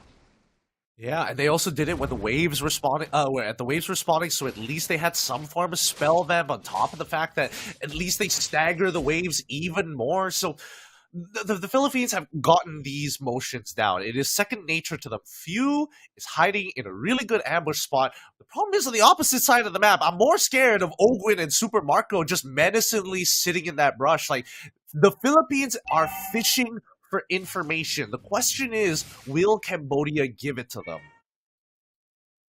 I don't know if that's gonna be happening here. I don't know if they're gonna be giving it away to Team Philippines right now. You can already see again, it's just that slow push being built up. They have all the base turrets taken out, so the super minions will be coming through. They don't even need to manage it, but they decide to go for it anyways. They want to shove in that mid lane and build slow pushes in the far lane. Bot lane's gonna be held up a bit more. Super Chama is already looking for an opening here, some way to get out of this desperate situation for Cambodia, because again, they can't really send the Arlet purely into that far lane. Arlet is a mobile hero in team fights, not across the rotation of the map. Up top, all the way down below, that's a lot of time that they're going to be missing away from the Lord Pit that, if you take a look already, Ogwen has positioned very strategically to try to look for a pick-off from the flanks. Yeah, it's, I mean, Shima is now all by himself. If they can bait at least the ultimate coming in from D7, that would be the most ideal, right? That gives them the green light to fight. That gives them all the tools that they need to actually deal damage to Cambodia without them, you know, walking around, not having to fear it. Now, On the other hand, we do see that the ambush on the bottom side of the map, nobody is walking up to it right now. And Cambodia, they're sniffing this out. They're like, something doesn't seem very right. We don't see Ogwin. We don't see where Super Marco is. And the fact that they're slowly doing this, Lord, yeah, here we go. There it is, Ogwin now with Divine Judgment, Bennett's Rage as well onto D7 with the Viewer's Passion. D7 gonna be caught low, still even regen. Super Marco finds the kill on the Super Schma as a Shadow kill takes D7 down. That's the Immortality pot for D7 and Fury. Few now a little bit of damage, he does magic, so the Wind of Nature does nothing! It's a double kill, and the Immortality is the only thing that Cambodia can take from Philippines! A wipeout in the 19th minute of the game! Philippines are able to outsmart Cambodia to take a 3-0 clean sweep. A huge flag coming in from the Philippines to start off that fight. Wow. And you could see instantaneously the reaction time for the Cambodians are great, but was it the correct call? It was not. Utilizing the Estes ult super early on allowed them to give the Philippines a free fight. And once they saw that, you saw Kyle, he's like, I don't need objectives no more. Get me in the middle of that mess. Wow, well played again. Even throughout this game, it's the same kind of story, right? Cambodia were able to force a lot of these skirmishes, a lot of these fights onto the neutral objectives, but that objective game and the vision of the team and the mentality of the team to keep on going with their win conditions is really what gave Philippines the way to win the game. Because if they went through, if they tried to just go with what Cambodia was doing, they would have obviously lost, right? They always were trading, they were always invading, they weren't really going to go for any of these commits, even in the early game. Like you mentioned, the reason they were able to keep their losses to a minimal was the fact that they always were farming and invading during these moments where, you know, as the Ube comp does, has to group up for neutral objectives. You can actually split and you can actually take a lot of these objectives and camps away. Yep, and just keep this in mind for everybody watching. If you do have a stack of 5 and you want your jungler Hayabusa to get ahead, even though you're up against a Demon Slayer style tank jungler, learn how to do the turtle dance. Learn how to maximize the time on your hero. Slow it down if you have to. It's super frustrating for pub players online to deal and get quote-unquote super patient. They just want to rush things down. And as soon as they make that mistake of rushing, they're so often, 9 out of 10 times, you will find one person either slow, coming into the fight a little slow, or one person a little too far ahead of the fight. Exactly right. At this point as well, the Lord Dance really, like you mentioned, really played the biggest impact, I would say, in towards the later stage of the game, right? Turtles, I think Philippines were very comfortable with just giving it away. It's fine because they could trade, but when it mattered, when it was the Enhanced Lord, the Evolved Lord, it matters to both of these teams, and they were able to utilize that with the map pressure that they were able to build, with the turret takes, to, again, use that Lord Dance so efficiently. They were just constantly making forced errors happen, right? They were forcing Cambodia to make all the errors. Arlet has to go into the top lane, Yves has to go into the mid lane, Super Chima all alone, and when you are able to split an Ube comp, that's how you dissect it, right? It was just clinical, honestly. Very clinical, very smart, intelligent, clean with a capital K game. Truly a clean game. Like, I would have imagined, like, everything we mentioned earlier to some degree actually happened. You know, we were expecting Barat to sit on neutral objectives. We expected him to be a level up, and yes, that was true for the early game, but as soon as that kind of spun around on it, oh yeah, we're going to see Bren try to play the map, and once again, while the turtle dance is happening, invades were occurring, turrets were starting to fall at the same time, and it shows you how much value Beatrix brings to a team composition in comparison to something like a carry. The true damage is so vital against tanks, but when you're ahead, and especially when you're a one-item marksman, get that BOD, get a pair of shoes just for movement speed, that's perfect. I'm going to destroy all of your outer tier turrets and utilize the extra space bot to allow my jungler to walk in your jungle for free. super flexible, right? That's what Beatrix brings to the table, the flexibility of this hero. If you're behind, you can always just pop at that Bennett. If you are ahead, you can always just use the Renner to actually go and poke them out, get them down, get them low. But if you want a team fight, there's a lot of weapons, even in scenarios where a lot of people want to just dive into you. There's always that Wesker, a very underrated weapon that we haven't seen a whole lot from, but when the time is right, Super Marco loves to go for that random Wesker as well that ultimately punishes a lot of the people who, have completely forgotten about that weapon. And again, that's what Beatrix brings to the table. That flexibility is really something very crucial to have in a composition. That's why the Valentina gives so much value to the team as well, with the flexibility of taking the ultimate and forcing that way of gameplay on your opponents. So we're going to see the match summary just in a bit, ladies and gentlemen, for game number 3, but it is confirmed number 1 for the C region will be Team Philippines, number 2 Cambodia. Both of these teams will still be going and moving forward over to the offline Asian Championships for MLBB, where there are 8 slots already confirmed. Kazakhstan from Central Asia, Mongolia from East Asia, UAE from West Asia, Cambodia, Philippines right here from Southeast Asia, and we will be seeing also 2 from Nepal and Bangladesh. That's our next match, but we'll be seeing the seeding as well, similarly to this match. Best of 5s are great. You really get to see, the thought processes when it comes down to the draft. You get to see everything that they're willing to put up, and I'm curious to see what the stats are at the very end here. Let's have a look at the summary and kind of break this down here. If there's anything out of the ordinary, I would honestly love to see like a very particular stat. How many camps did Kyle TZ steal? Like, I'm very curious, because the fact is the Philippines were even, like, despite being down in gold, they weren't down by that much. And for some reason, by the end of the game, they had like, what, an 8K, almost 7K gold lead? It's crazy. Again, it's absolutely crazy. At one point in this game, Gideon, Philippines were down 4-0, and they had the 1,000 gold lead. Again, it's bonkers, but it is very, very, very Filipino, right? That's their style. That's what they've been able to do so many times before. That objective gameplay that they have the grasp on compared to other regions who still, really like to go for these team fights, really like to go for these skirmishes. But your MVP for game number 3, oh my god, it's back. The streak is back, ladies and gentlemen. It's Super Marco. Wow, with another MVP. Yep, this is the redemption game. He was like, okay, the last game my Beatrix wasn't that great. This time I got you guys. No worries. I'm a carry. Trust me. I'm gonna get it back. And he proves why. He's such an efficient player, right?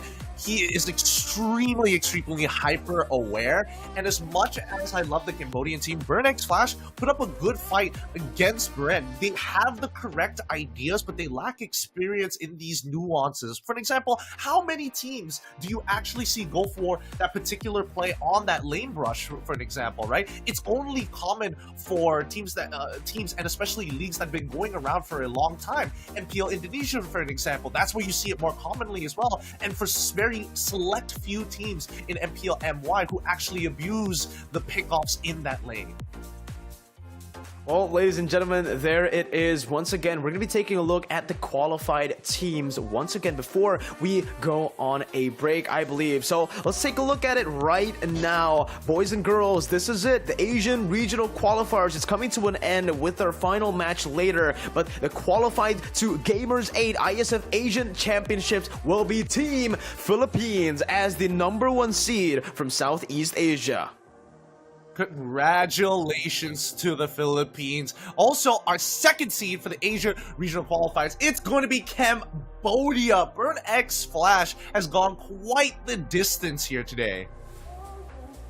Cambodia, again, with a very solid performance, even though they lost earlier, it is a loss that was honestly not bad. It wasn't a bad loss whatsoever. They were able to force 2 very long games from Team Philippines, the team who's been absolutely dominating, the team that are favorites to take the whole thing here at IESF as well. So you gotta give them credit. With this new team that Cambodia is putting on, I feel like improvement is definitely something that we will see in the future, even now, from the time of now to the Asian qualifier or the Asian Championship, Gideon.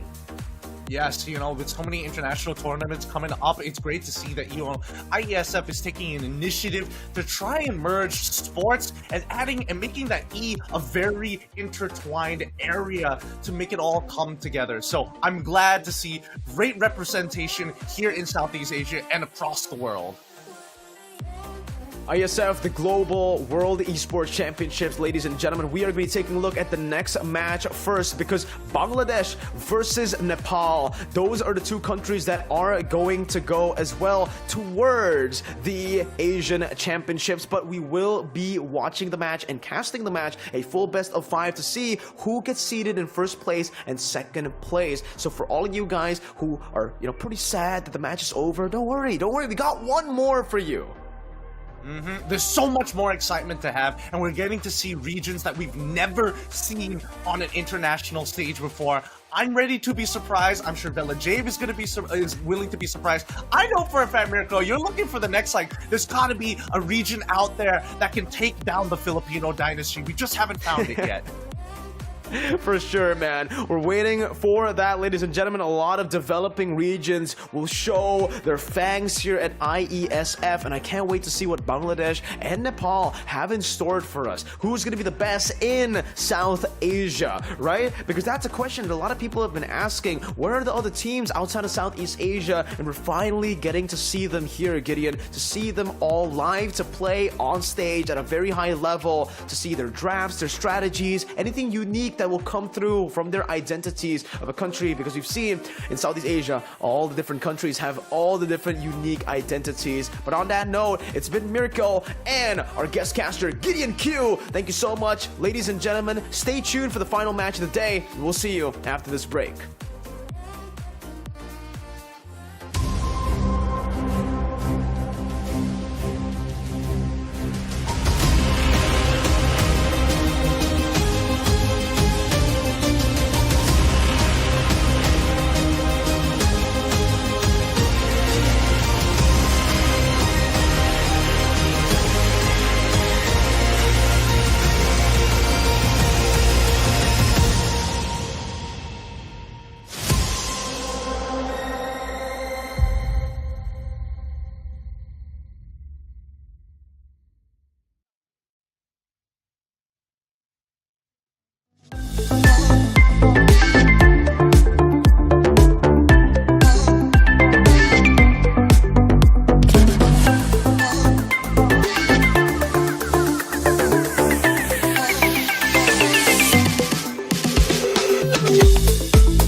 the heart of Iași, Romania, the world's top gamers have gathered for the ultimate showdown.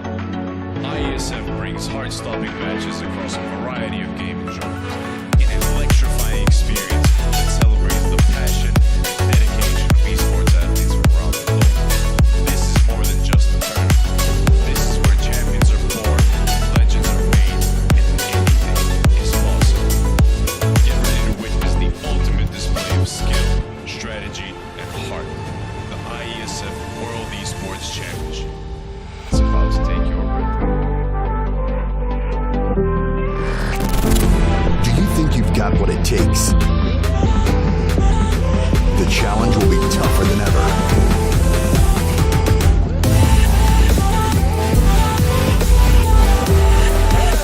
In 2023, International Esports has a new home. Over 100 nations fighting for the championship in a celebration of everything that makes esports great. Who will rise up to the challenge? Who will be the world champion?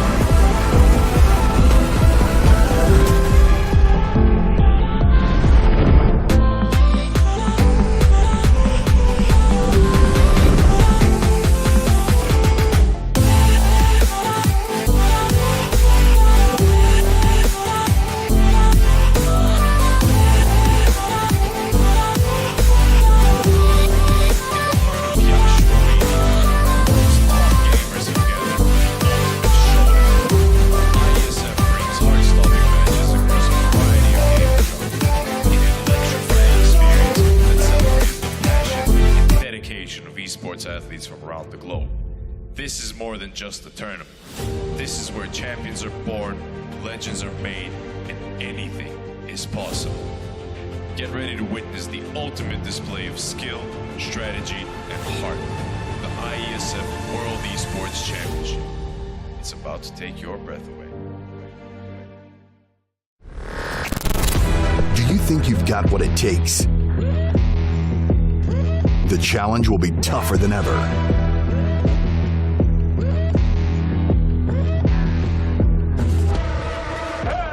In 2023, International Esports has a new home.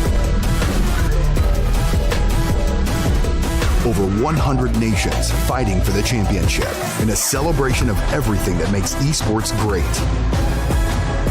Who will rise up to the challenge? Who will be the world champion?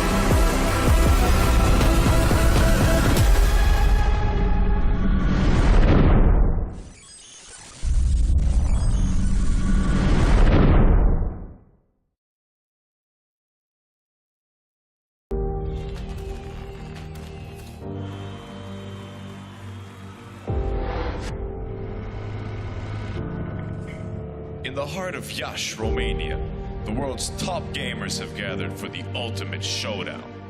IESF brings heart-stopping matches across a variety of gaming genres in an electrifying experience that celebrates the passion and dedication of esports athletes from around the globe. This is more than just a tournament. This is where champions are born, legends are made, and anything is possible. Get ready to witness the ultimate display of skill, strategy, and heart. The IESF World Esports Championship. It's about to take your breath away.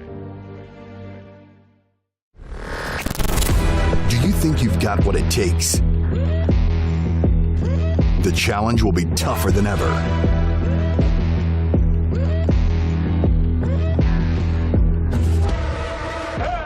In 2023, International Esports has a new home. Over 100 nations fighting for the championship in a celebration of everything that makes esports great. Who will rise up to the challenge?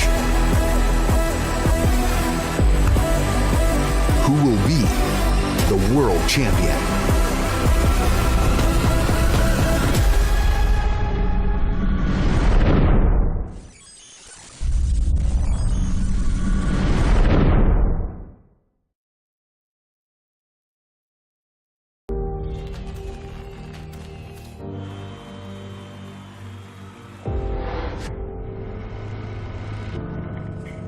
In the heart of Iași, Romania, the world's top gamers have gathered for the ultimate showdown. IESF brings heart-stopping matches across a variety of gaming genres in an electrifying experience that celebrates the passion and dedication of esports athletes from around the globe. This is more than just a tournament. This is where champions are born, legends are made, and anything is possible. Get ready to witness the ultimate display of skill, strategy, and heart. The IESF World Esports Championship. It's about to take your breath away. Do you think you've got what it takes? The challenge will be tougher than ever.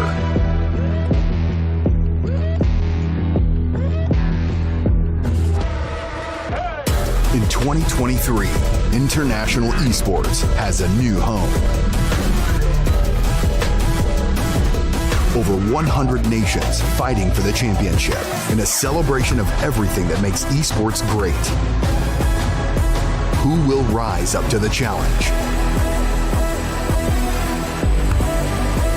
Who will be the world champion?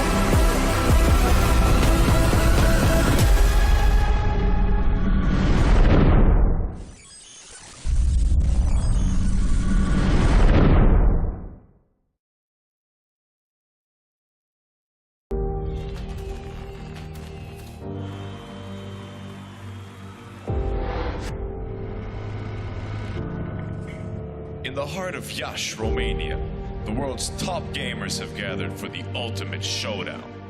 IESF brings heart-stopping matches across a variety of gaming genres in an electrifying experience that celebrates the passion and dedication of esports athletes from around the globe. This is more than just a tournament. This is where champions are born, legends are made, and anything is possible. Get ready to witness the ultimate display of skill, strategy, and heart. The IESF World Esports Championship. It's about to take your breath away. Do you think you've got what it takes? The challenge will be tougher than ever.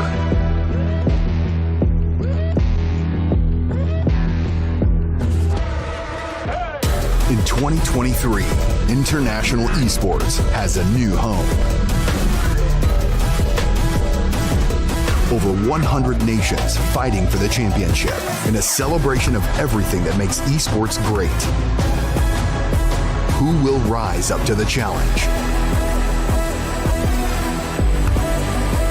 Who will be the world champion?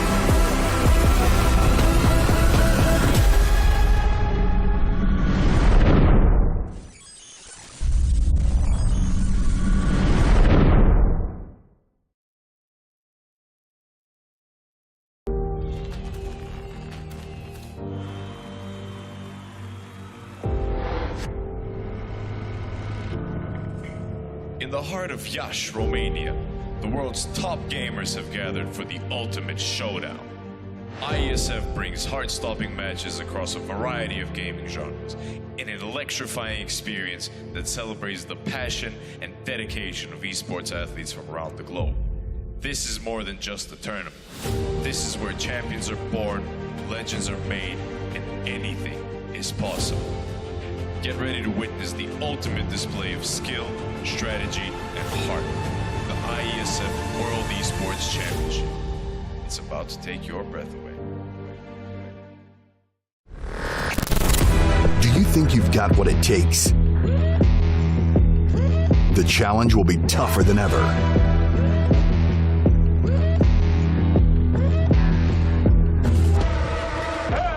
In 2023, International Esports has a new home. Over 100 nations fighting for the championship in a celebration of everything that makes esports great. Who will rise up to the challenge? Who will be the world champion?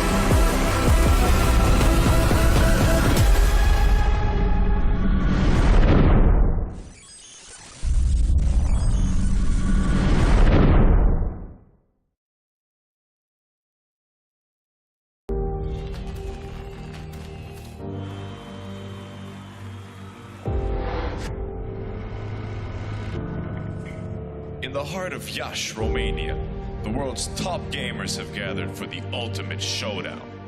IESF brings heart-stopping matches across a variety of gaming genres in an electrifying experience that celebrates the passion and dedication of esports athletes from around the globe. This is more than just a tournament. This is where champions are born, legends are made, and anything is possible. Get ready to witness the ultimate display of skill, strategy, and heart. The IESF World Esports Championship. It's about to take your breath away.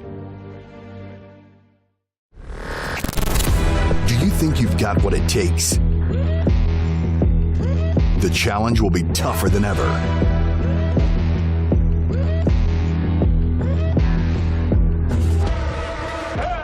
In 2023, International Esports has a new home. Over 100 nations fighting for the championship in a celebration of everything that makes esports great. Who will rise up to the challenge? Who will be the world champion?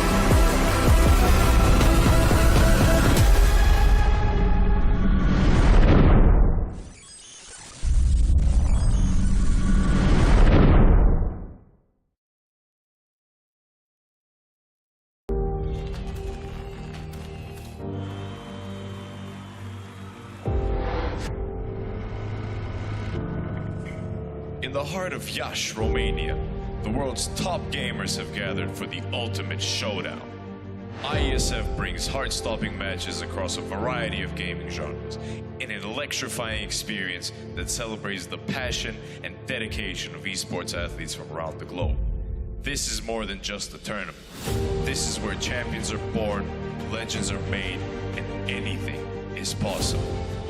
Get ready to witness the ultimate display of skill, strategy, and heart. The IESF World Esports Championship.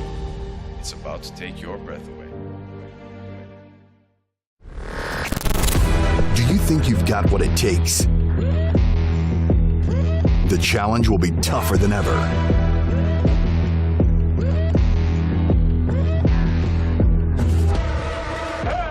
In 2023, International Esports has a new home. Over 100 nations fighting for the championship in a celebration of everything that makes esports great. Who will rise up to the challenge? Who will be the world champion?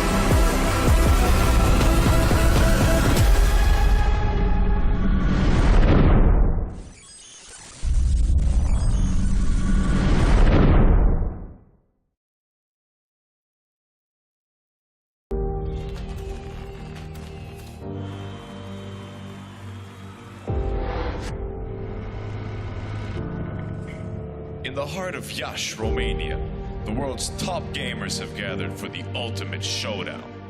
IESF brings heart-stopping matches across a variety of gaming genres in an electrifying experience that celebrates the passion and dedication of esports athletes from around the globe. This is more than just a tournament. This is where champions are born, legends are made, and anything is possible. Get ready to witness the ultimate display of skill, strategy, and heart. The IESF World Esports Championship. It's about to take your breath away. Do you think you've got what it takes? The challenge will be tougher than ever.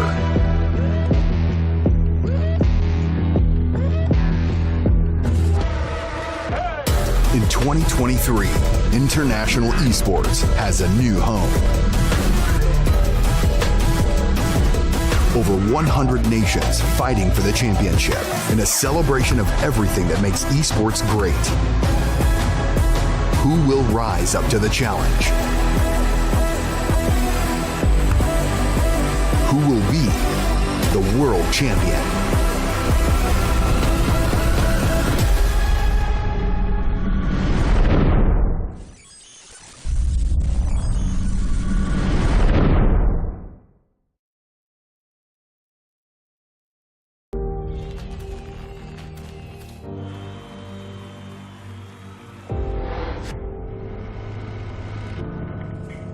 In the heart of Iași, Romania, the world's top gamers have gathered for the ultimate showdown.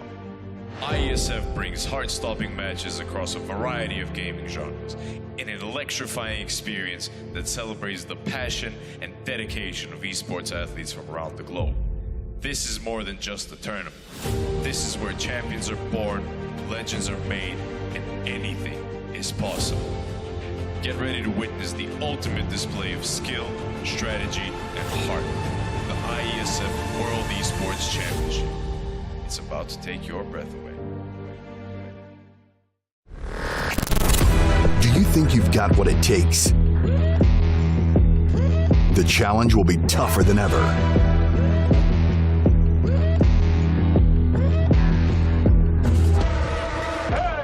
In 2023, international esports has a new home. Over 100 nations fighting for the championship in a celebration of everything that makes esports great. Who will rise up to the challenge? Who will be the world champion?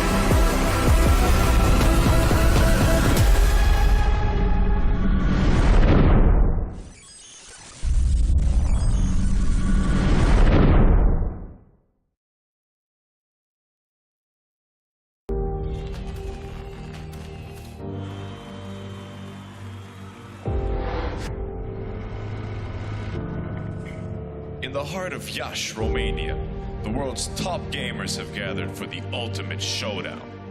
IESF brings heart-stopping matches across a variety of gaming genres in an electrifying experience that celebrates the passion and dedication of esports athletes from around the globe. This is more than just a tournament. This is where champions are born, legends are made, and anything is possible. Get ready to witness the ultimate display of skill, strategy, and heart. The IESF World Esports Championship. It's about to take your breath away. Do you think you've got what it takes? The challenge will be tougher than ever.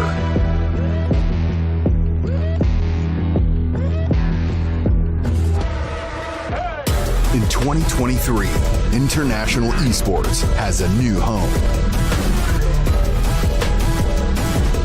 Over 100 nations fighting for the championship in a celebration of everything that makes esports great. Who will rise up to the challenge? Who will be the world champion?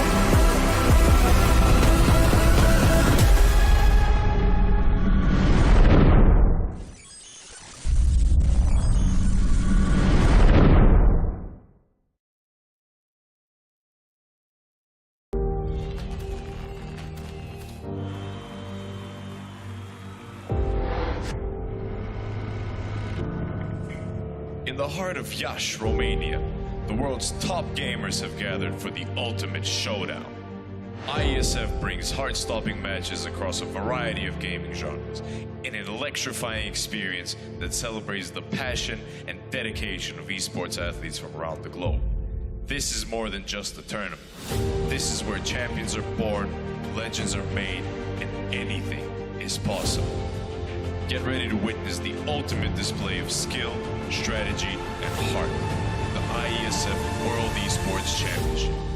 It's about to take your breath away.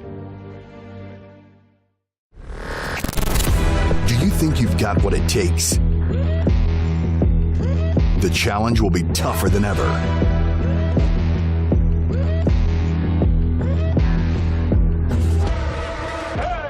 In 2023, International Esports has a new home. Over 100 nations fighting for the championship in a celebration of everything that makes esports great. Who will rise up to the challenge? Who will be the world champion?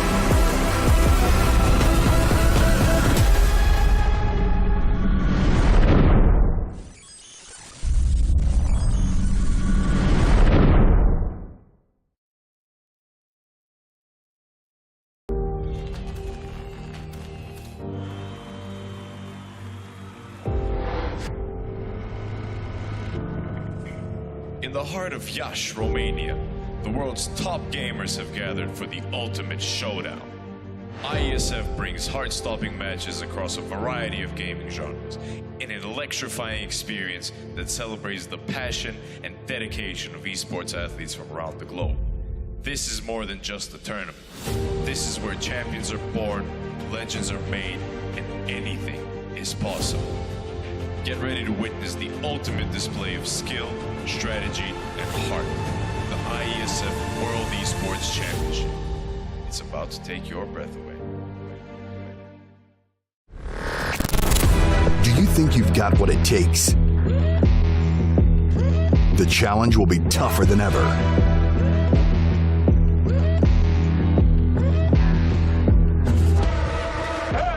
In 2023, International Esports has a new home. Over 100 nations fighting for the championship in a celebration of everything that makes esports great. Who will rise up to the challenge? Who will be the world champion?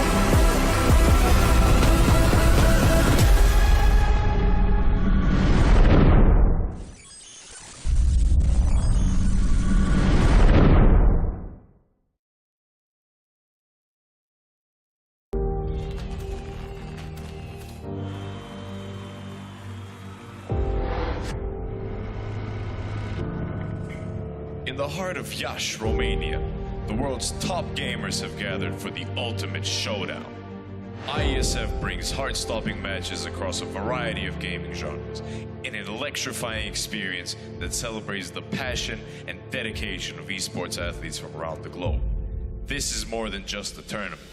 This is where champions are born, legends are made, and anything is possible. Get ready to witness the ultimate display of skill, strategy, and heart. The IESF World Esports Championship. It's about to take your breath away. Do you think you've got what it takes? The challenge will be tougher than ever.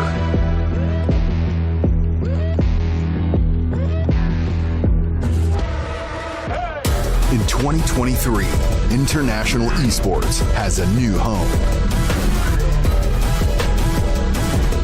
Over 100 nations fighting for the championship in a celebration of everything that makes esports great.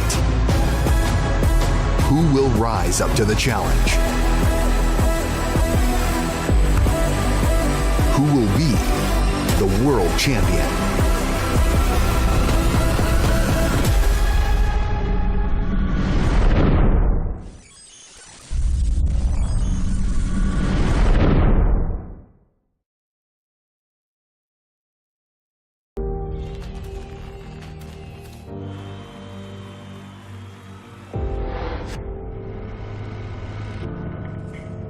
the heart of Yash, Romania, the world's top gamers have gathered for the ultimate showdown.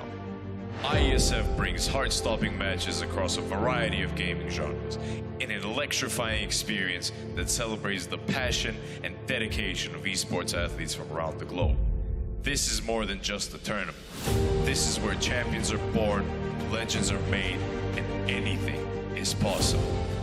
Get ready to witness the ultimate display of skill, strategy, and heart.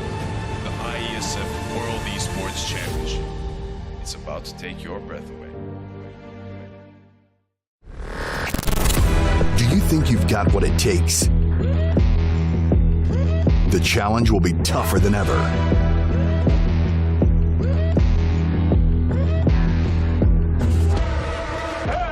In 2023, International Esports has a new home. Over 100 nations fighting for the championship in a celebration of everything that makes esports great. Who will rise up to the challenge? Who will be the world champion?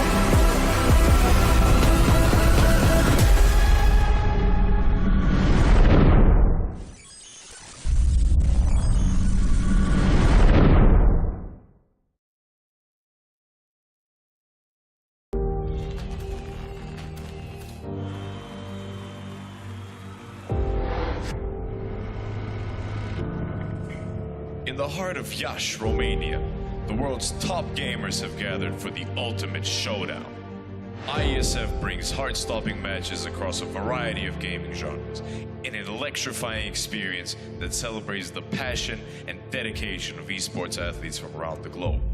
This is more than just a tournament. This is where champions are born, legends are made, and anything is possible. Get ready to witness the ultimate display of skill, strategy, and heart. The IESF World Esports Championship. It's about to take your breath away. Do you think you've got what it takes? The challenge will be tougher than ever.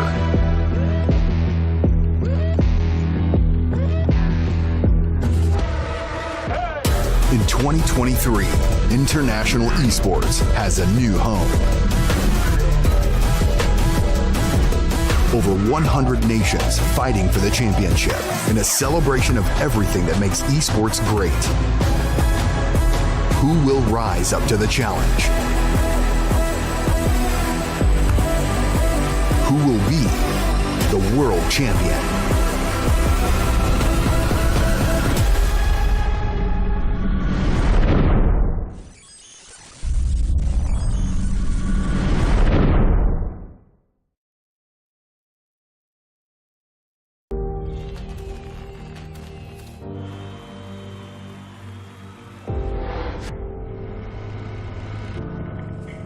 In the heart of Yash, Romania, the world's top gamers have gathered for the ultimate showdown. IESF brings heart-stopping matches across a variety of gaming genres in an electrifying experience that celebrates the passion and dedication of esports athletes from around the globe. This is more than just a tournament. This is where champions are born, legends are made, and anything is possible. Get ready to witness the ultimate display of skill, strategy, and heart. The IESF World Esports Championship. It's about to take your breath away. Do you think you've got what it takes? The challenge will be tougher than ever.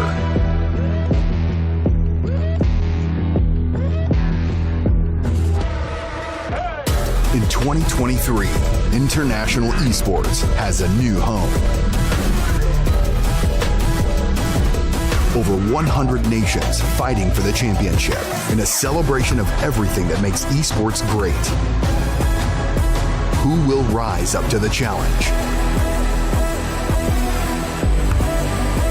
Who will be the world champion?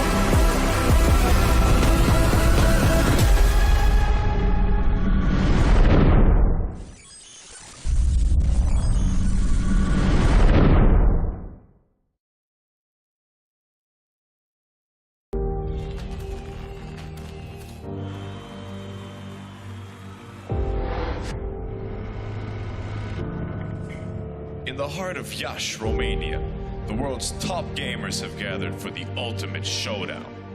IESF brings heart-stopping matches across a variety of gaming genres in an electrifying experience that celebrates the passion and dedication of esports athletes from around the globe. This is more than just a tournament. This is where champions are born, legends are made, and anything is possible. Get ready to witness the ultimate display of skill, strategy, and heart. The IESF World Esports Championship. It's about to take your breath away. Do you think you've got what it takes? The challenge will be tougher than ever.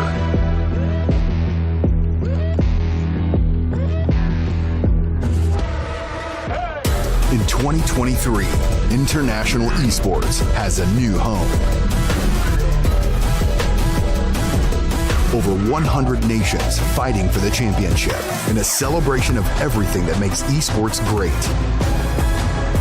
Who will rise up to the challenge? Who will be the world champion?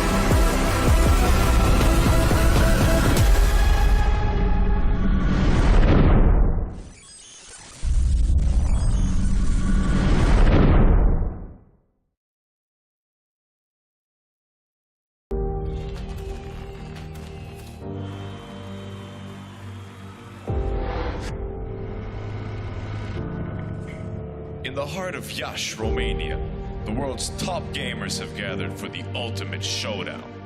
IESF brings heart-stopping matches across a variety of gaming genres in an electrifying experience that celebrates the passion and dedication of esports athletes from around the globe. This is more than just a tournament.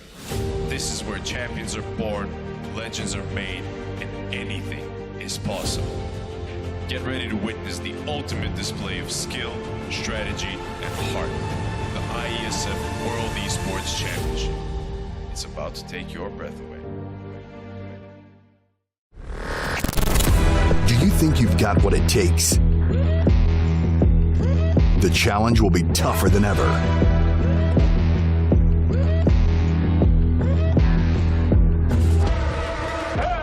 In 2023, International Esports has a new home.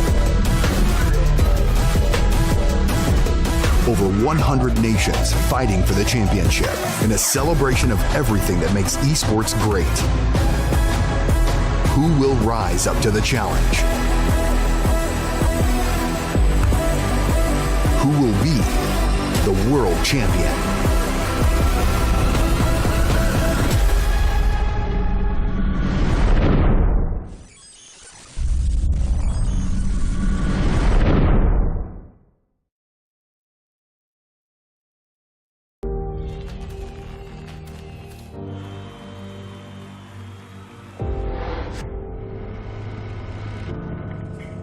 In the heart of Iași, Romania, the world's top gamers have gathered for the ultimate showdown.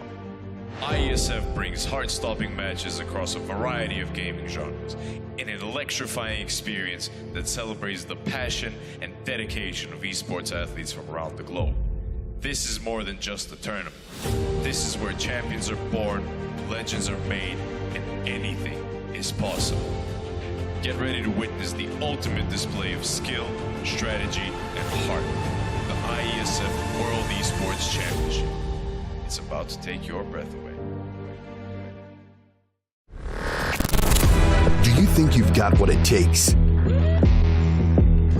The challenge will be tougher than ever.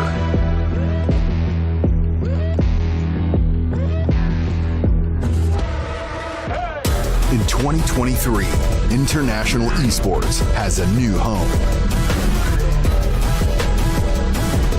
Over 100 nations fighting for the championship in a celebration of everything that makes esports great. Who will rise up to the challenge?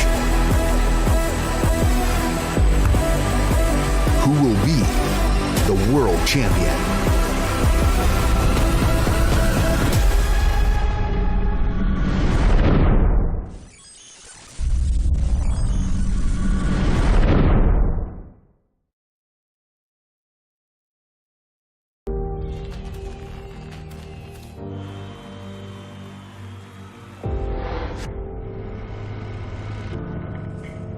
In the heart of Iași, Romania, the world's top gamers have gathered for the ultimate showdown.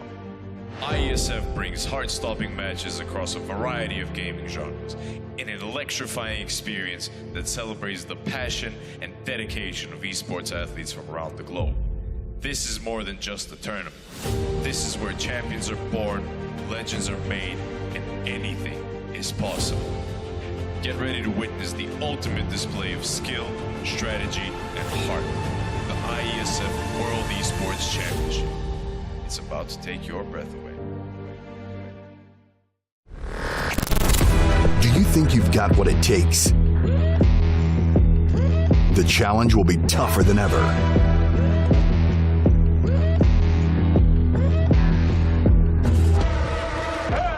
In 2023, International Esports has a new home.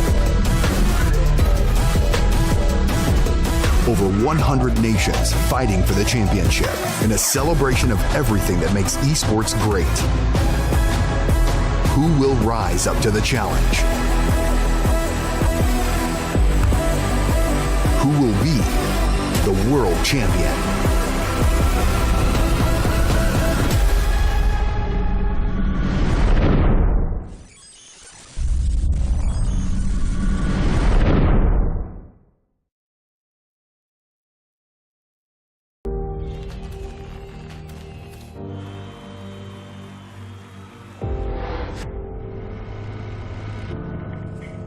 In the heart of Iași, Romania, the world's top gamers have gathered for the ultimate showdown.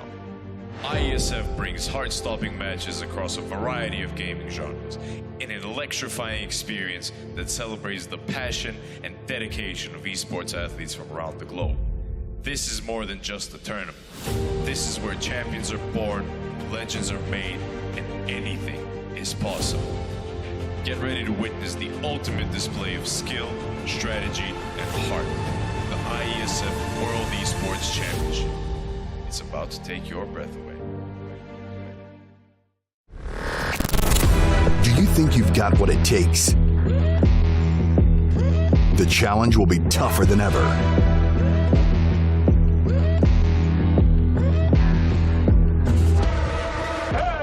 In 2023, International Esports has a new home. Over 100 nations fighting for the championship in a celebration of everything that makes esports great. Who will rise up to the challenge? Who will be the world champion?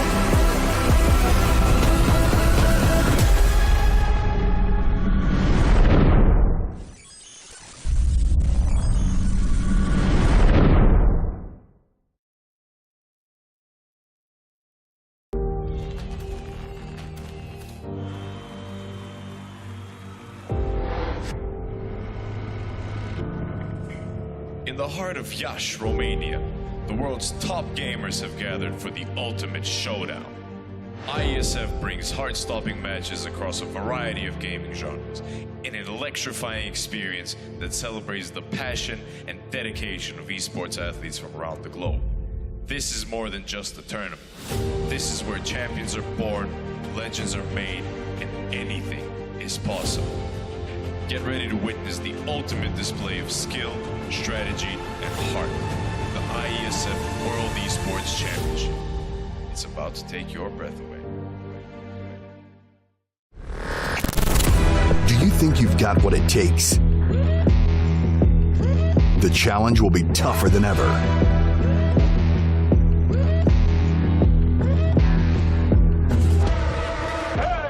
In 2023, International Esports has a new home. Over 100 nations fighting for the championship in a celebration of everything that makes esports great. Who will rise up to the challenge? Who will be the world champion?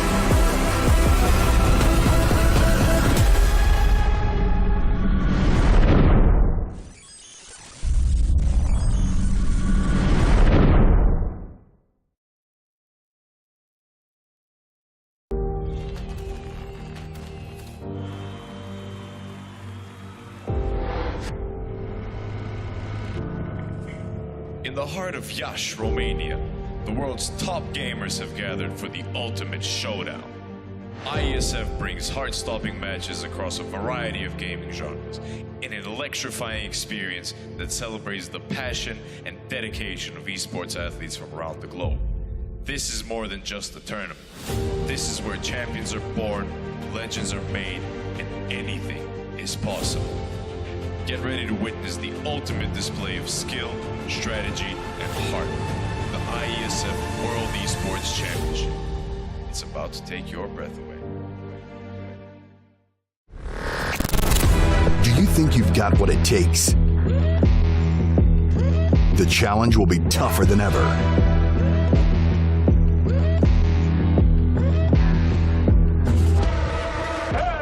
In 2023, international esports has a new home.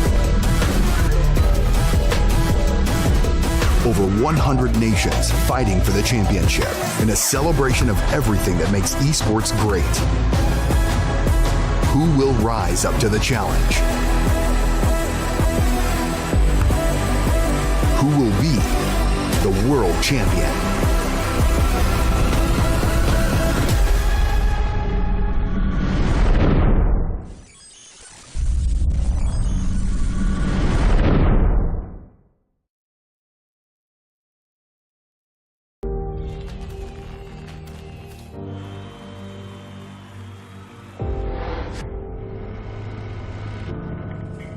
In the heart of Iași, Romania, the world's top gamers have gathered for the ultimate showdown. IESF brings heart-stopping matches across a variety of gaming genres in an electrifying experience that celebrates the passion and dedication of esports athletes from around the globe. This is more than just a tournament.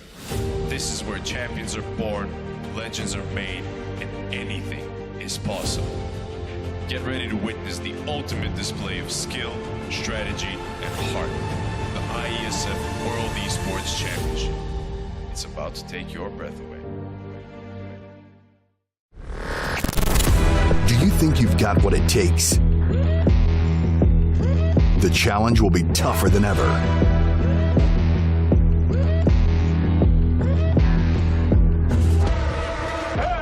In 2023, international esports has a new home. Over 100 nations fighting for the championship in a celebration of everything that makes esports great. Who will rise up to the challenge? Who will be the world champion?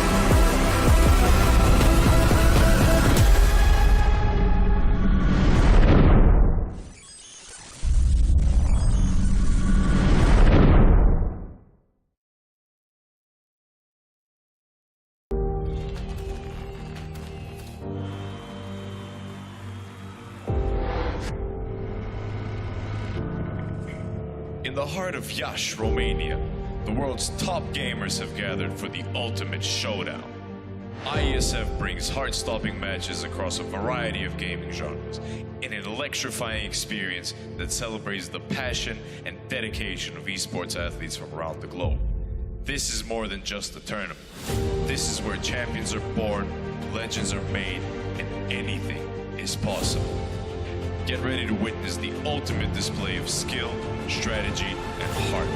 The IESF World Esports Championship. It's about to take your breath away. Do you think you've got what it takes? The challenge will be tougher than ever.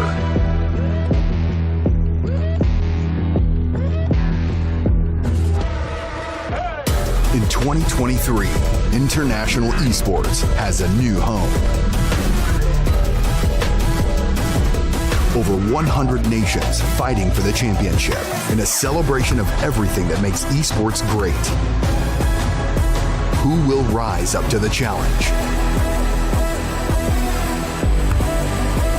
Who will be the world champion?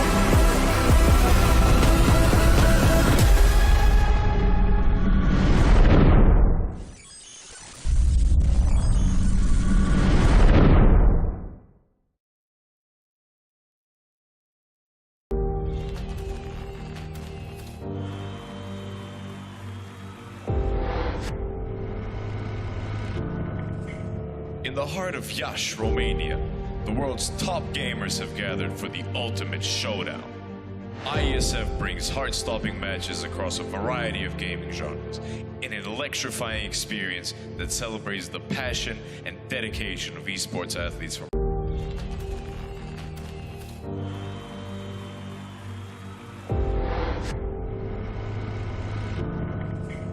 In the heart of Iași, Romania, the world's top gamers have gathered for the ultimate showdown.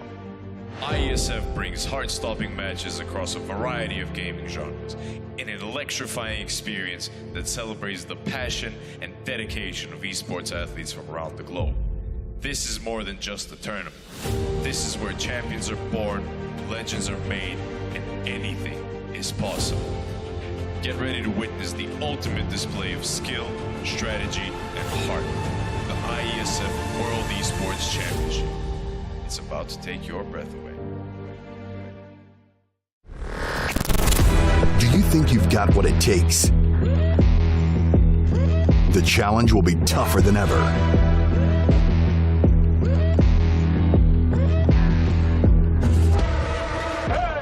In 2023, International Esports has a new home.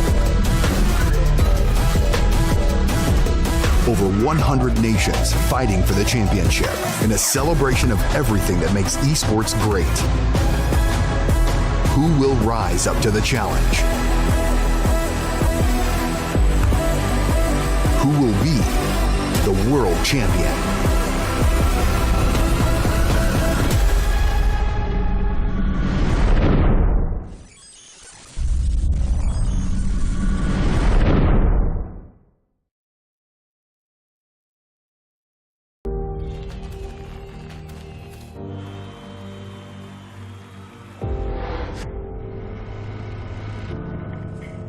In the heart of Iași, Romania, the world's top gamers have gathered for the ultimate showdown.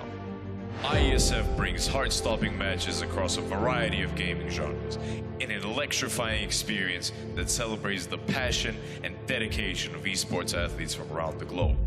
This is more than just a tournament. This is where champions are born, legends are made, and anything is possible. Get ready to witness the ultimate display of skill, strategy, and heart. The IESF World Esports Championship. It's about to take your breath away. Do you think you've got what it takes? The challenge will be tougher than ever.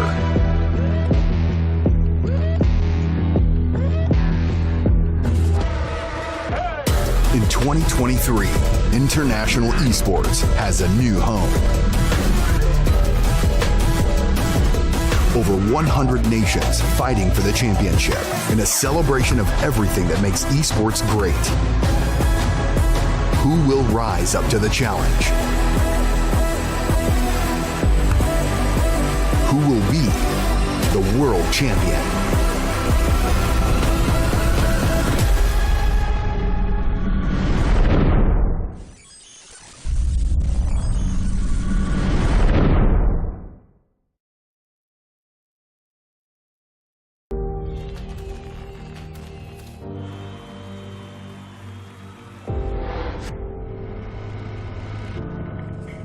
In the heart of Iași, Romania, the world's top gamers have gathered for the ultimate showdown. IESF brings heart-stopping matches across a variety of gaming genres in an electrifying experience that celebrates the passion and dedication of esports athletes from around the globe. This is more than just a tournament. This is where champions are born, legends are made, and anything is possible. Get ready to witness the ultimate display of skill, strategy, and heart. The IESF World Esports Championship. It's about to take your breath away. Do you think you've got what it takes? The challenge will be tougher than ever.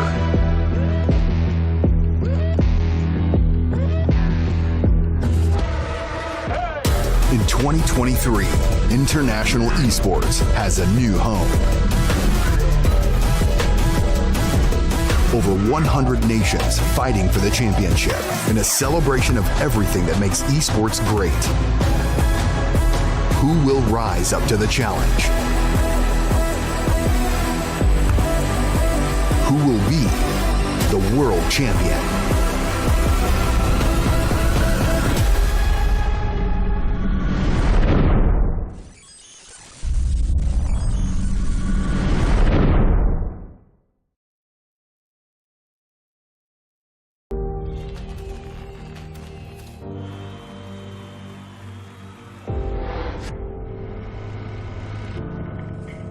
In the heart of Iași, Romania, the world's top gamers have gathered for the ultimate showdown. IESF brings heart-stopping matches across a variety of gaming genres in an electrifying experience that celebrates the passion and dedication of esports athletes from around the globe. This is more than just a tournament. This is where champions are born, legends are made, and anything is possible. Get ready to witness the ultimate display of skill, strategy, and heart. The IESF World Esports Championship. It's about to take your breath away.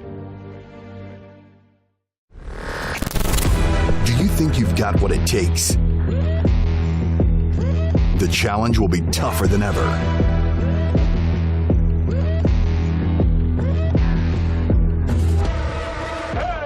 In 2023, international esports has a new home. Over 100 nations fighting for the championship in a celebration of everything that makes esports great. Who will rise up to the challenge? Who will be the world champion?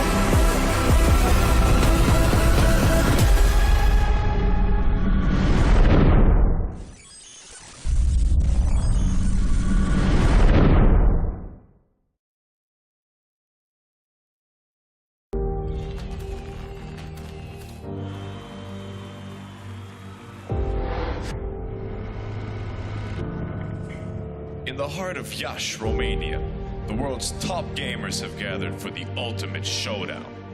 IESF brings heart-stopping matches across a variety of gaming genres in an electrifying experience that celebrates the passion and dedication of esports athletes from around the globe. This is more than just a tournament. This is where champions are born, legends are made, and anything is possible. Get ready to witness the ultimate display of skill, strategy, and heart. The IESF World Esports Championship. It's about to take your breath away. Do you think you've got what it takes? The challenge will be tougher than ever.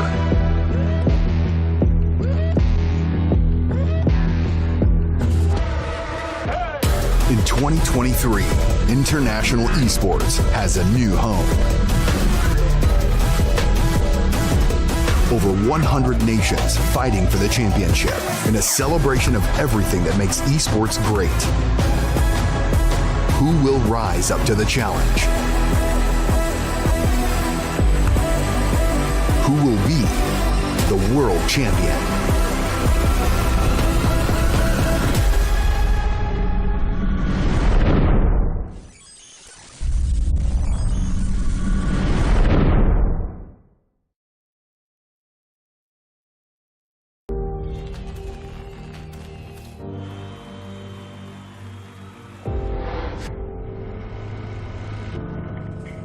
In the heart of Iași, Romania, the world's top gamers have gathered for the ultimate showdown.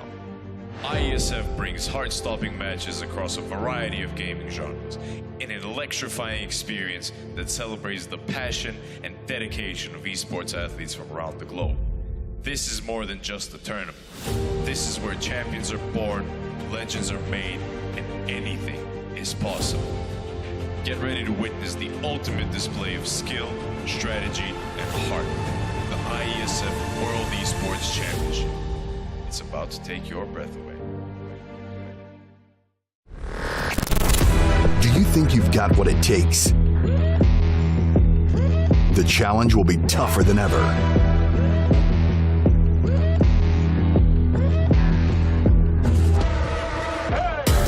2023, International Esports has a new home. Over 100 nations fighting for the championship in a celebration of everything that makes esports great. Who will rise up to the challenge? Who will be the world champion?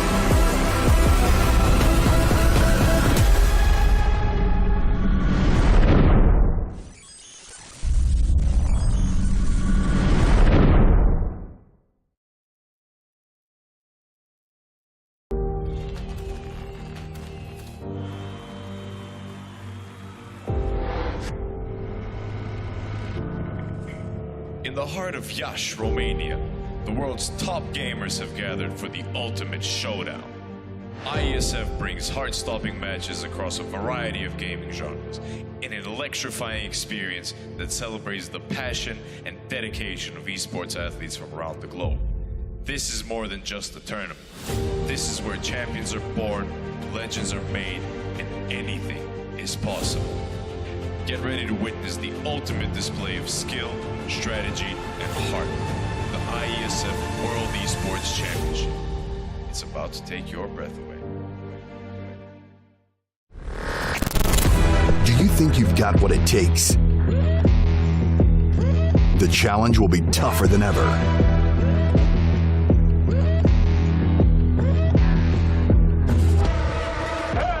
In 2023, International Esports has a new home.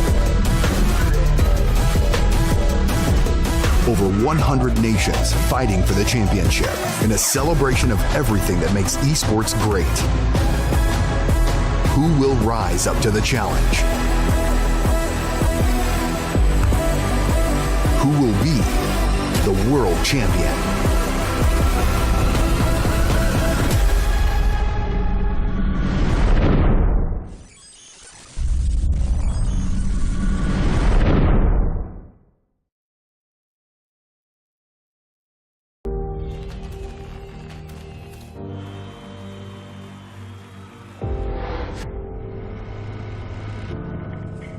In the heart of Iași, Romania, the world's top gamers have gathered for the ultimate showdown.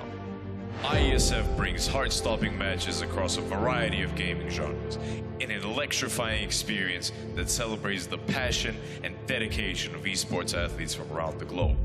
This is more than just a tournament. This is where champions are born, legends are made, and anything is possible. Get ready to witness the ultimate display of skill, strategy, and heart. The IESF World Esports Championship. It's about to take your breath away. Do you think you've got what it takes? The challenge will be tougher than ever.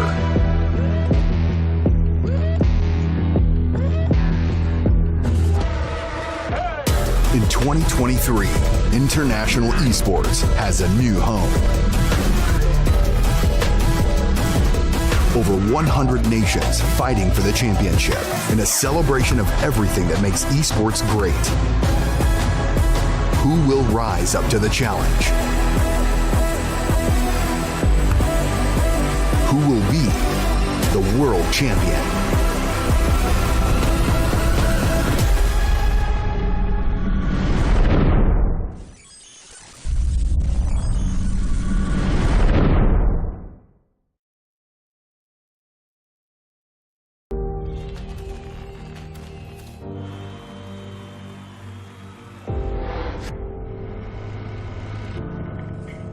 In the heart of Iași, Romania, the world's top gamers have gathered for the ultimate showdown.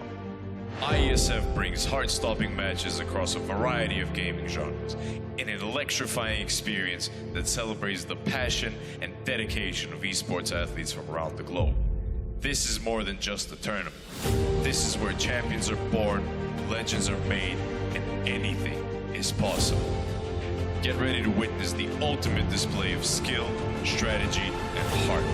The IESF World Esports Championship. It's about to take your breath away.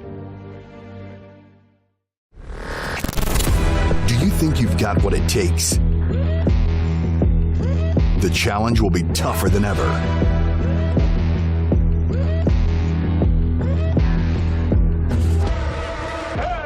In 2023, international esports has a new home.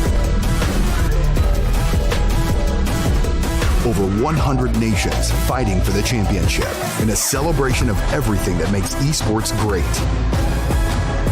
Who will rise up to the challenge? Who will be the world champion?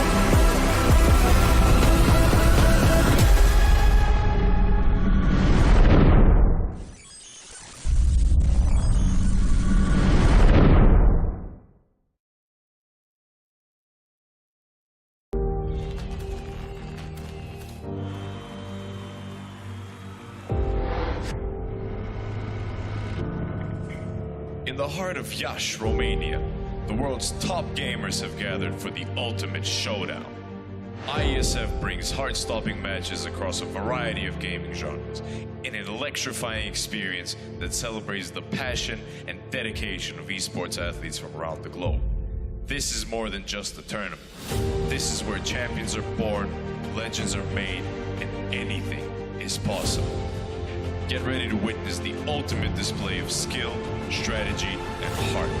The IESF World Esports Championship. It's about to take your breath away. Do you think you've got what it takes? The challenge will be tougher than ever.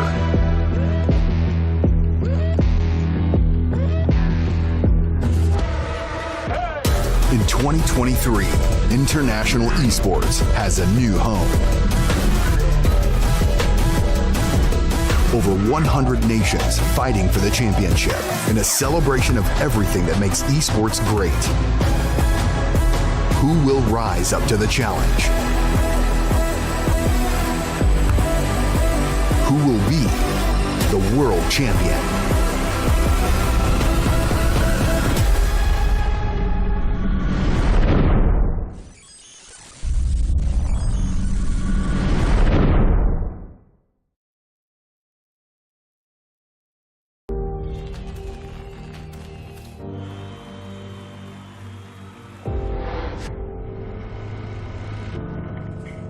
In the heart of Iași, Romania, the world's top gamers have gathered for the ultimate showdown. IESF brings heart-stopping matches across a variety of gaming genres in an electrifying experience that celebrates the passion and dedication of esports athletes from around the globe. This is more than just a tournament. This is where champions are born, legends are made, and anything is possible. Get ready to witness the ultimate display of skill, strategy, and heart. The IESF World Esports Championship. It's about to take your breath away. Do you think you've got what it takes? The challenge will be tougher than ever.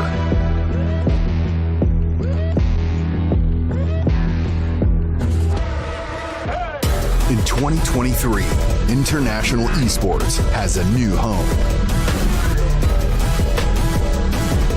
Over 100 nations fighting for the championship in a celebration of everything that makes esports great.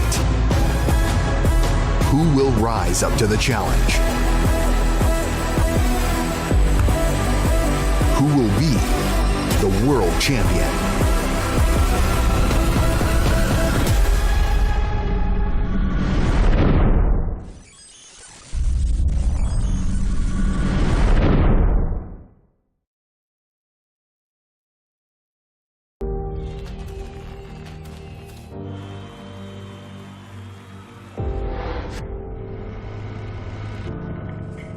In the heart of Iași, Romania, the world's top gamers have gathered for the ultimate showdown. IESF brings heart-stopping matches across a variety of gaming genres in an electrifying experience that celebrates the passion and dedication of esports athletes from around the globe. This is more than just a tournament. This is where champions are born, legends are made, and anything is possible. Get ready to witness the ultimate display of skill, strategy, and heart. The IESF World Esports Championship. It's It's about to take your breath away. Do you think you've got what it takes? The challenge will be tougher than ever.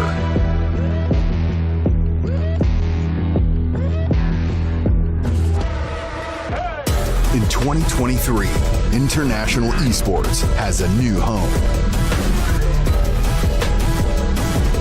Over 100 nations fighting for the championship in a celebration of everything that makes esports great. Who will rise up to the challenge? Who will be the world champion?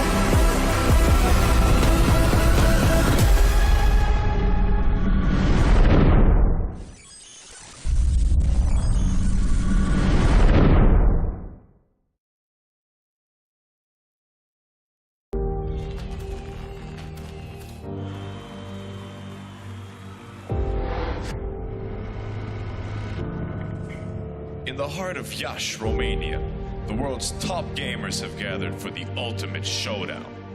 IESF brings heart-stopping matches across a variety of gaming genres in an electrifying experience that celebrates the passion and dedication of esports athletes from around the globe. This is more than just a tournament. This is where champions are born, legends are made, and anything is possible. Get ready to witness the ultimate display of skill, strategy, and heart. The IESF World Esports Championship. It's about to take your breath away. Do you think you've got what it takes?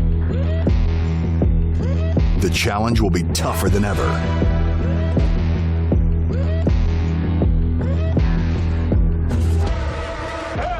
In 2023, International Esports has a new home. Over 100 nations fighting for the championship in a celebration of everything that makes esports great. Who will rise up to the challenge? Who will be the world champion?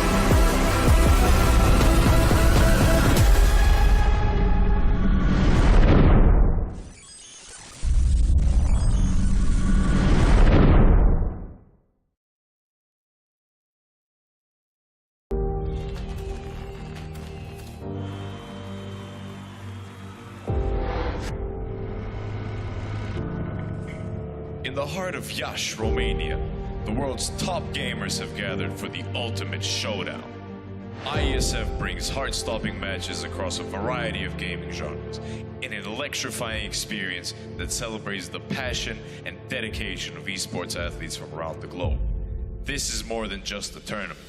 This is where champions are born, legends are made, and anything is possible. Get ready to witness the ultimate display of skill, strategy, and heart. The IESF World Esports Championship. It's about to take your breath away. Do you think you've got what it takes? The challenge will be tougher than ever.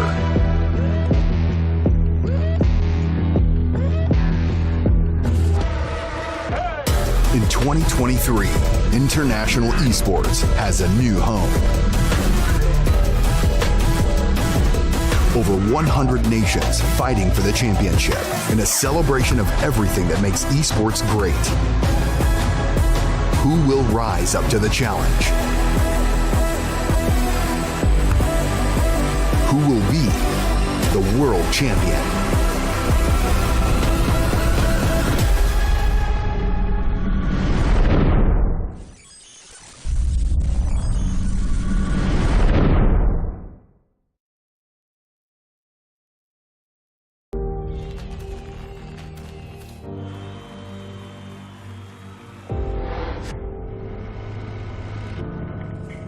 In the heart of Iași, Romania, the world's top gamers have gathered for the ultimate showdown.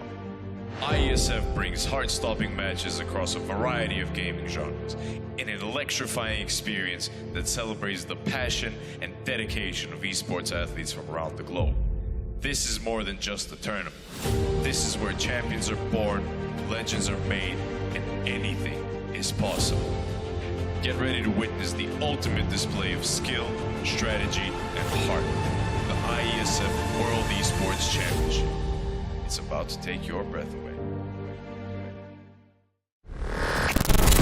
Do you think you've got what it takes? The challenge will be tougher than ever.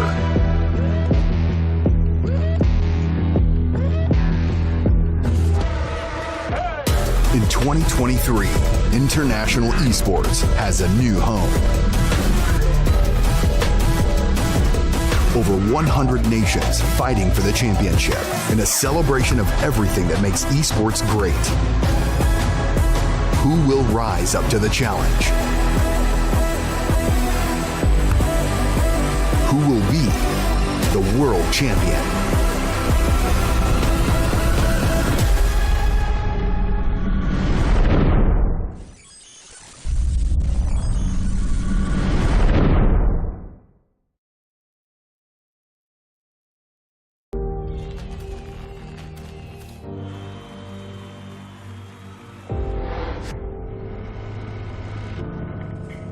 In the heart of Iași, Romania, the world's top gamers have gathered for the ultimate showdown. IESF brings heart-stopping matches across a variety of gaming genres in an electrifying experience that celebrates the passion and dedication of esports athletes from around the globe. This is more than just a tournament. This is where champions are born, legends are made, and anything is possible. Get ready to witness the ultimate display of skill, strategy, and heart. The IESF World Esports Championship. It's about to take your breath away. Do you think you've got what it takes? The challenge will be tougher than ever.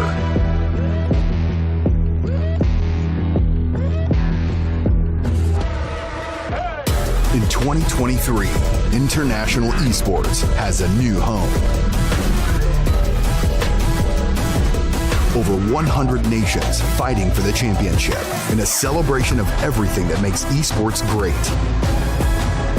Who will rise up to the challenge? Who will be the world champion?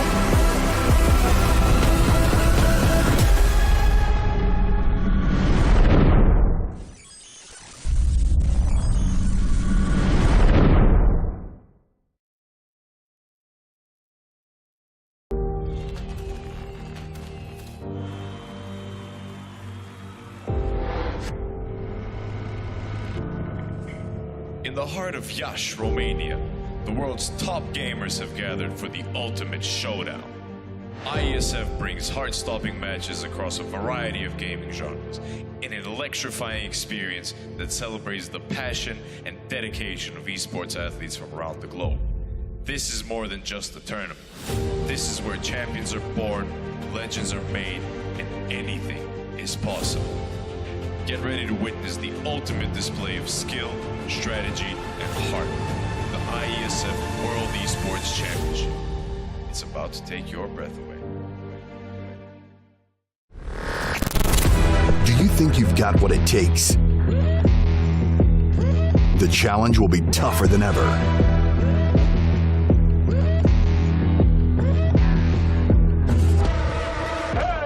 In 2023, International Esports has a new home. Over 100 nations fighting for the championship in a celebration of everything that makes esports great. Who will rise up to the challenge? Who will be the world champion?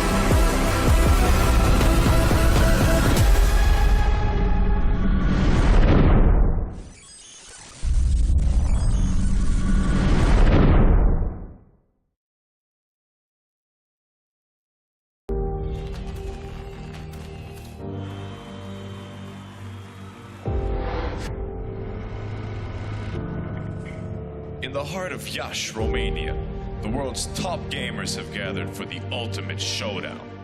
IESF brings heart-stopping matches across a variety of gaming genres in an electrifying experience that celebrates the passion and dedication of esports athletes from around the globe. This is more than just a tournament. This is where champions are born, legends are made, and anything is possible. Get ready to witness the ultimate display of skill, strategy, and heart. The IESF World Esports Championship. It's about to take your breath away. Do you think you've got what it takes?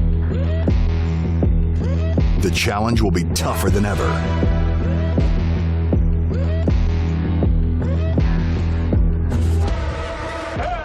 In 2023, International Esports has a new home. Over 100 nations fighting for the championship in a celebration of everything that makes esports great. Who will rise up to the challenge? Who will be the world champion?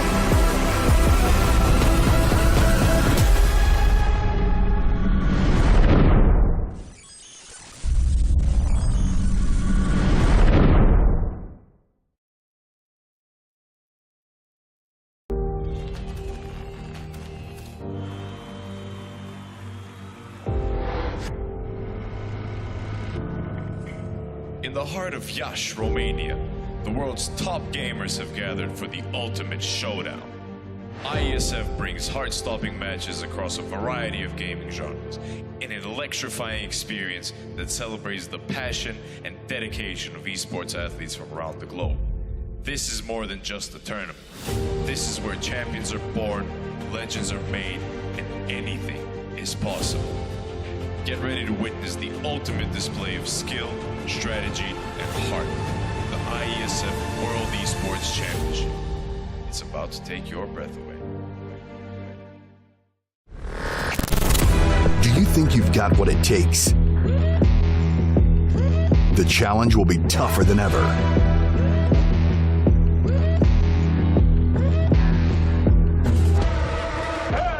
In 2023, International Esports has a new home. Over 100 nations fighting for the championship in a celebration of everything that makes esports great. Who will rise up to the challenge? Who will be the world champion?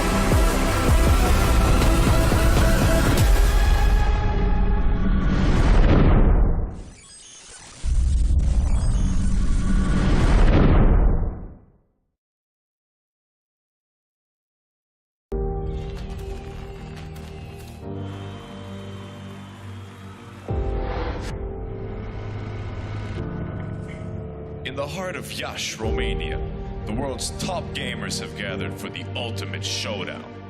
IESF brings heart-stopping matches across a variety of gaming genres in an electrifying experience that celebrates the passion and dedication of esports athletes from around the globe. This is more than just a tournament.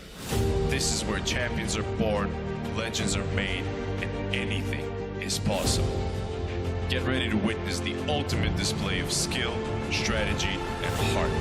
The IESF World Esports Championship. It's about to take your breath away. Do you think you've got what it takes? The challenge will be tougher than ever.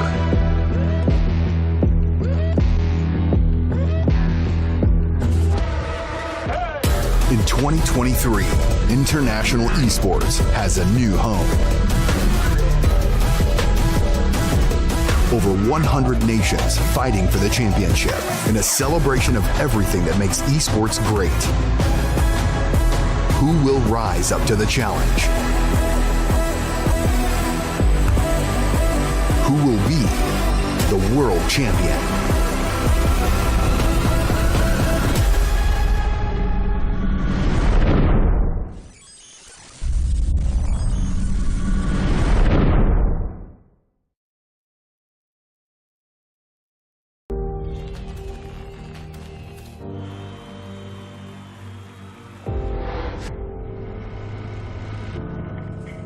In the heart of Iași, Romania, the world's top gamers have gathered for the ultimate showdown. IESF brings heart-stopping matches across a variety of gaming genres in an electrifying experience that celebrates the passion and dedication of esports athletes from around the globe. This is more than just a tournament. This is where champions are born, legends are made, and anything is possible. Get ready to witness the ultimate display of skill, strategy, and heart. The IESF World Esports Championship. It's about to take your breath away. Do you think you've got what it takes? The challenge will be tougher than ever.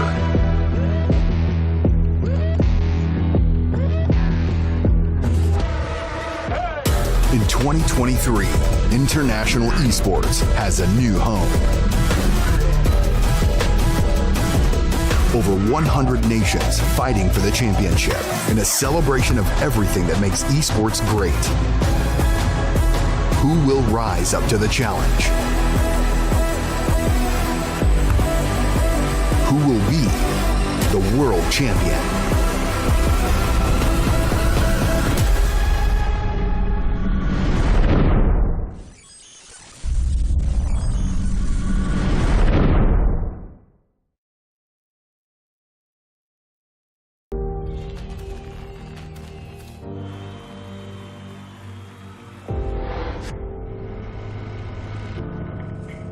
In the heart of Iași, Romania, the world's top gamers have gathered for the ultimate showdown.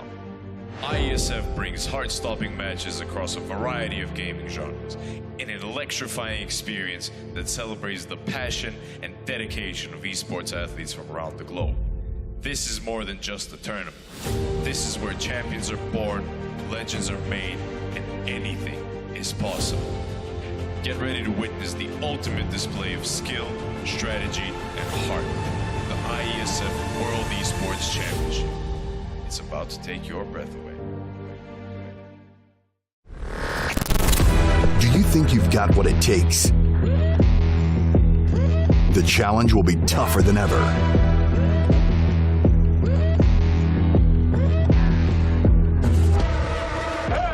In 2023, International Esports has a new home. Over 100 nations fighting for the championship in a celebration of everything that makes esports great. Who will rise up to the challenge? Who will be the world champion?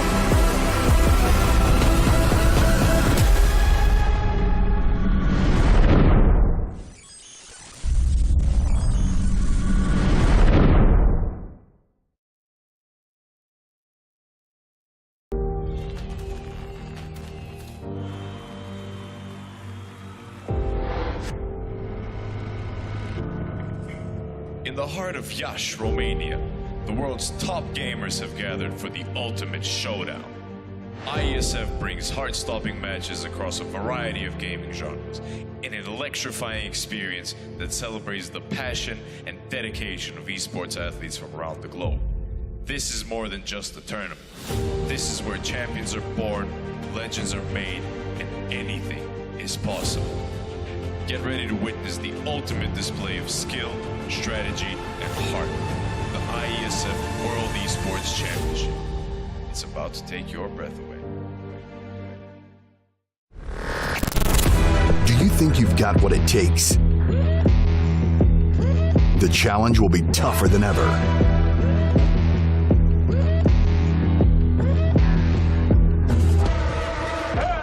In 2023, International Esports has a new home.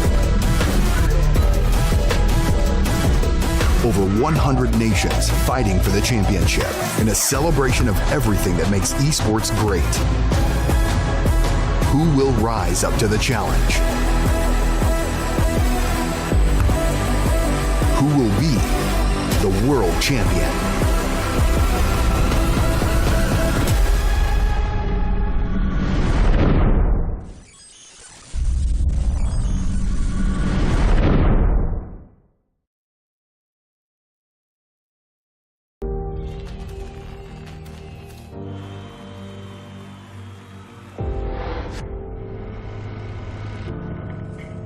In the heart of Iași, Romania, the world's top gamers have gathered for the ultimate showdown.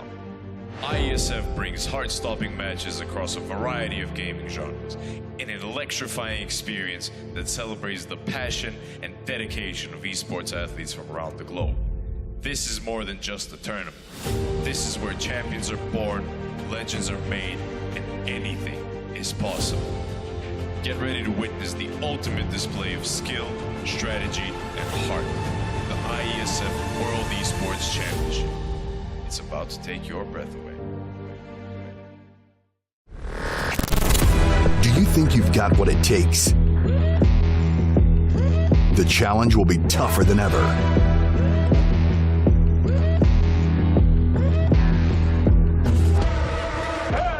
In 2023, international esports has a new home.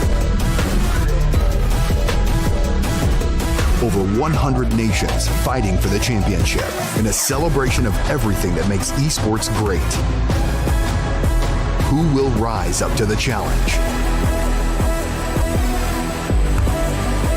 Who will be the world champion?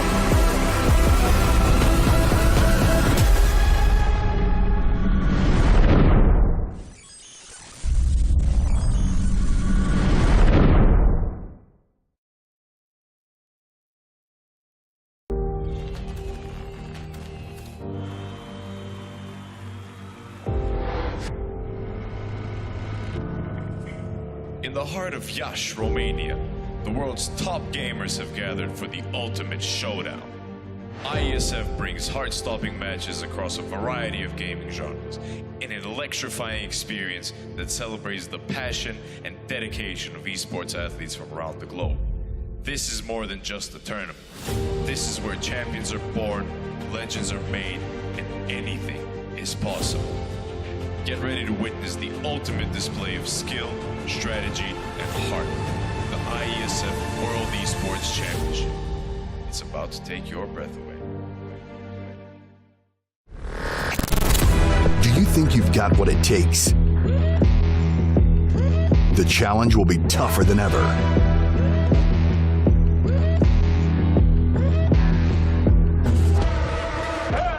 In 2023, international esports has a new home. Over 100 nations fighting for the championship in a celebration of everything that makes esports great. Who will rise up to the challenge? Who will lead?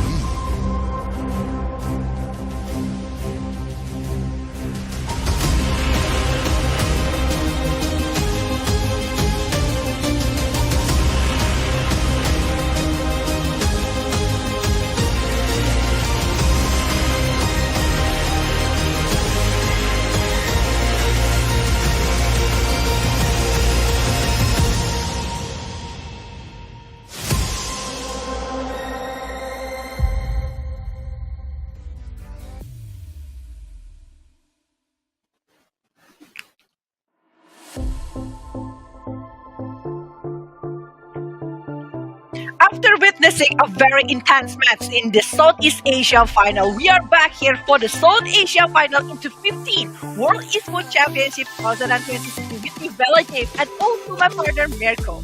We are back here, Mirko, after witnessing a very interesting match with you and Gideon for the previous match. But right now, we will be having another South Asia match here between Nepal and also Bangladesh. What is actually going to happen and what kind of things that is going to be interesting for them, especially the drop. Another massive matchup here. Again, just as information to every single one of you guys watching right now, both Bangladesh and Nepal have actually already qualified to the next stage, which is going to be the Asian Championships offline for IESF 2023. Now, they're just fighting for the seeding spot, first place and second place. Bangladesh versus Nepal, the top two for South Asia right now, going to go head to head in a best of 5. So if you guys were gonna ask, is it gonna be best of 3, best of 5? Playoff matches will be best of 5. Here's the roster for Nepal: Xerox, Big Black, and also we got Masarap, Yahiko, Lunatic Panda, and Genji. Yeah, this is gonna be super interesting coming from Nepal along with Bangladesh with K7, Blaze, Execution, Surge, and also Mr. Ray here. We have heard that actually the coach from Bangladesh is actually one of the online coach from Indonesia, which is Tezet, one of the previous pro player into the Indonesian scene. And I really want to know what kind of things that they will try to provide for this one. What kind of data that is provided coming from Bangladesh going for Nepal, because I understand both of them are the new team that is actually trying to have new growth inside of the professional scene here as a pro player, because we know right now all in the Asia, around the world even, having a new things to develop the team and also the skills to be a pro player inside of Mobile Legends. Definitely. We're gonna get ready, ladies and gentlemen, and Vela, to get into the drafts for game number 1 without any chit chat. It's time to see what Bangladesh and Nepal are going to go for in terms of strategy. Something that we've seen a couple of times has been these unique drafts, these cheesy drafts. But here it is. Fredrin already banned out first with the Melissa as well, with the Minsathar banned out, which is honestly, in my opinion, quite interesting to see, Vela. We haven't seen Minsathar being prioritized at all so far in IESF. That is right. I haven't seen even one Minsathar since yesterday, and it's not even being popular to be picked as a role or the other role here, but being banned right here. What is their plan? What kind of things that they want to pick from the Nepal side here, or Bangladesh even? But the Fredrin, Melissa, along with this Paramis, I bet like they are having some kind of things, because this is not like a typical kind of band that usually being prioritized to be banned, especially Fredrin, because lately I feel like Fredrin is being left out or even being picked inside of the Land of Dawn. And maybe because of the town that Fredrin have, they try to eliminate that one. And now with the Arlot is on the ban list, we are still waiting for one more ban coming from Bangladesh. They still have the Valentina, they still have the 1-1 that is still available to be picked inside of the Land of Dawn. Not forgetting the Lancelot as well. Definitely, the Lancelot becomes a very solid pickup that can be taken up right now. We've seen Kaltizi absolutely style on that Lancelot pick as well. So we're gonna have to see once again. The Arlet has been also a very, very good factor for the wins for a lot of these teams, but it's somewhat counterable looking at the games from Philippines versus Cambodia. When Cambodia got it, Philippines were still able to outplay the Arlet a couple of times by setting up for the lane. But wow, already the first pick being a quite a strange pick here for the side of Nepal. Something we haven't seen before. It's a Lilia first pick, ignoring the glue completely, and you can already see Bangladesh with the instant response with the glue, and even the Martis. Can already see some Indonesian influence here for the Bangladesh squad with their coach Tezet, who is an Indonesian. Yeah, and I think like first pick Lilia, it's been like tons of patches ago since like we saw this kind of prio coming from the Lilia. I mean, like, the options for the mid lane is actually pretty plenty here, but with Teresa on their lineup, I feel like it's much more sense here. They want to have the big team fight here, really aggression in the early game with the penalty zone along with the angry gloom and also the black shoes to actually avoid the initiation that can be brought by Bangladesh. But the Martis along with Glue, actually these two heroes is very strong and also very aggressive. We can see from the split stick or maybe the Mortar Coil along with the Ashura Aura will provide a lot of good movement coming from the Bangladesh. And with the anti-CC coming from the Martis itself, I do feel like from the side of this Teresa, they really need to focus on the other player. And Harsha, actually, the drop that they're having is looking so good, but I really have the concern for the Harsha here since Cloud is already on the list from the Nepal. The Claude pick is something that we have seen a lot from the higher level teams in this tournament so far. They're able to make it work. Yeah, because a lot of the teams who maybe aren't on that same level, maybe do not understand when the timing is for the Claw to actually get that power spike, to actually go for the flanks and go for the damage in the team fights as well. It definitely has a higher skill ceiling compared to other heroes, and that's why we're seeing it here towards the end of the tournament, towards the playoff side, right? The Claude has been rising in value. Heck, we've even seen heroes like the Natan being pulled off into the scene, so wouldn't be surprised if Bangladesh actually pick up some crazy hero into that gold lane. Now, considering that Nepal have already picked up the Claude, they're definitely going to be trying to nail down on a few more gold laners with a Beatrix, most probably either a carry or a Brody next to try to set up this Claude for success. Yeah, they're trying to maybe eliminate the another kind of hero. Maybe a carry will be a very good option, just like what Miracle have mentioned, but the Franco also being eliminated here from the Bangladesh. They still need a really set up hero. I think like if they're aiming for the Kufra or even for the Atlas, it's gonna be super good hero to be picked here from both of the sides even. Because I do feel like if they're having another CC, it's gonna be so much better. But with Nepal not having the jungler yet, I'm not sure like the Teresa will be going for the jungle, because I don't think like it's really gonna be good for them. I think like if they're trying to pick another kind of CC or maybe resourceful hero into the jungle, it's gonna be so much better for them. And actually, I was thinking that maybe if they want to try to play aggressively, Keto might be one of the good hero to be picked from the Nepal side here to try to maybe counter the position for the Parsha, or even going for aggressive movement toward Paramis. That's Martis, I mean. That's definitely going to be a pretty interesting pick to go for. Yeah, I actually, thinking about it, makes sense. It definitely makes sense, but the Diggy Ban here, whoa, okay, yeah, the Diggy Ban here, back to the point, is definitely going to be a setup for a big ultimate, a big initiation tool, some big CC. I was gonna say maybe an Atlas or a Kufra will come through, but they go instead for the Minotaur. And at this point, I still don't know where the Minotaur is gonna go. Easy answer, Roamer. But we've seen a lot of teams, notably the Malaysian teams, actually pull this Minotaur off in the jungle and even in the XP lane. Knowing that the Martis and Glue can be flexed all around as well, that's something that they can play for right now. But Nepal, they're gonna go for the standard picture. A solid Lancelot in the jungle, gonna be able to actually escape from a lot of the CC placed down by this Minotaur. And also a Grok, some anti-CC in your kit, and some good disengage tools to try to escape from a lot of the hard lockdown coming in from Bangladesh's composition.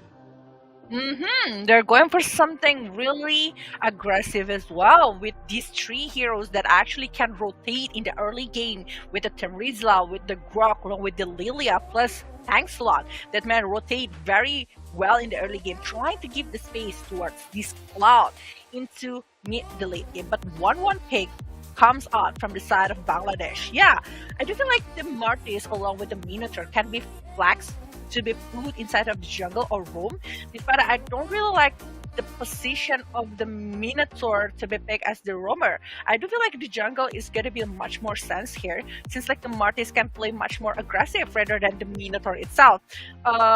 With the minion Puri, I think like Minotaur will be having a really good setup for the rest of the player coming from the side of Bangladesh to have a really good setup for the war with the Pharaoh Strike along with the crossbow attack.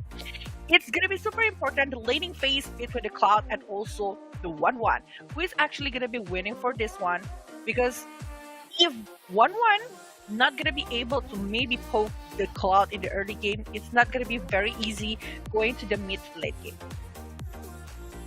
1-1 pick is definitely, I would say 1-1 is still in a very good place right now, because even though you lose a lot of that early game pressure with a lot of the nerfs towards her ultimate and her first skill with the stun being removed, it still is very good into the late game. Once you get those item power spikes, once you get those into the mid game at least, is when you really get going, right? So you're not it's just a little adjustment that you guys need to make on the 1-1, and I feel like Bangladesh have solidified a pretty solid composition, and it is going to be Blaze on the Minotaur roam. So no flex on that pick right now. The Glue against a Terizla is definitely a pretty hard matchup, especially considering that Big Black Clock here is in the XP lane, just continuously putting some pressure down, but Bangladesh are doing a pretty good job as well. Up in the gold lane, doing the same thing. Yahiko gonna get chunked quite a bit. You gotta respect the Wanwan, man. She's not the lane bully she was, but she will still be able to dish out a lot of damage if she gets that first skill down.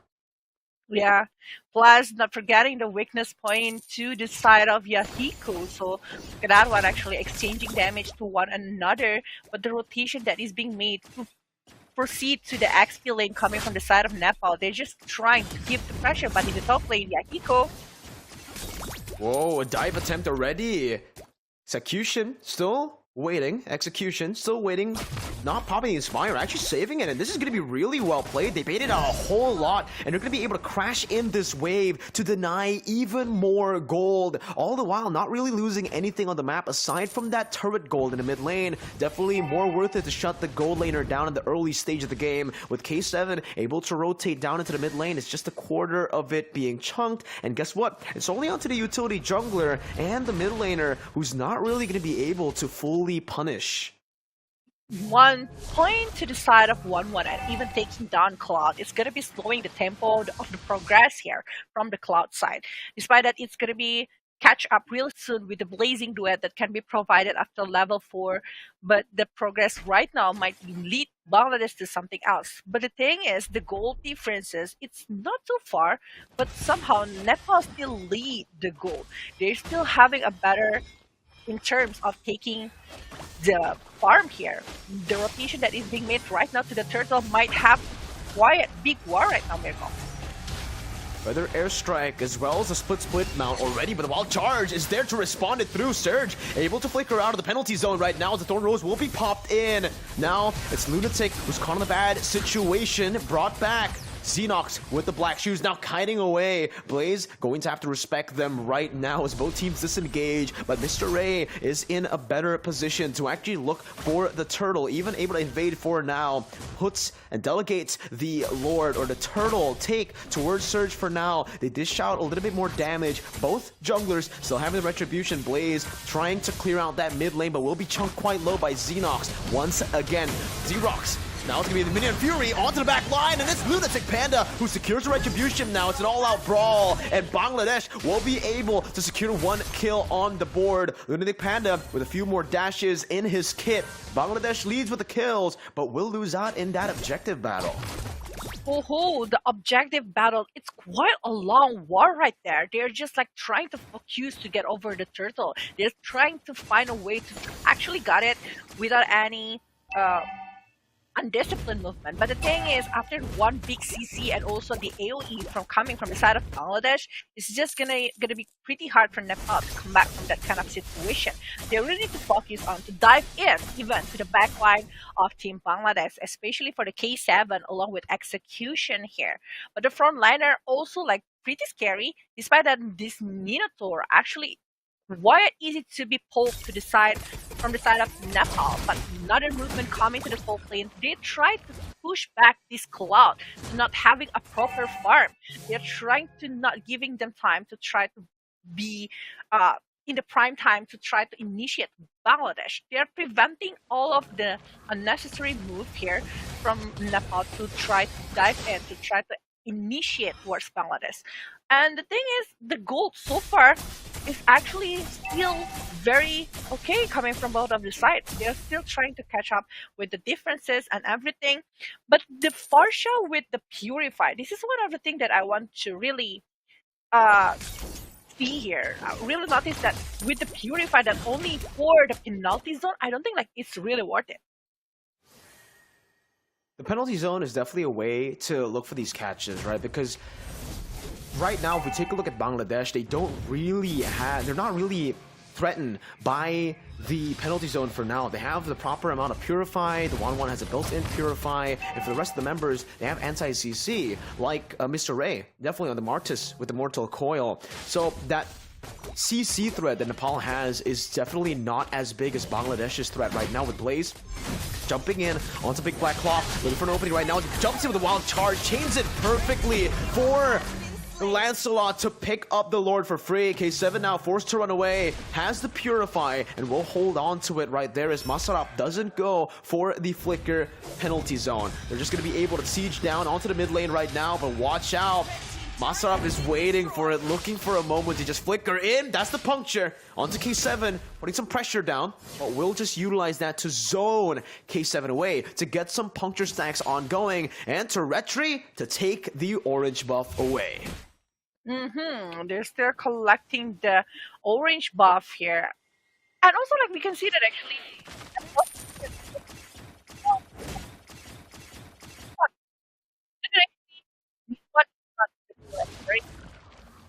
If you are not really prepared, and it's easier to go closer to the base, and after getting that one, your map control, especially towards the purple buff to the opponent, or maybe even towards the turtle or lord, gonna be so much better on your side because you're having more control over the map.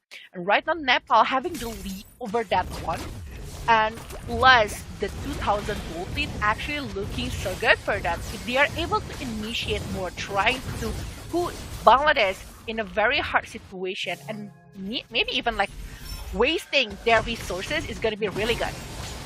Whoa, not too sure what's going on there. It's the wild charge and the penalty zone completely whipping. The Midnight Fury gonna be able to lock them down right now, but Yahiko gets the blazing duet, full duration onto the members from Bangladesh. Surge now mounting Masarap, bringing him back and getting the kill down. Just one more weakness point to pop in that crossbow tang, but execution will not be able to execute Mr. Lunatic Panda on this Lancelot. Still, it's Nepal who is holding on to the lead despite losing in that skirmish.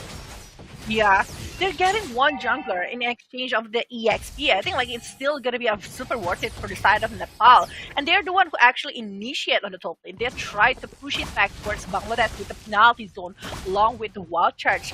And I think right now Bangladesh trying to redeem that one by taking one turret. But on the other hand, we see Nepal, they're just like being so disciplined to take another objective. They're exchanging it with the turret, and even will try to maybe push into the bottom lane with the presence of the Lilia along with the Lancelot. And they got it. It's still a benefit for Nepal in this kind of situation. Vela, it seems like we're watching a very similar game as we watched earlier. Now, big black clock with the wild charge, able to pop in that purify, but with black shoes will not be able to survive there. Survives through it all despite getting engaged on. And I was about to say, Paul played an amazing team fight, went on to K7, but Bangladesh were able to win out of the skirmish. So back to my point, man, it's like the game we watched earlier, Vela, where, you know, Cambodia were the aggressors, Nepal are like the Philippines, who are very objective, and they need to stop and, you know, a chill pill when it comes to engaging on these team fights, because it feels like whenever they engage, it's 50-50. Either they win or they lose very hard. Yeah, it's either win or lose. And the mirroring that keep happening coming from the side of Nepal, it's just like super crazy. And right now in the bottom lane, I don't think like Masarap will be able to survive from protecting over the turret here. It's gonna be like super big resources that is being used by Bangladesh to trying to secure that one. But the thing is, if Bangladesh keep doing this, keep sticking together to get the objective gains that they are expecting, and with that kind of positioning, it's actually going to be a very good one for them. We can see from the replay that actually the black shoes is being used too early, in my opinion, and the one that want to take off the K7 is just like diving too deep. There is no other follow-up, there is no other protection that they can do from the situation that happened just now. So yeah, right now, it's going to be super important who is actually going to be taking the Lord. Because so far, Nepal keep getting that objective. Will Bangladesh try to steal that from Nepal now? The later game goes, obviously, Bangladesh will have a little bit more to say, right? Because this Minotaur will actually have more space to make. Considering that Nepal don't even have a Purify, it's definitely going to help them out. Ray, opening up that side of the bush with the Mortal Coil, utilizing that anti-CC. Surge doing the same thing there with the slam. Mid lane going to be pushed in by Nepal as they look for more space, more pressure to play with. Yahiko will respect Blaze right now, just jumping back and forth, trying to bait in that Minuan Fury. But for both of the teams, they do not want to fully commit just yet.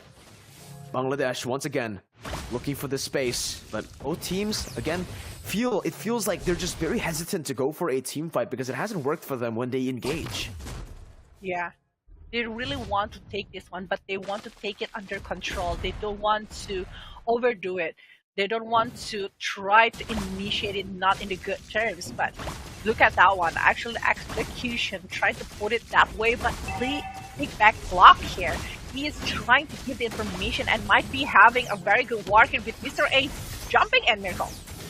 Okay, good chunk of damage there. A lot of poke feather airstrike being popped down. Only onto the frontliners though. Only Masarap and Big Black Clock gets the damage done. It practically just tickles them right now. They are still going to be able to sustain all the way back up. Xerox still has the black shoes as well. Mid lane trying to be micromanaged here. When we take a look at the jungle, it does seem like Lunatic Panda has a one level lead. Certainly going to be able to utilize that to pressure the Lord even more with the take.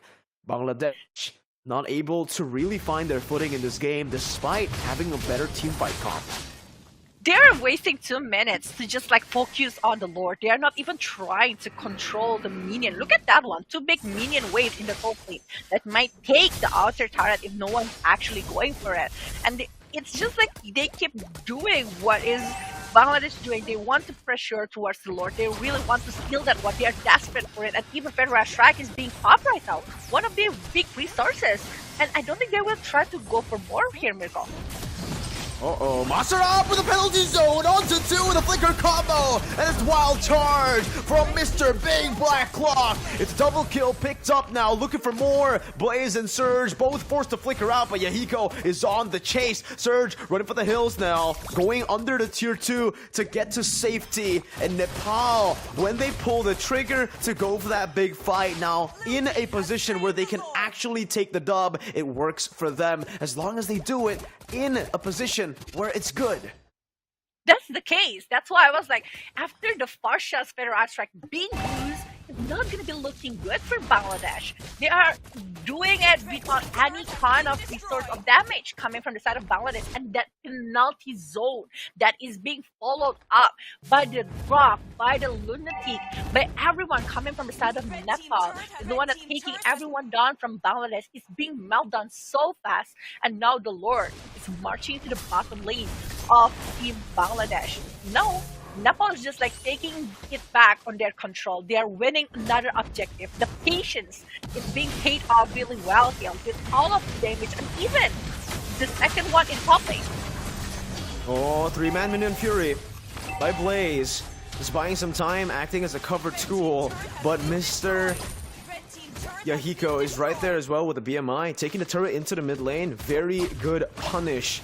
So far, it feels like whenever Big Black Clock gets a good engage, they win. So Nepal are really leading on to that Big Clock energy coming in, as that's going to be the base turret taken down below. Now looking for more. Blazing Duet onto the back with no Minion Fury. Nothing is there to cancel it out. Execution forced to use that with a nature right now. The Phantom Execution is used up to the back line as well. Now it's going to be a split over onto Surge. Able to find a kill back. The damage that is given right here for Surge, and now the blue is being taken care of here with a Mortal Coil that is being popped by Mr. Ray. He really wants to take control of the game right here. It's 7-7 in the 14 minutes, but the hyper situation coming from the Bangladesh side here. You can see it. Oh my god, the penalty zone going for Mr. Ray, and damage for the execution. He's still trying to run away from this one, but Black Shoes is being used right now from the Lilia.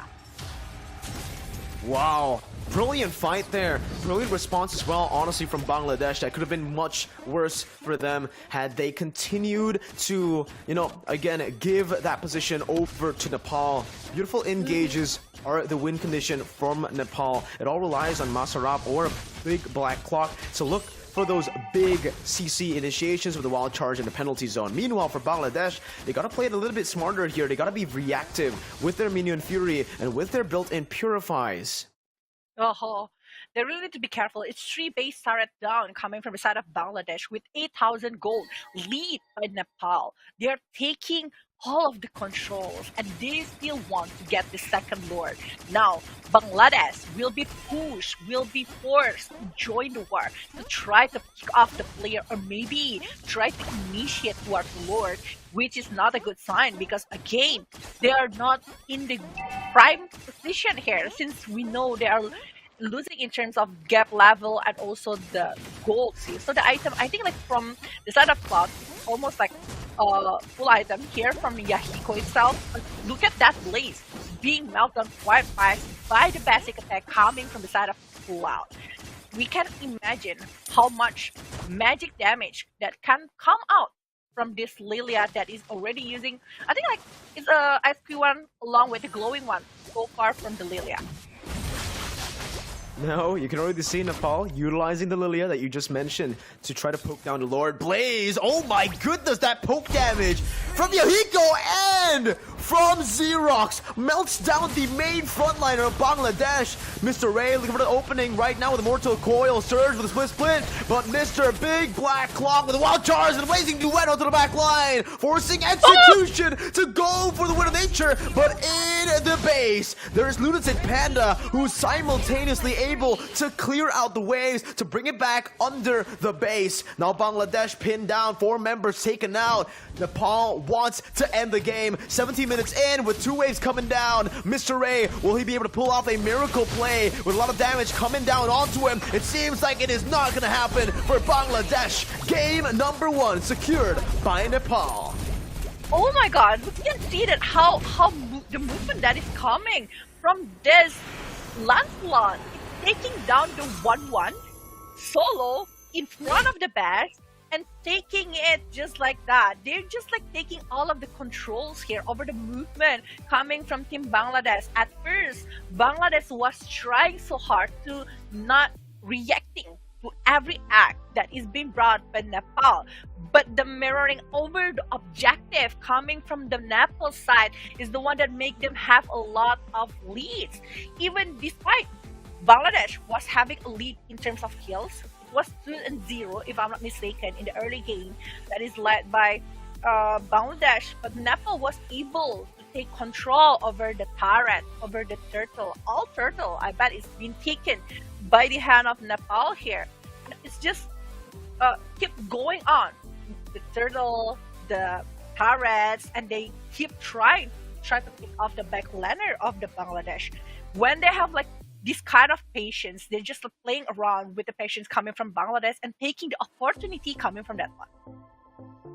Beautiful drafts from the start, just a few counter picks here and there, and a very good foundation to their draft with solid mid control, fella. That Lilia first pick turned out to be absolutely amazing. And what's strange is they didn't even need Purifies. You would think up against a Minotaur, you want to go for the Purify, right? We saw the Diggy banned out, so that's literally a big Purify, the time journey taken out of the board because of that concern. So with no Purify, they were able to still basically play around the Minion Fury, wait and bait for it every single time to make this composition work in the end.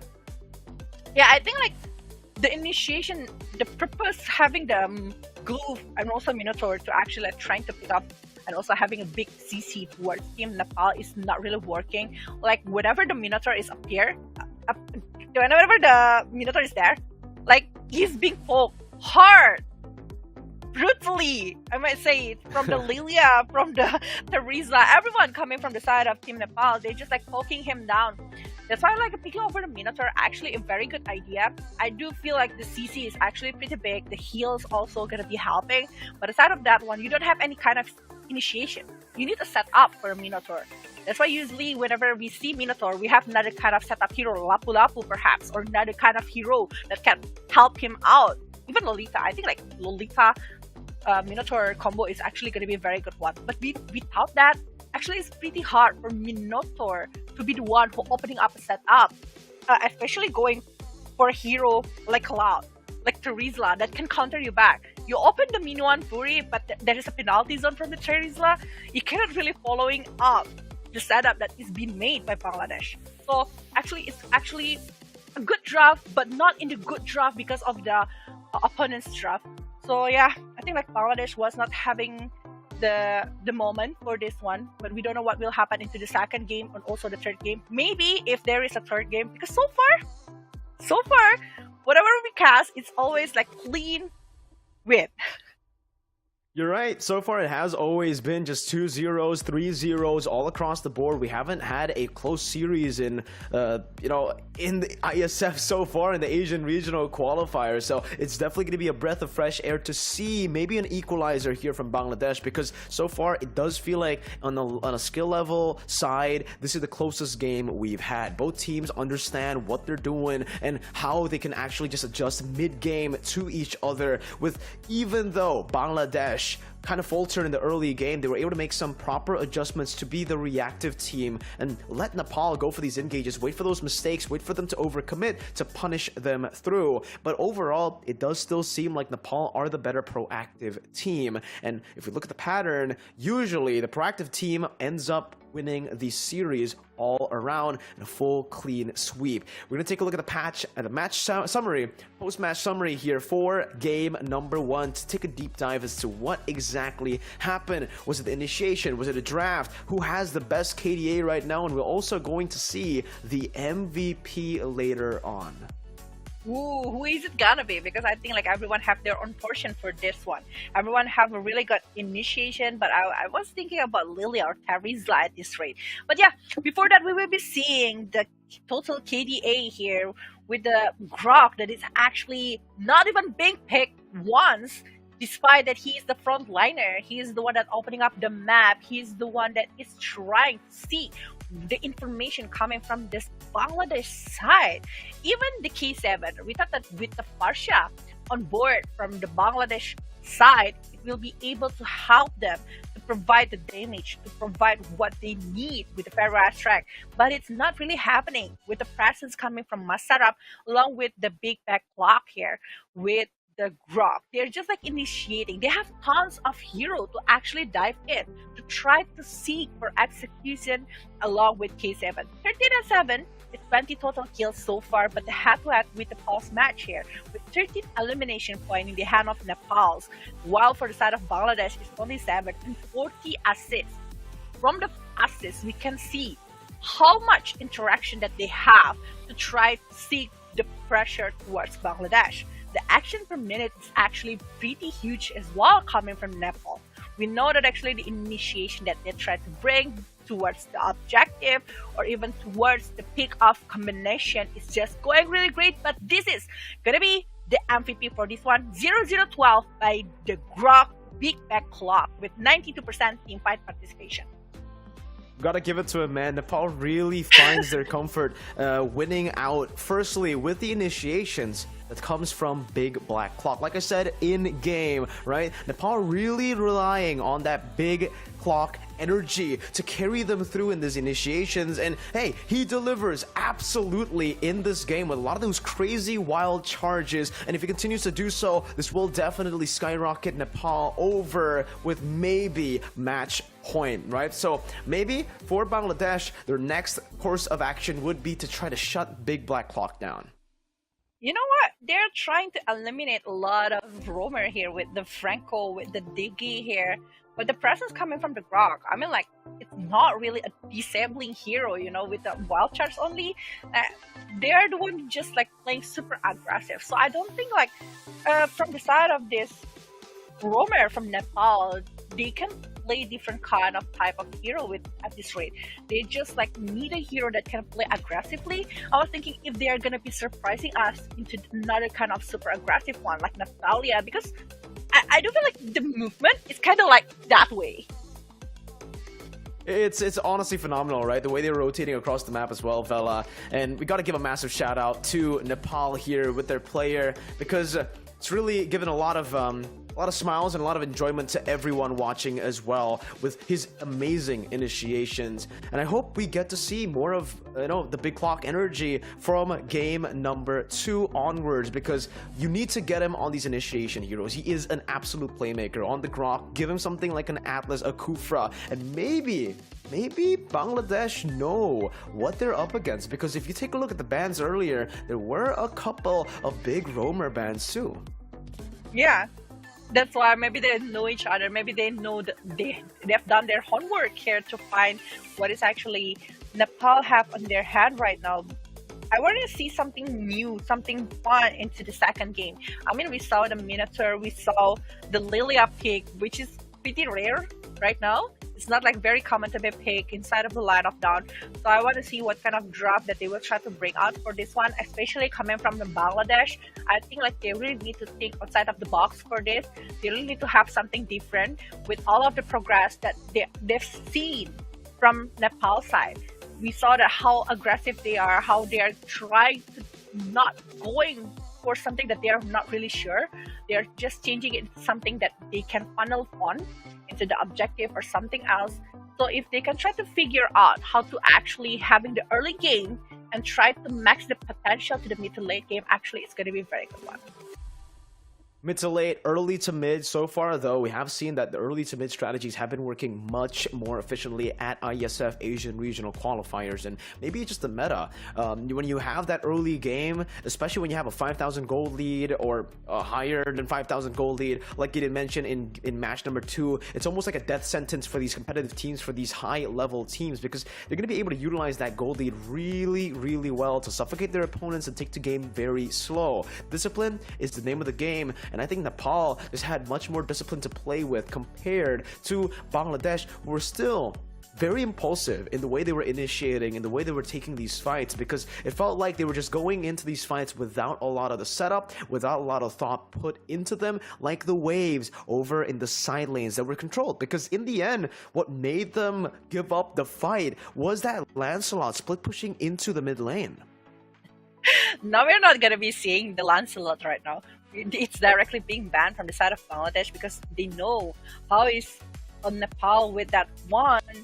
It's Yahiko using the Lancelot with a lot of rotation. I was thinking, when you were mentioning about the early game situation, is that why they are trying to pick over the Lilia? Because we know Lilia is a very strong hero into the early game situation with the Angry Ghoul, with the Magic Shockwave, that is actually going to be super good and super painful here. But we see that actually there is Yves, there is Lancelot, there is Fredrin, Melissa, and 1-1. Actually, a lot of marksmen is being banned at this point. Without the Melissa, without the 1-1 is actually pretty interesting. But Paramis, along with the Cloud, is a very huge surprise. Is actually it's being prioritized again. Previously, we saw it from the Philippine side, but right now we can see it from the Nepal that is controlling over the Cloud, just like what they did in the previous game. I think like it's one of the signature heroes. It's like it's mostly because of the poke and the utility that it provides to the team, right? And honestly, because it's just really good. The Lilia was able to just stop a lot of the movement coming in from Bangladesh with those glues being placed in the right positions, and with the corrosion side, something very underrated about the on-hit meta or the attack speed meta that we are having now in the gold lane is the fact that the corrosion side is a utility item. It slows down a lot of the members when you actually basic attack, and with Claude, when you pop in that blazing duet, it's basically an AoE slow. Sounds familiar? Yeah, because it's literally what Lilia does as well. If he goes, oh no, for the Ice Queen wand, but the Diggy really is a solid pickup here. You can see that Bangladesh are really already trying to put down some, pressure for just these crazy big lockdown heroes. So the fact that Nepal have secured the Diggy in the first phase is such a massive blow towards Bangladesh, who basically have their plan completely foiled already. Yeah, it's actually that's why maybe it was banned in the previous game. We can see that actually it was banned before, and they are having it in the first phase to be picked from the side of Team Nepal. It's gonna be super aggressive early game about with the time bomb coming from the Diggy, with the damage that can be given by Lilia, along with the Cloud, just like what you've mentioned with the Corosite side, and also the Blazing Duet that can be used later. But Akai now is being eliminated. They really need a setup hero, but I think Terizla is still on board to be picked, which one of the hero that can be very good hero right now from the side of Nepal. Previously, they were using the Terizla as well, so far they're still having the same kind of drop, but Terizla directly being banned here from the side of Bangladesh, also eliminating the Beatrix, one of the hero that is actually going to be very good lane, but Kari is still there though. Kari is still available, up for grabs right now for Team Bangladesh to take. Thing is, though, we did not see the carry last game as well, even though it was up for grabs. Bangladesh might just go for something a bit more gimmicky as well. Something we've seen before is the Clint does pretty well as in this lane, honestly, in the matchup against the Claude. You can outrange the Claude, but something you have to note is the fact that the Diggy has been picked up, right? With the Diggy pick, usually we see the Diggy play completely to just pressure and help out the gold laner. Babysit the gold laner is a term. With the Lapu pick here, it does seem like that's what they're going for. Lapu is a very independent XP laner, therefore giving the space for the Diggy to just constantly be in that gold lane to get this Claude ahead. Now one more jungler for the side of Team Nepal here. They need someone to actually try to do something. With the Kaja pick coming from the side of Bangladesh, it means that this Grok will be going for the EXP or maybe something else. Yeah, Param is going for the meat, Grok for the EXP, Kaja for the roam, and also Carry here that is going to be picked to go against a Cloud in the early game. If this Carry able to actually maybe pressure this Cloud, it's going to be slowing down the tempo coming from the side of Nepal. But remember, it's a Lilia plus a Diggy. And even Lapu Lapu, I might say that 3 heroes coming from the side of Nepal is just very good early game hero from them to actually initiate towards Bangladesh. Maybe from Nepal right now, if they want to try to pick hero that can jump into the backline as an assassin or something else, it's going to be super good. But oh my god, it's a Bauman.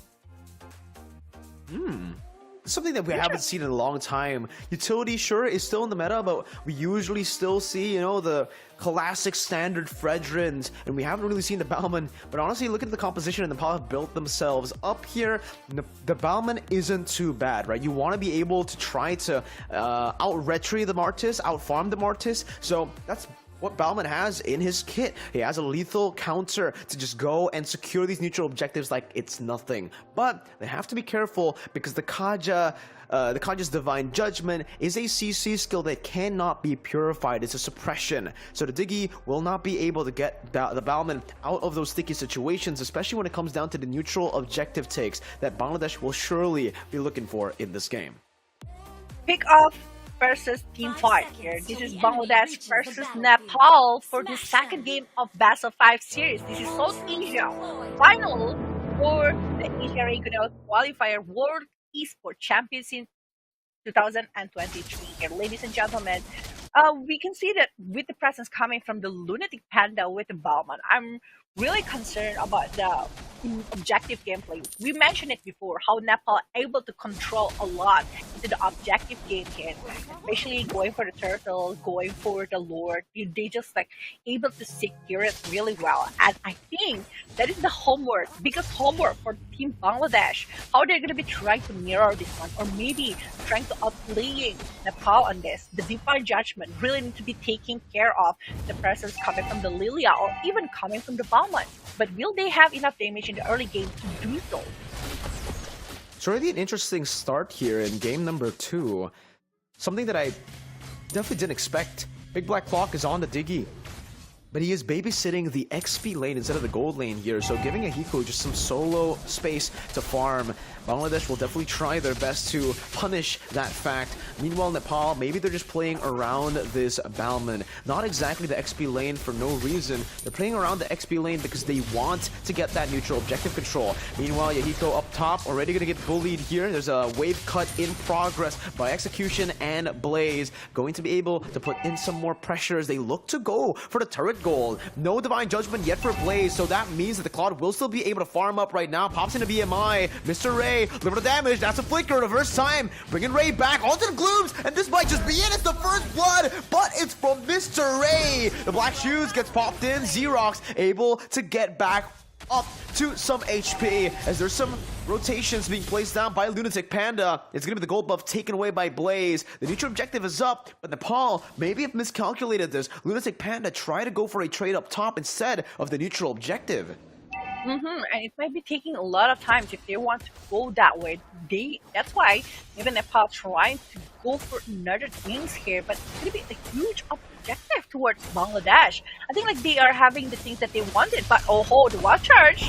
Oh, Not too sure about that, man. They used it all for the roamer, and that will definitely give some more killing pressure right now to the side of Nepal. We're able to push some damage back, but Bangladesh with a good and clean disengage, even getting some good hits onto the turret there in the mid lane, but the Claude is doing the same thing. Yahiko in this losing matchup definitely is going to get the better value from that trade.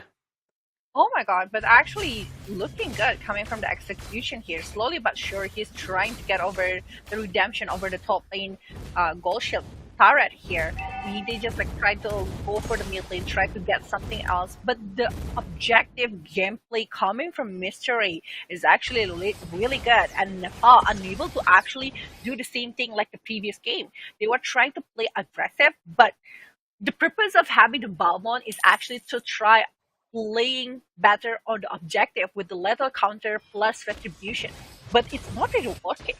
Lunatic Panda is not like before, like when he is using the assassin. He's not as comfortable as he was, and I think like because of that one, the pace coming from Nepal is lower rather than Bangladesh, who is actually pretty more confident rather than Nepal right now to try to initiate. And maybe it's because they want to try to put a lot of good funneling into the Claude to let him farm enough until power spike is ready to do the next war. Certainly a very different game that we have here, Vela, right? Bangladesh are going to be the ones with the early start compared to game number 1, where Nepal actually had the better start early on with a neutral objective take. And I think it's just, like you said as well, the difference in hero here. They had the Lancelot compared to the Balmond. The Balmond does do better in the neutral objective takes because he can chain in that lethal counter with the retribution, but he needs to be in that position. Thing is, with the Lancelot, you're super mobile. You can get to places super fast, and that's what Lunatic Panda has been struggling with. He has been late to these rotations, and now it's a good reverse time, and even the Bravest Fighter there being used up. Big Black Clock instantly with, oh my god, almost a miss there from Lunatic Panda, but Mr. Xerox does get the turtle over to Nepal's side right now, as they are going to be able to crack open some of the Ultra HP bars. The decimation comes down. Lunatic Panda able to escape, so does Mr. Ray. Just barely there, 1 HP. Nepal comes out on top as the mid lane will be cleared out by Yahiko. They're using tons of resources, but not even able to secure 1 point to the side of Bangladesh. It's just a waste of moment right there. They are unable to secure nothing aside of the objective turtle. And right now with the Clock of Destiny in the hand of Casey. If you take a look at the items as well, Vela, it's again also a BOD being built up by Mr. Ray? Wow. 2 Legion swords already. Are they actually going for a full damage Martis on game number 2? It's a very interesting choice to be going for. So we'll see if that is actually the case here. As Big Black Clock is able to open up the bush up top, Blaze tries to do the same, has the Flicker, has the Divine Judgment, but it's a very brilliant move by execution, just trying to clear or actually freeze the wave up top instead of forcing that shove to go back and to give the Claude a bit more space to farm. Yeah, and more time to farm, more time to actually having something that they're doing. They didn't say 6 minutes set of game and not on the for the Bangladesh.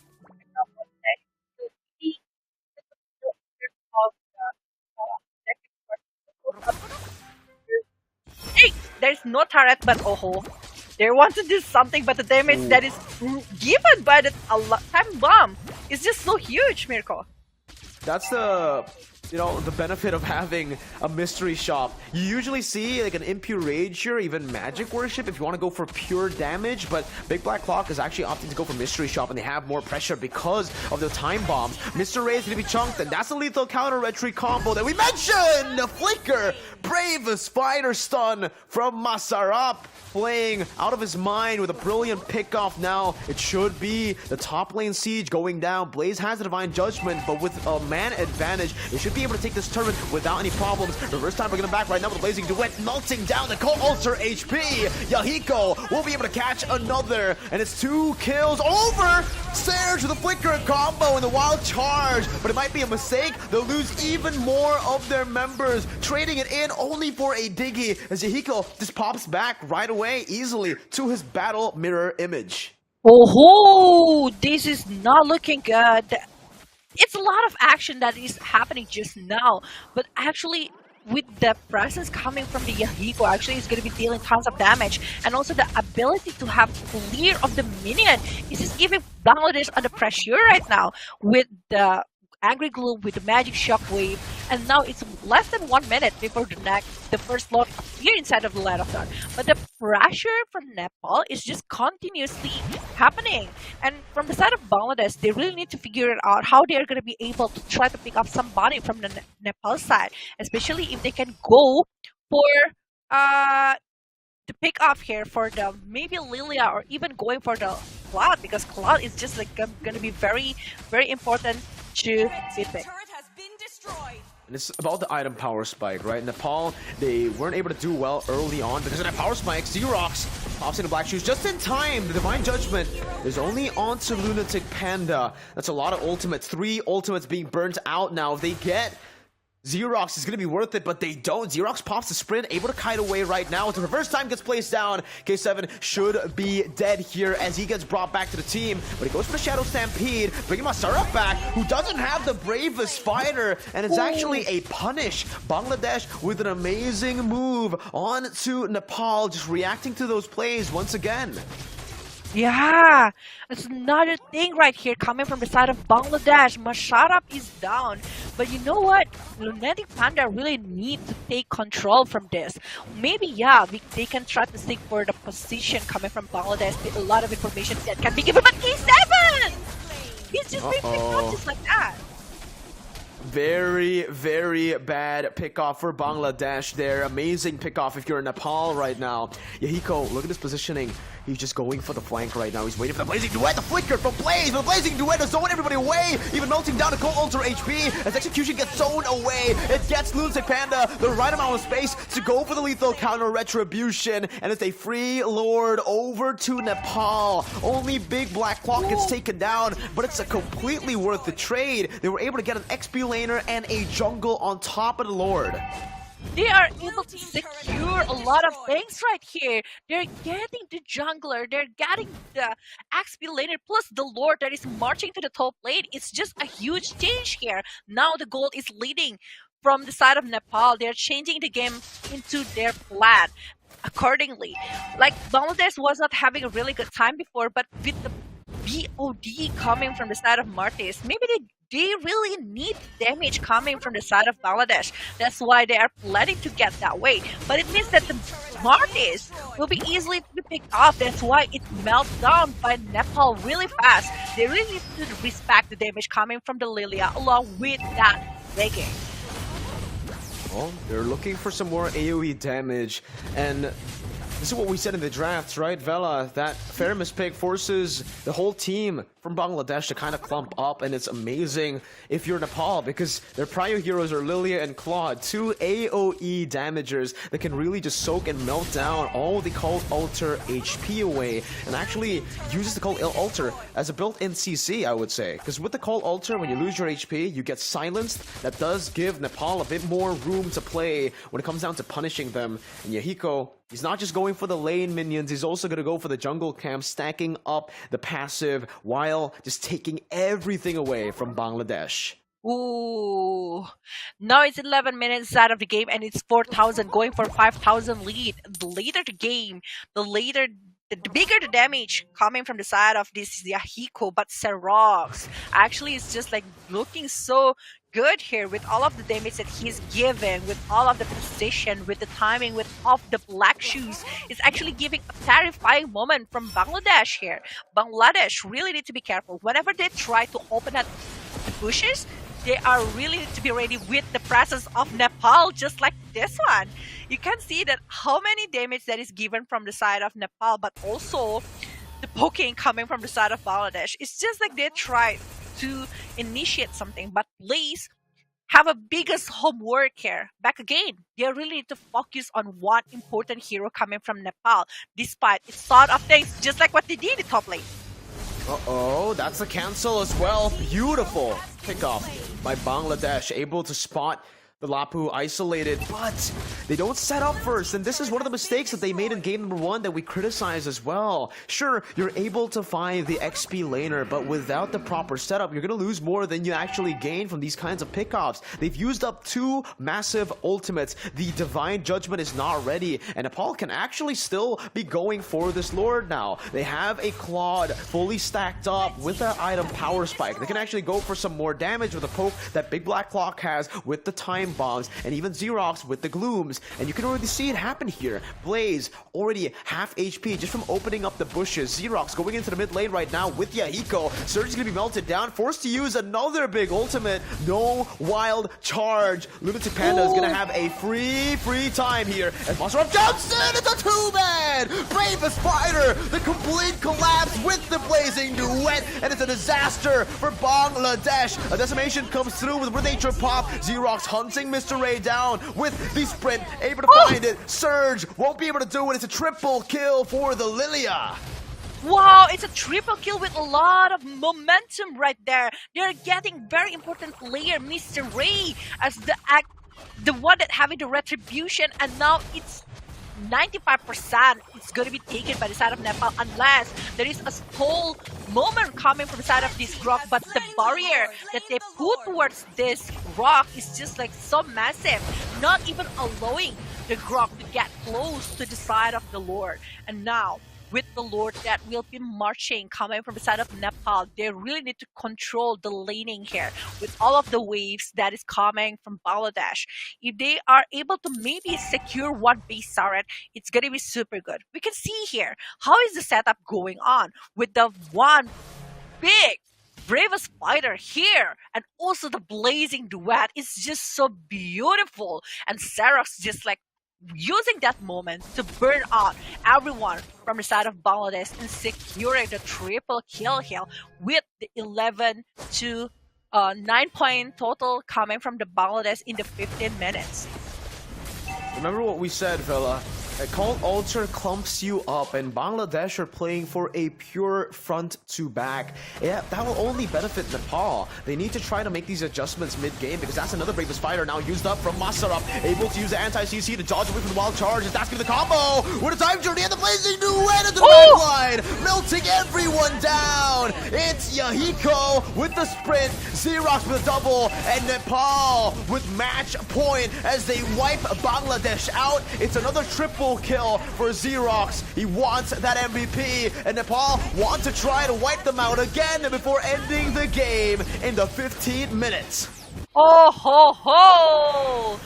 It's just so disciplined. The movement, the commitment that Nepal have for this is just like super good.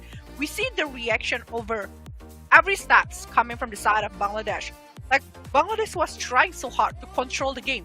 Even we can see, and I was mentioning it as well, how different Lunatic is in the second game. It's less active. It's less like pretty passive coming from their side. You mentioned it before, how is Balma is just very different with the Lancelot that can have very big mobilization inside of the game. But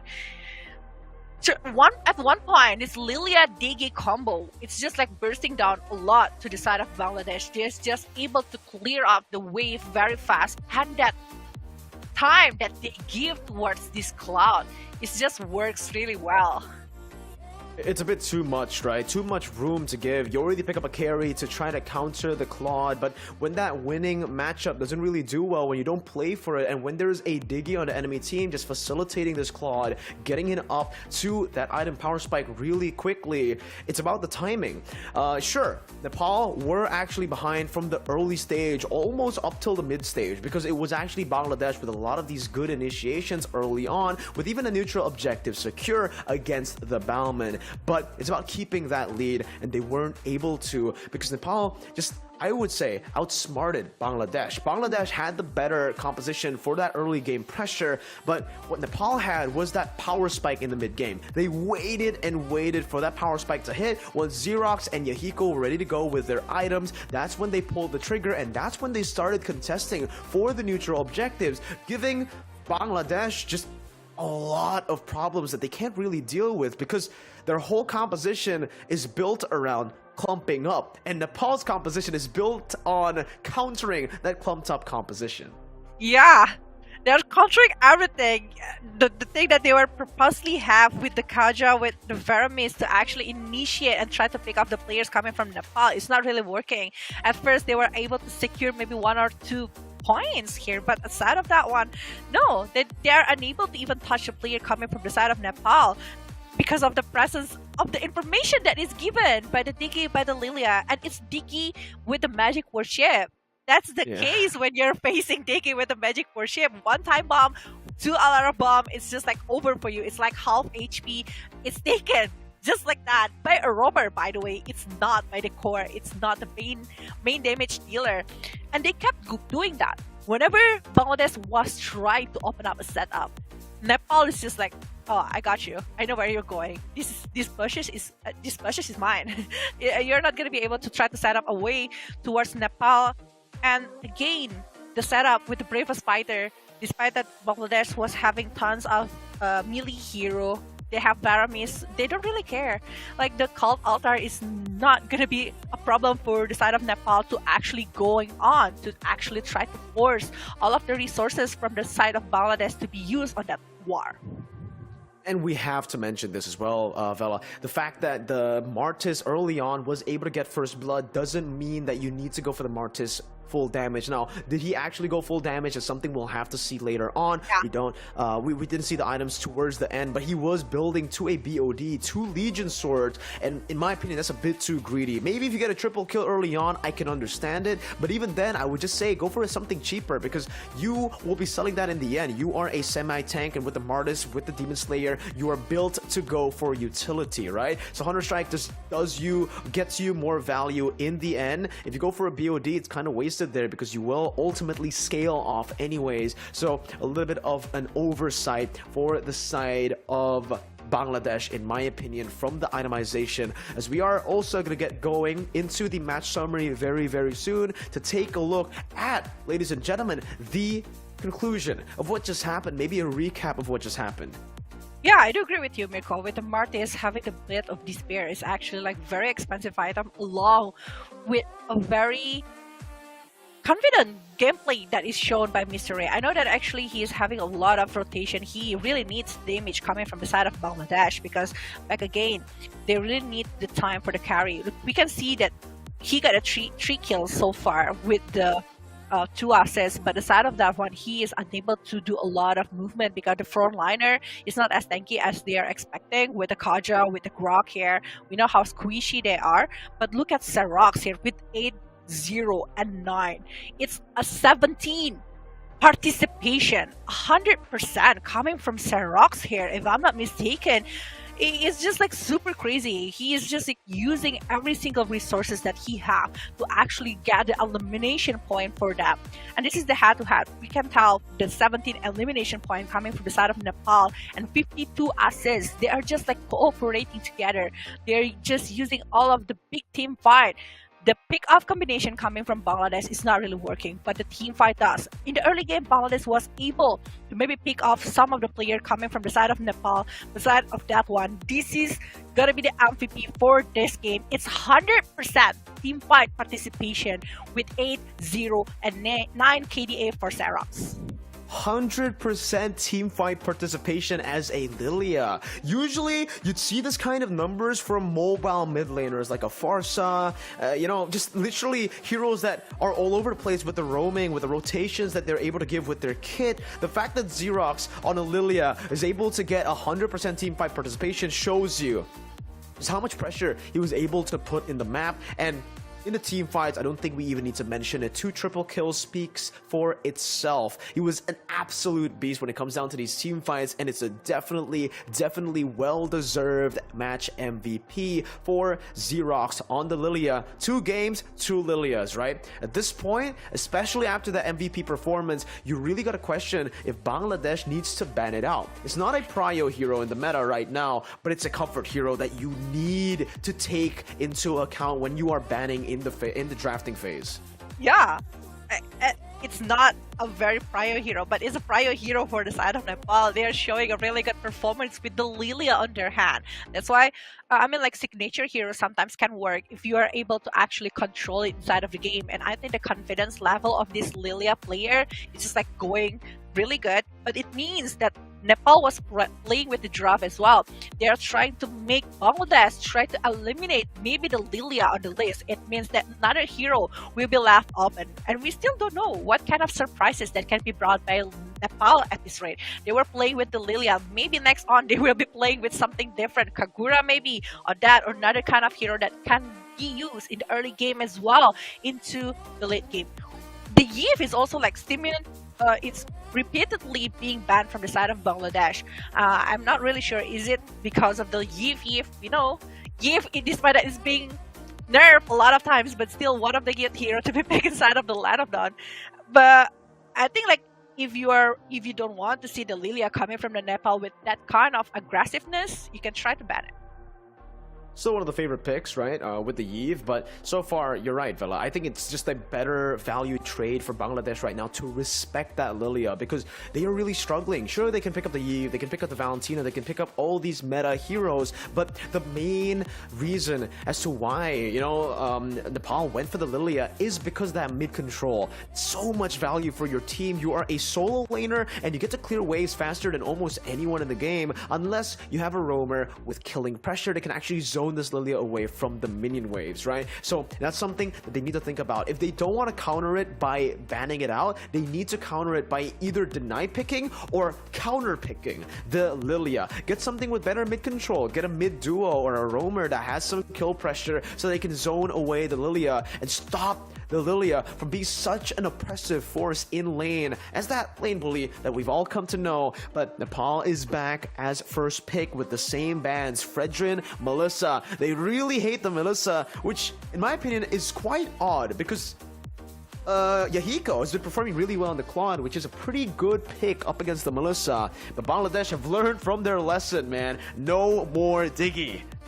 Yeah, they don't want to see the digging, but I was like thinking Melissa is one of quite a long-range hero, and I think if they want to play the hero like a Lilia, Melissa is one of their really good opponent to go against it. I mean, like the long-range one is just like outranging the Lilia. It's just like, I don't know, it's just like one of the thought here coming from me. But yeah, banning over the Min Sitar as well. They don't want any particular hero to be picked. It's still the same actually coming from the Bangladesh. They keep repeatedly banning over the Min Sitar. The Yves maybe one of the things. The question is, will they try to ban over the Lilia coming from the Bangladesh side?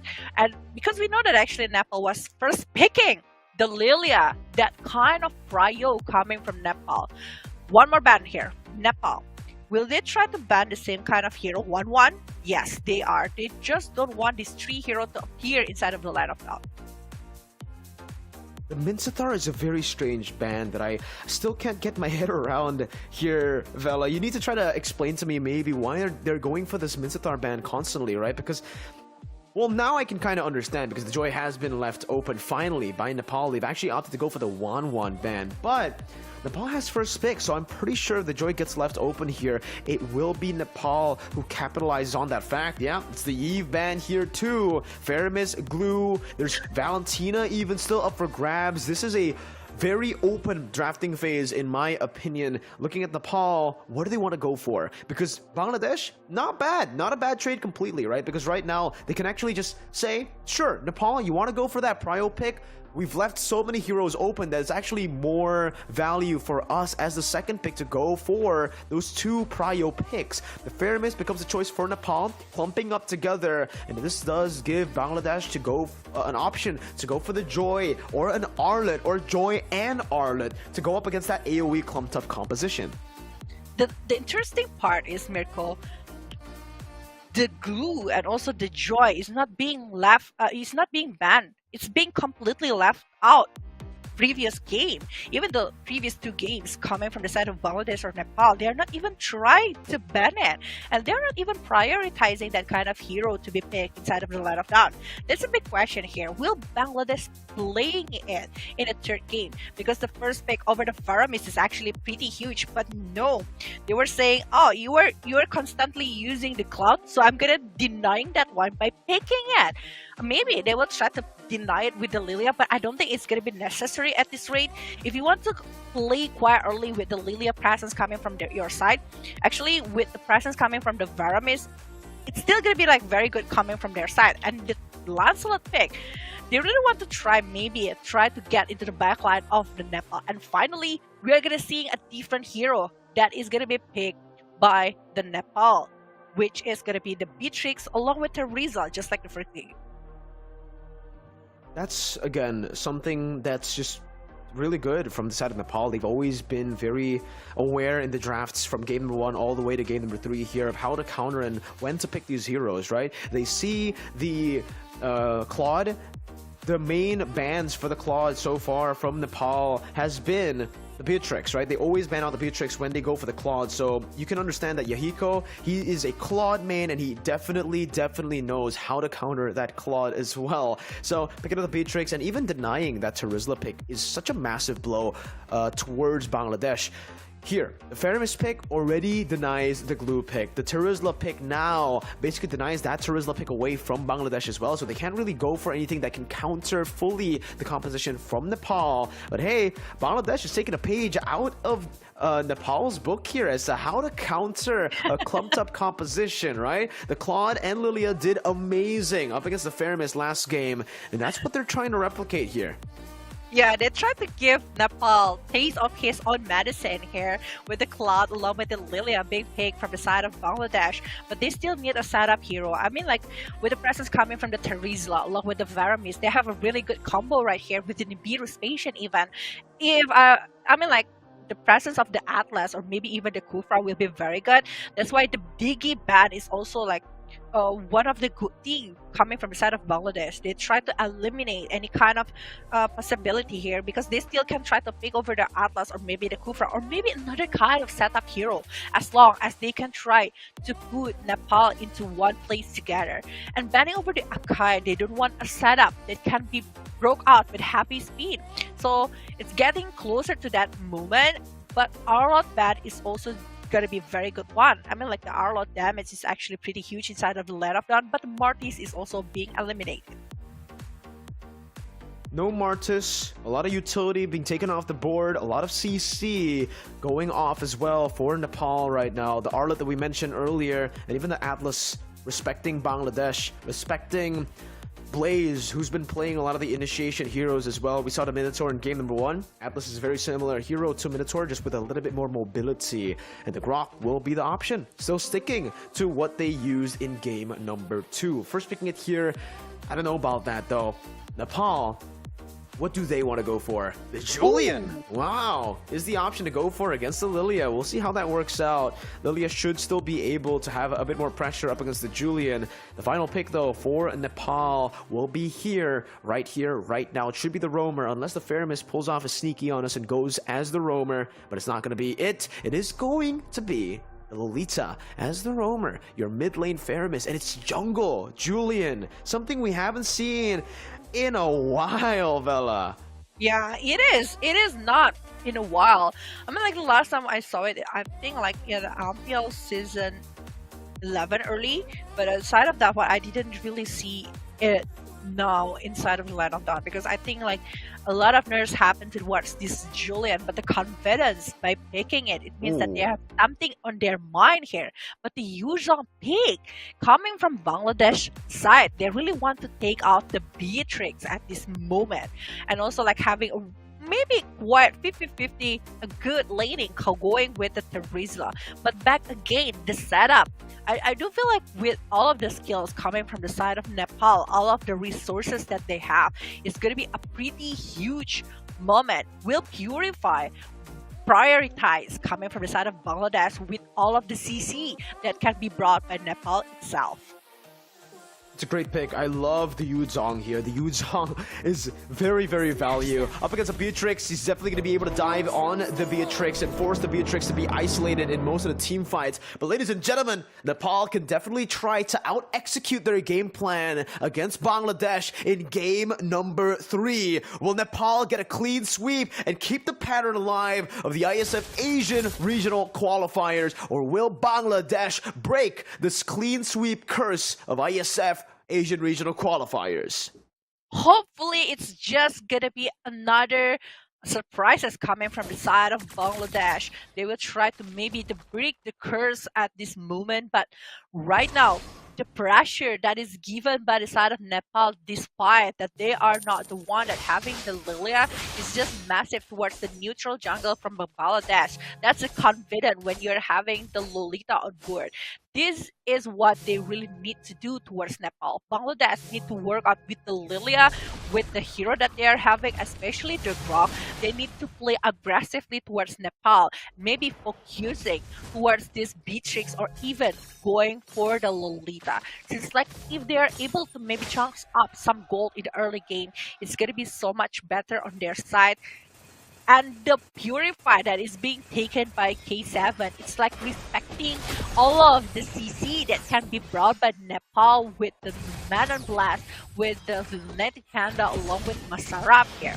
So yeah, the setup will be very important, but in the bottom lane, we saw that actually it's just going to be Lolita assisting and giving the babysit Yahiko to have a very good farm going against the Cloud here in the laning phase.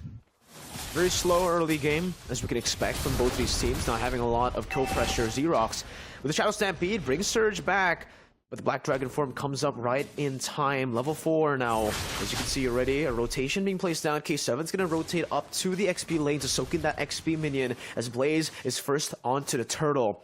Nepal looking for another option, another opening to come in. Gold buff taken away by Lunatic Panda on the jungle. Julian Blaze getting chunked really low. Might be a solo kill here. Masarap might actually go for his Intimidal Blast connects onto the back of the penalty zone as well. Mr. Ray is taken out. The Wild Charge connects on the 3 members, but the Cold Altar saves them out. Surge wasn't able to find that Furious Dive. Masarap taken very low, but they're still able to dish out some damage. In the end, they're all able to escape. K7 gets outplayed.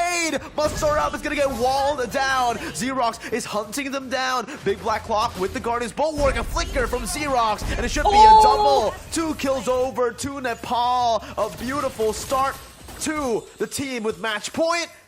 Oh, it's another snipe as well from Yahiko.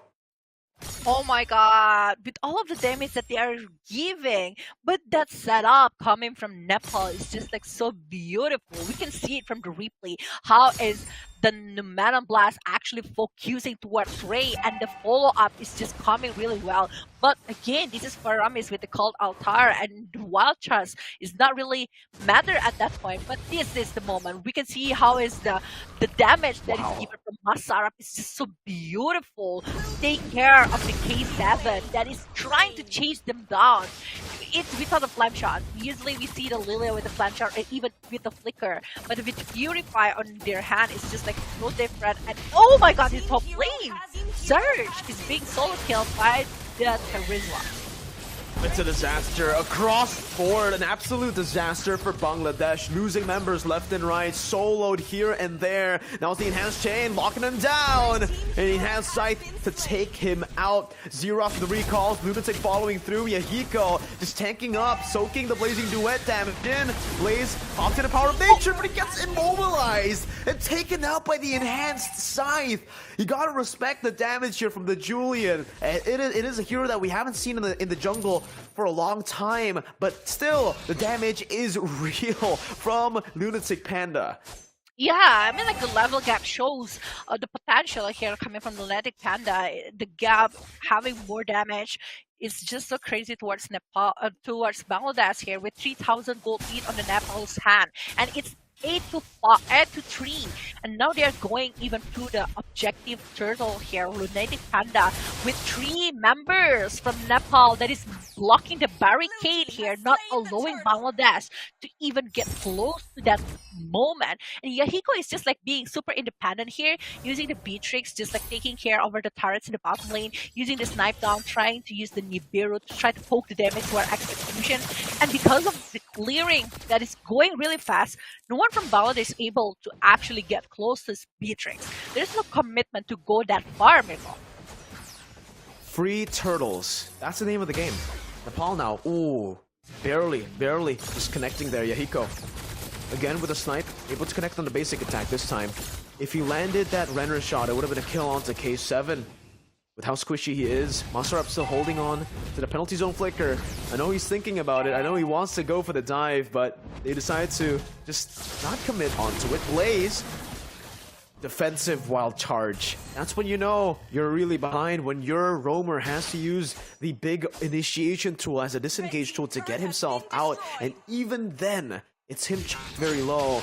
Nepal has Bangladesh's number at this point, and it's going to be very hard for Bangladesh to come back. They're going to have to wait for that item power spike, similarly to how Nepal waited, but I don't know when it's going to hit for Bangladesh at this point. Yeah, execution and K7 are a bit too low. Beautiful. Black shoes by K7, able to escape right now. The Blazing Duet, and the Vengeance comes down onto the back, but the Cult Altar is there as well. Execution got baited in by the Cult Altar. He used everything there. Enhanced Sword and the Snipe. K7 going to be knocked down by Xerox. Big Black Block taken out of the game. Blaze now looking for some more, as that's also the rotation by Surge. Bennett, it's a choice of weaponry. Lunatic Panda able to escape with the Enhanced Sword. Now Dovan under the turn with the Petrify, but the Bennett's Rage connects, and Surge should be gunned down here. Nepal able to trade. One more hit on to the tier 1. It's an engage from Mr. Ray. Not sure if you want to be doing that right now. Nepal are styling on Bangladesh.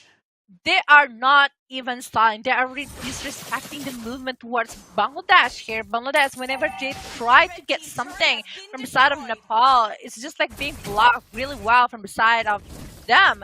I mean, like Lunatic Panda, yeah, he got taken down because of the presence coming from the Yuzong. He's chasing him down to the side of the back line, but it's also costing his life as well. So he's getting the kill, but he's also like taking it back to the base brutally from the damage coming from Yahiko. And right now it's 12-5.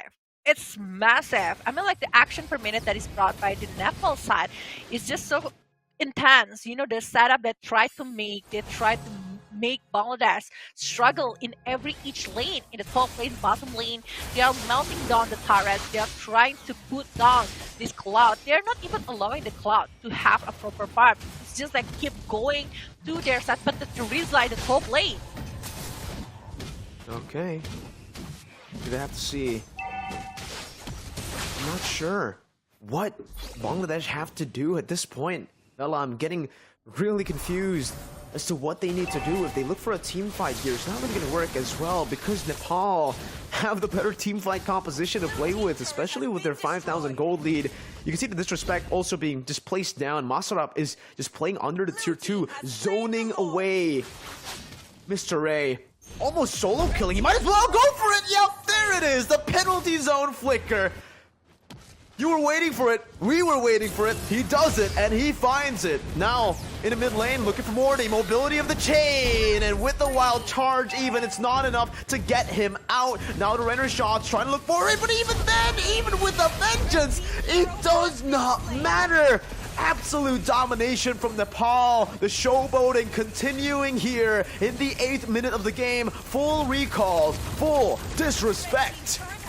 Oh my god, I don't know. I mean, like, Masarap is just super tanky to tanking everyone from Bangladesh. He's even dived in under the turret to punish Bangladesh. They are doing it repeatedly, not even giving them chances to go out, trying to do something. Even the tankiest player from Bangladesh feels like nothing in the head of this Teresa. This Teresa is no longer a frontliner only, but also a damage dealer. Tons of damage was given by this Teresa. And solo killing a Lancelot, it's a Lancelot, the one who actually have the puncture Phantom Execution to try to deny the damage, but the Lord that is marking the bottom lane. All alter prematurely here by Xerox. Trying to just go and zone them from this base turret, and they're doing a pretty good job at sieging it right now with the enhanced chain, unable to connect onto anyone. Blaze is looking for that one moment play, turn the game around, but at this point, is it even going to be enough? If he gets a 5-man wild charge, do they even have what it takes to follow it up, is my question. They pop the magic sentry, getting some vision, that damage, that burst onto execution. I think at this point, even if he goes for the vengeance, he won't be able to soak in that damage. Enhanced sword in the mid lane, and the basic attack almost taking Mr. Ray down. The siege continuing in the bottom lane. One more hit with that Renner should be able to take this base turret down. Poking it slowly but surely. K7 trying to body block. Yahiko dodging away from the angry blooms. Xerox tries again to just jump in. They're not even waiting for the Lord Bella. They are going for the siege. They don't want to waste another time in Phantom Execution going to the front, but there is no other follow-up that they can do. The damage is not enough coming from Mr. Ray after 3 times being picked up just like that. I mean, like right now, Bangladesh is just like being caged and being watched by the players from Nepal. They're like a prisoner here with a lot of defensive movement coming from their side. They are not even pick off the player from Nepal, despite they're disrespectfully going in the front of the base turret, Mirko. It's constantly putting the pressure. When a lot of teams decide to suffocate their opponents, Nepal decides to put more pressure, to be constantly on, in front of their doors, their doorstep, just waiting there menacingly as Big Black Clock just holds off the minions so that it slow pushes back to Bangladesh as they go forward to the Lord now. Blaze can make a big play. That one wild charge can turn the game around, but Mr. Ray is really zoned away. Now, it's going to be the enhanced side, doing so much onto K7, forcing the black shoes, and the Shadow Stampede catches him. Living on blast, popped in, Flicker as well! Able to find 2 members, 3-man Petrify, and a Flicker from Yahiko with Nature gets him out. Execution, able to use that Battle Mirror image with a penalty zone from Masaram, and the Flicker, now the Blazing Duet onto the back. Yahiko with Nature, buying some time, but will fall to the turret now. That's the poke, but also the burst coming down, the burn! Taking him out. Phantom Execution now trying to look for the kill on the Xerox, but it is a tank slot. Not nearly enough damage to take anyone down. Oh my god, the damage that is given by Xerox is just massive. 15 KP here from 19 totals. But we can see from the replay how is the initiation that actually being brought. And look at this Surge. Surge is just like trying so hard to get Yahiko. He's using the Black Dragon Force to focus on him. We know that actually this setup coming from Big Back Clock, this Mr. Clock is just like going real well with that Sumanon Blast. But Surge jumping in the middle of Cult Altar, unable to touch Yahiko. But the confidence that is pressure coming from the side of Nepal towards Bangladesh is just so crazy. The penalty zone, but it's a little bit overdrive. They don't have enough damage. But back again, Xerox is just having and dealing tons of damage. And now the second Lord is on the hand of the Nepal. Nepal are finally putting some respect on Bangladesh's name, right? You can see earlier on they were just recalling showboating, not trying to suffocate Bangladesh with those minion waves, but instead going for these fights constantly that gave Bangladesh a second win to maybe come back in this match. But Nepal are finally going back to their roots. What made them win game 1 and game number 2 is that discipline that can keep them in this game. Mr. Ray jumping in, Lunatic Panda. Now with the enhanced sword, able to escape right now, but the Petrify connects down to Winter Truncheon! Lunatic Panda baited the entire team, and the Luminous Blast, the Flicker is going to be able to lock Surge down! Even the Flicker from Yahiko to pick up a kill onto Surge. Now, what do? Yahiko with a snipe, now another! Almost connecting. One base turret in the mid lane, going to fall now to the Renner's shot as the enhanced sword gets popped in. Immortality will be popped as well. Blaze, so waiting for the cooldowns to come back up. The penalty zone Flicker will lock Blaze down. The Blazing Duet onto the back will not be able to deal enough damage as the Vengeance doesn't keep him alive. Nepal still able to continue the trend. 3-0, full clean sweep. 3-0 coming from the side of Nepal with a very good condition that they were showing. It's just so crazy how they are able to secure the moment right there. We know how the damage coming from Serox. It is crazy, Mirko. I never seen something like this before. Previously, he was using the Lilia and dealing tons of damage, but this one, even the Cloud, whenever he jumps in using the Battle Mirror image and also the Blazing Duet, it's not enough. The poking, the burst that is coming from the side of Team Nepal is crazy. They're unable to touch. Yeah, Hiko is just like, I'm very okay here. The Cult Altar is there. The Lolita is there to protect me no matter what happened. And Yahiko is just doing his job, using all of the resources, the runner, Apati, the Nibiru's patient, dealing tons of damage towards Bangladesh.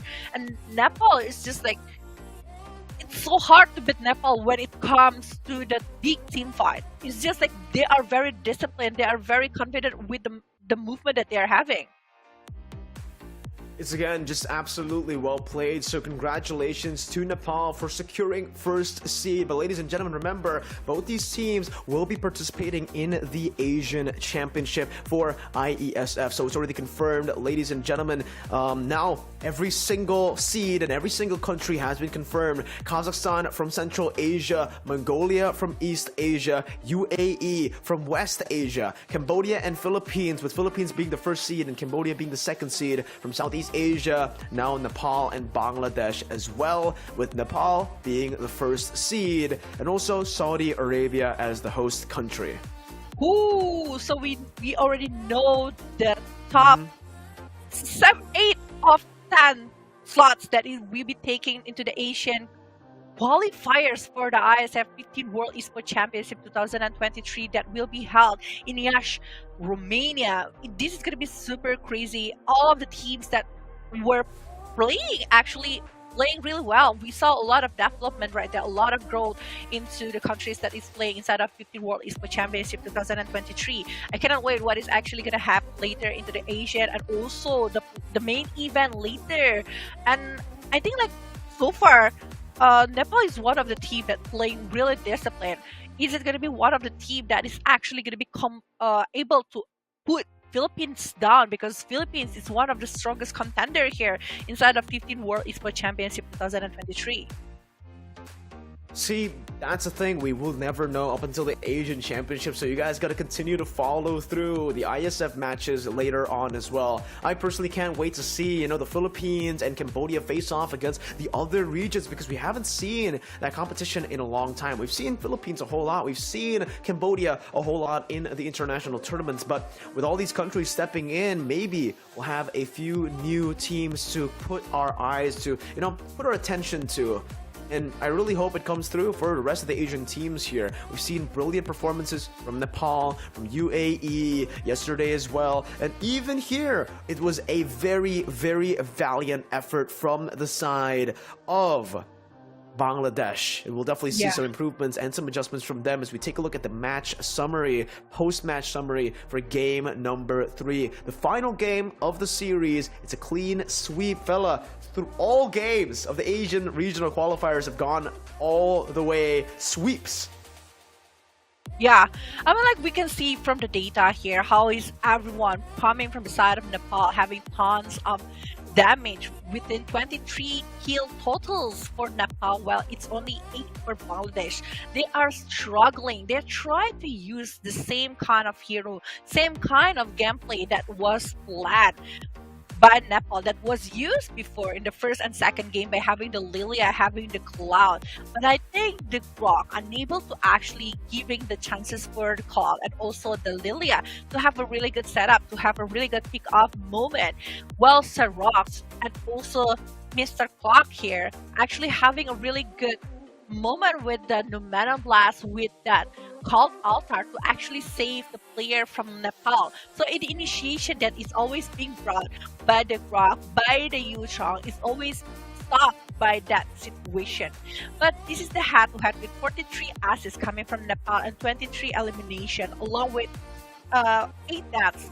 Only 8 deaths coming from Nepal, and mostly coming because of the frontliner here with the Teresa, with the Julian, but this is gonna be the MVP. Three times in a row here with the 5-0 and 14, 83% teamfight participation from Xerox. 2 games, 2 MVPs, taking a page out of Super Marco's book this time for Xerox from Nepal. Can't wait to see, the developments for Xerox as well. 100% KP. A bit of a downgrade from game number 2, but it's completely fine because it's another absolutely phenomenal performance by this man, this time on a different hero. So it wasn't on the signature Lilia, it was on a different pick, so you gotta give him some leeway there. On the fairness, he's able to perform really well, being not just the damage dealer, the shadow striker for the team, but also that main source of utility. The second HP VAR really helped out on a lot of these skirmishes where it looked super bad already for them. The Claude was just silenced completely almost every single time, but we're going to take a look at the 2 countries again to really just make it official right here who have qualified to the IESF 2023 Asian Championships. Ladies and gentlemen, give it up first for Team Nepal, who were able to win 3-0 for the first seed, and obviously Bangladesh as well later on for the second seed with their rosters, Vela. Yeah, good game, well played for both of the team here, Nepal and Bangladesh. They really need to prepare for the Asian Championship later on, because Bangladesh and Nepal, so far we saw a lot of potential coming from both of the sides here. They just really need to work on the draft and also the discipline inside of the game, improve the mechanics, or even the ability they can use the cheesy movement as well. I feel like from the Bangladesh and Nepal, they are doing a really great job, and we cannot wait for the main event later with the Asian Championship coming from this side of Team Nepal and Bangladesh. And this is all of the qualified to the Gamers8 IESF Asian Championship. We have Kazakhstan from Central Asia, Mongolia from East Asia, UAE for West Asia, Cambodia for Northeast Asia, and then we have Wu. We have Philippines from Southeast Asia, Nepal from South Asia, Bangladesh from South Asia as well, the 2 countries that we just saw battle it out earlier, and obviously last but definitely not least, Saudi Arabia as our host country, qualified to Gamers8 IESF Asian Championship that we will definitely have to keep our eyes on, man, because every single one of these teams have improved so much from last year. We've seen their development, and we've seen the new rosters that every single one of these teams have brought up. I personally cannot wait to see these, different dynamics, different styles clash at the Asian Championship. Yeah, I mean, like, we can see how a lot of improvement that is happening coming from both of the sides. So I really want to see what is actually going to happen later on inside of the Gamers8. I cannot wait for all of the improvement that they will try to show for that one, all of the good drop, or maybe a lot of new stuff that they will try to put for this. And I'm really happy to actually accompany you guys here for 2 days. Thank you so much, Miracle. Thank you so much, Gideon, as well, for having a really good cast here. We are so happy to have the Asian qualifier here with tons of interesting matches that happen. But I think that is it for the Asian Championship. We cannot wait for that main event later, or maybe the Asian Championship as well. But yeah, thank you so much, Miracle. Thank you so much to everybody as well watching. And again, massive shout out to everyone here for Yashi 2023 World Esports IESF, the 15th World Esports Championships, as well to the organizers, to everyone right here. We are going to be signing out. That was the last match, but don't you worry, because IESF will continue with a lot of crazy more matches. So go and stay tuned. Follow the social media to get in touch and to understand the schedule that's going to be coming up later on. It's been Mirko and Vela Jave. We're signing out. Goodbye and peace out.